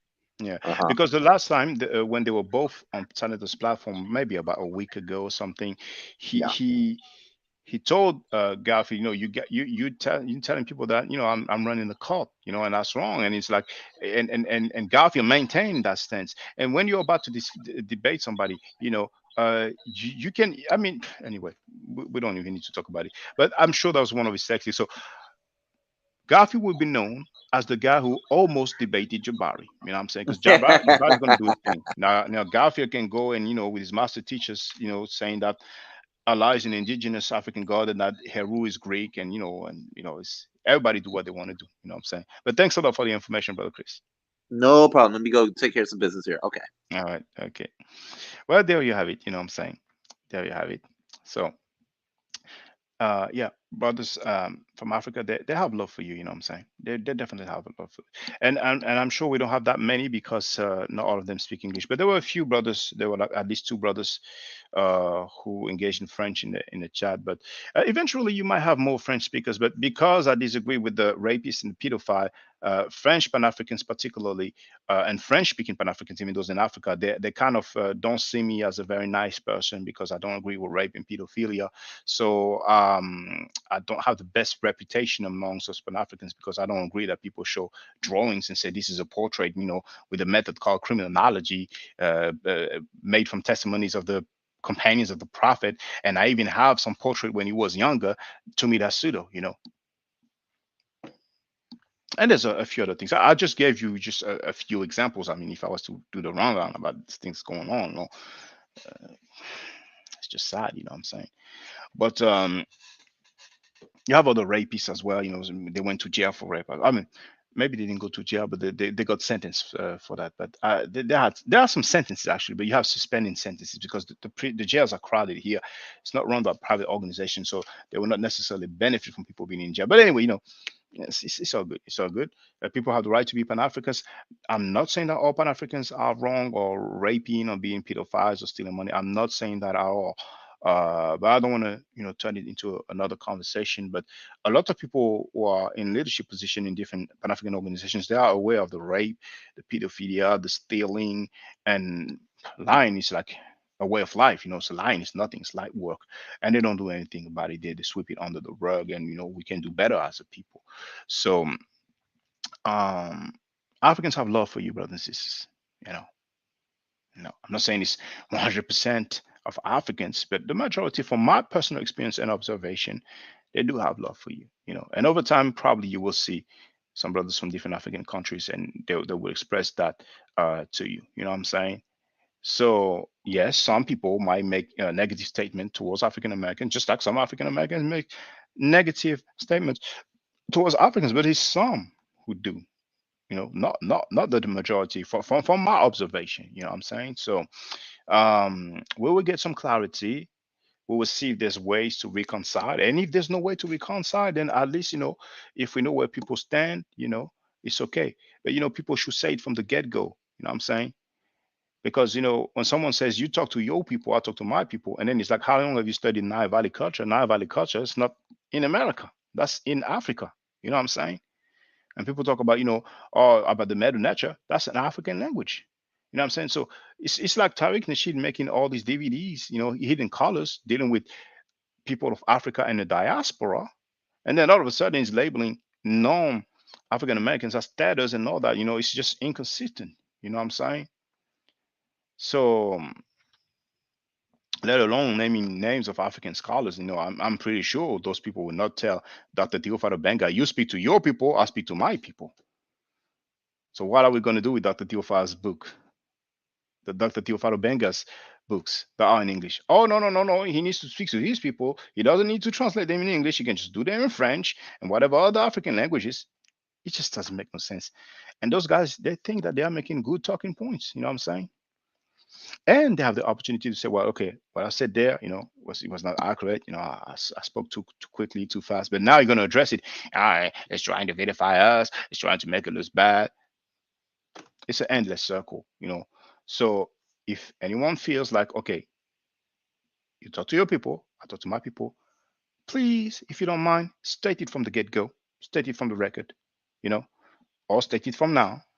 Just make it public service announcement, Twitter post, Facebook post, YouTube post, and just say, oh, by the way, I only rock with people from that geographic location. Anybody else, you talk to your people. I would appreciate if you do that.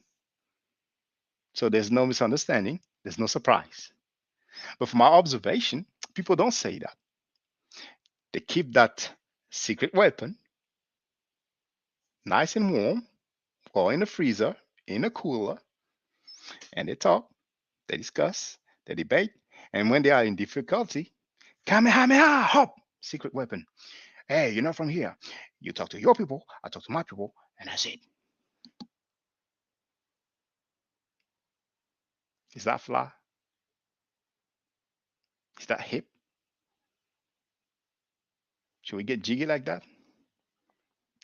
I don't think it's fly. You know what I'm saying? So let it be known from the get-go. If you feel that way, okay, you are entitled to your opinion.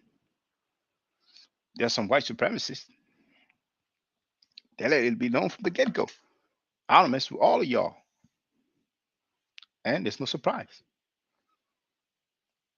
Because if we use the term snakes, would that be suitable? Let's go talk about Africa, African cultures, African history, African languages. And the irony is all these guys who say, oh, you guys talk about Kemet, but we're not from Kemet, we're from West Africa. They've been saying that for years. And then we have a brother who's from Africa. And I mean, is Liberia considered West Africa? Surely? Yeah. West African coast. You don't get more West African than Liberia. Then you have a West African brother. Oh, you talk to your people, I talk to my people. Now, James says, put it in context when a person is saying, you talk to your people in France, I'm only saying, so because I don't speak French. No, brother James, I'm not talking about you. Now, maybe some people have missed it. And I will close this way then, so people can, get some context as well. They will get some context as well.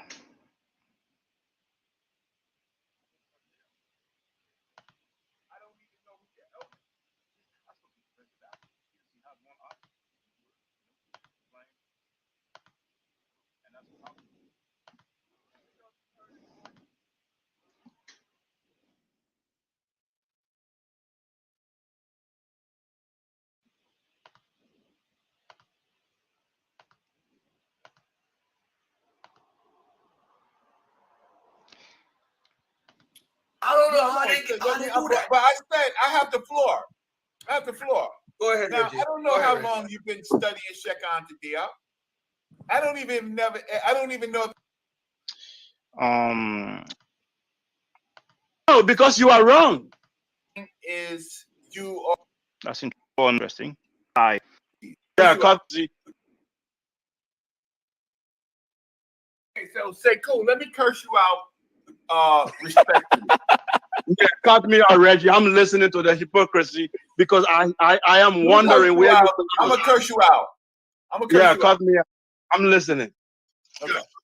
You have no standing. In our communities. You're an outsider. You have no standing. You're an outsider. Now, what you are doing. I don't know if you've heard that, but he actually said, you're an outsider. That's interesting. Is you are a new. What is your community that I don't have no standing in? African American. Oh, Oh, Reg, Garfield is not an African American. Garfield is an comes from African the American. Caribbean. Garfield is an African American. Sanetta is a Dominican. They African Americans. We African Americans. What is wrong Let with me you? finish. Let me finish. I want to curse him out politely. No, because you are wrong. You have no standing in our community. Garfield an African American? You're not Garfield African American struggle. Sanetta African American? Yes. You're not part of the African struggle in the Americas. Now, No, you want to bring discrimination. I'm very, it's embarrassing that you being an Whoa, come on, man. How you gonna interrupt, man? Come on, man. Garfield. Show me eyes. The floor. I don't know how they do that. But I said I have the floor. I have the floor. Go ahead, now, Reggie. I don't know how long you've been studying Shekan Tadia. I don't even know if you've heard his voice personally. I don't know if you've ever met Theophilo Benga, talked to Theophilo Benga. Now, if my community has some questions and I'm a part of that community, I can answer it. Now, there are people who it takes them some time to gather some information. So I can answer it. Has some questions. Now, if my community has some questions. If my community has some questions. And I'm a part of that community, I can answer it.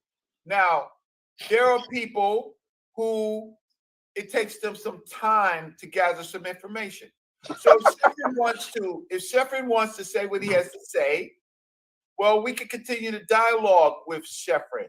But don't you ever criticize me for not responding like I'm a crazy convert every time somebody says something about Shekan Diop or any of these people, right? You know why? Because I have a proven 33 years in this, right? If some people can enlighten me, he has a proven 33 years of what? Besides butlering, besides being a secretary, making tea and coffee, carrying suitcases, coats, umbrellas. Not a book, not a platform, not even a blog. Whenever his last 3 minutes elsewhere. And you see, without Sanetta, he would not have a presence online. Platform is going to get his right. So they know how to take that. Cool. I mean, I don't want to commit. You've told me, and anything goes. And you have, I don't know what your standing is. I don't know what university you went with. I don't even know who your elders are. I don't even know how long. You've told me recently how long you were a Muslim and how long you're not, but that doesn't mean that you haven't studied the culture. Well, I'm going to ask you now, how long have you studied Nile Valley culture?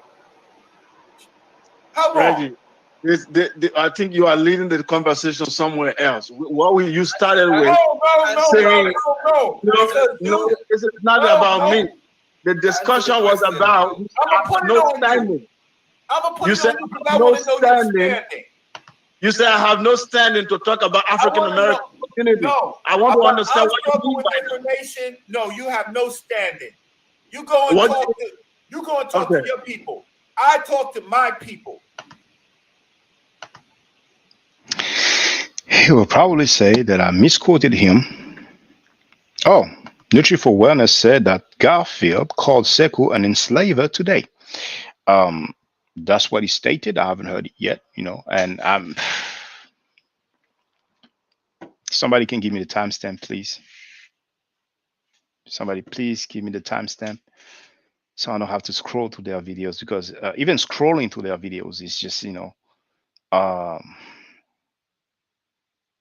it's just annoying. Now, African Renaissance TV wrote clearly a complex, a superiority complex.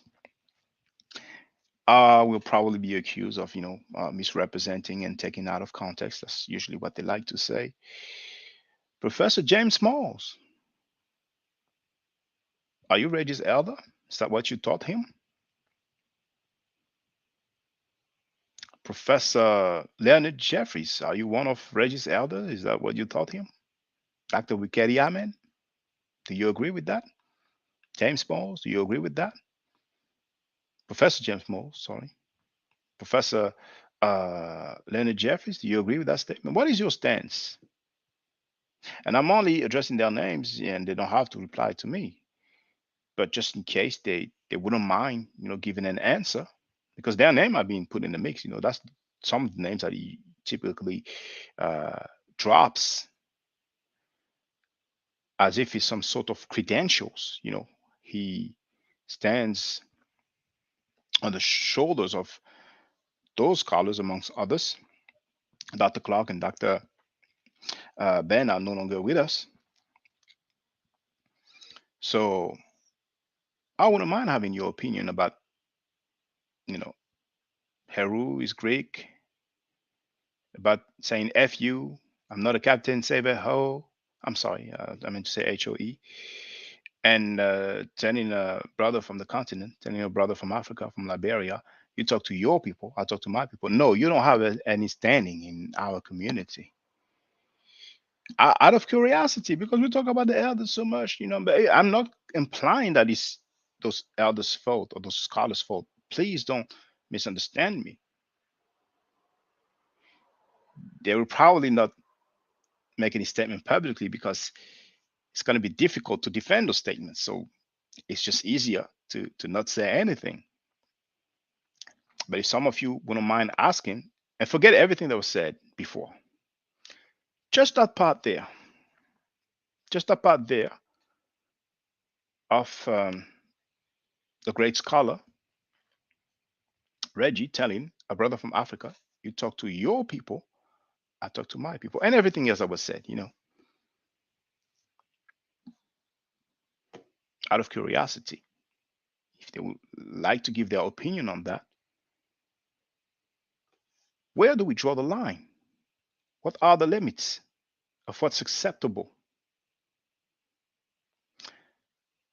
I recall two brothers in the chat disagreeing with that statement. And I'm not saying this like you have to disagree, you have to say I don't like you. No, it's not that. But where do we draw the line? So brothers and sisters, stay safe, stay healthy, and if I'm allowed to by the Necheru, I will definitely. I wonder what Dr. Mario Beatty thinks about that. I wonder what the ASCAC members think about that. I wonder what Dr. Jahi Issa thinks about that. Dr. Jahi Issa is in Africa. And I had a look earlier. Reggie is still on the University of Amen website, westafricabeyond.org, if I'm not mistaken. It's still listed on the website.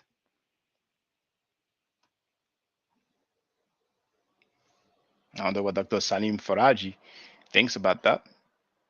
I wonder what Professor Osei thinks about that. You know what I'm saying? Professor Osei is in Africa as well. Now, I don't know about Salim Faraji. I don't know where he currently resides. So the brothers who are in Africa, he is one of the team member. And the other one is saying that Allah is an Allah is an indigenous African God, and the Hebrew language is an African language. That goes in the realm of pseudo. But here it's not just the realm of pseudo; it's something else. It's separation. It's divide.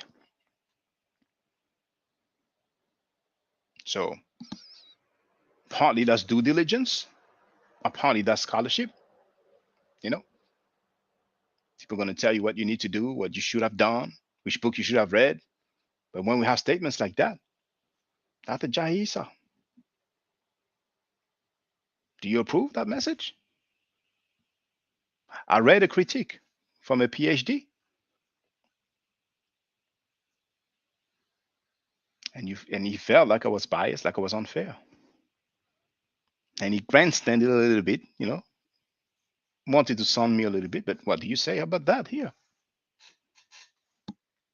But they don't have to answer. It's all good, Everybody do what they want to do. Stay safe. Oh, thank you. It's gonna be a great excerpt.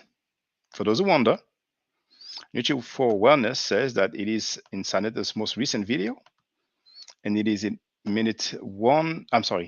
timestamp 1 hour, 15 minutes, and 20 seconds. Sekou starts talking, then Garfield responds after. Apparently, Garfield called Sekou an enslaver. Sekou, why do you continue to go on these platforms? I just don't understand. But do what you want. Do what you want. You just, you look. It seems like you like the blows. You know what I'm saying? It's all good. Here, brother Sekou, I will not call you an enslaver. I need to verify that claim though, but I will do it very shortly before I go to sleep to prepare for work for tomorrow. But hey, you will not be treated like this here. When nobody's going to tell you, you talk to your people, I talk to my people. Stay safe, stay healthy, and if I'm allowed to by the nature, I will definitely holler back at you. Hotel. Now, for the record, for those who don't know, I'm giving middle nature classes, and here, that's the flyer. Okay, so those who are interested, feel free to holler at me. If you're not interested, it's cool, but I recommend that everybody who has not yet seen the video Kemet and Ma'at before Judaism, Christianity, and Islam, then watch it. It has about 300,000 views and really deserves to have a lot more. I just want to let everyone know who's listening in now and who's going to listen to this stream in the future. I just had my first meta-nature class by Brother Shaka today, and I've had other meta-nature lessons by other teachers, and I can tell you right now, the brother is the best in the game. He is that was one of the best classes I've ever had, ever. So if you're interested in learning the meta-nature, if you're interested in getting the basics of it, Brother Shaka is an awesome teacher. Get with him, and it's extremely affordable. This brother is giving us his time and his skills, and he's basically giving it away. I mean, I just consider it a donation. You know what I'm saying? So if anybody's interested in learning the meta-nature, get with this brother right here. He's an awesome, awesome, awesome teacher. And I'll end with that. Hotep Senu, Hena Senut. This is Julie, also known as Servant of Yah, and I'm currently taking the Medu-Neture classes with Brother Shaka, and it has been an amazing experience. Only 2 lessons so far, and I feel like I've been taking the classes for months, just with the how in depth he goes into the vocabulary words, the construction of the language, the grammar. It's been immeasurable, the experience. And one thing that comes across, hands down, is his extreme passion for teaching this to anyone who is willing to learn and has an interest in learning. So I highly suggest, if you are interested, even a minimal interest, that you subscribe to the classes with Brother Shaka. It's such a nominal amount for how much you get. I know, like, our last class was over 2.5 hours. It felt like 2 minutes, but because that's how involved you are in what he's teaching and how he teaches and how compassionate he is about what he teaches. Also with sharing materials free of charge, no question, no doubt. It's just what he does. He doesn't have to, but he does. And so I just wanted to give a short testimonial about the class and the effectiveness of the class, and all of that is attested to how studied Brother Shaka is. So I highly recommend anyone with a minimal interest that you do sign up for the Medunetia class. Hotep. Don't forget to subscribe to my channel, which is Ma'at Forever. Don't forget to watch the video entitled Kemet and Ma'at. Don't forget to share Kemet and Ma'at on my channel on Twitter, Facebook, Instagram, WhatsApp, or other social media that you use. Email, text messages, you name it. Those who wish to donate can do so on paypal.me/ma'atforever.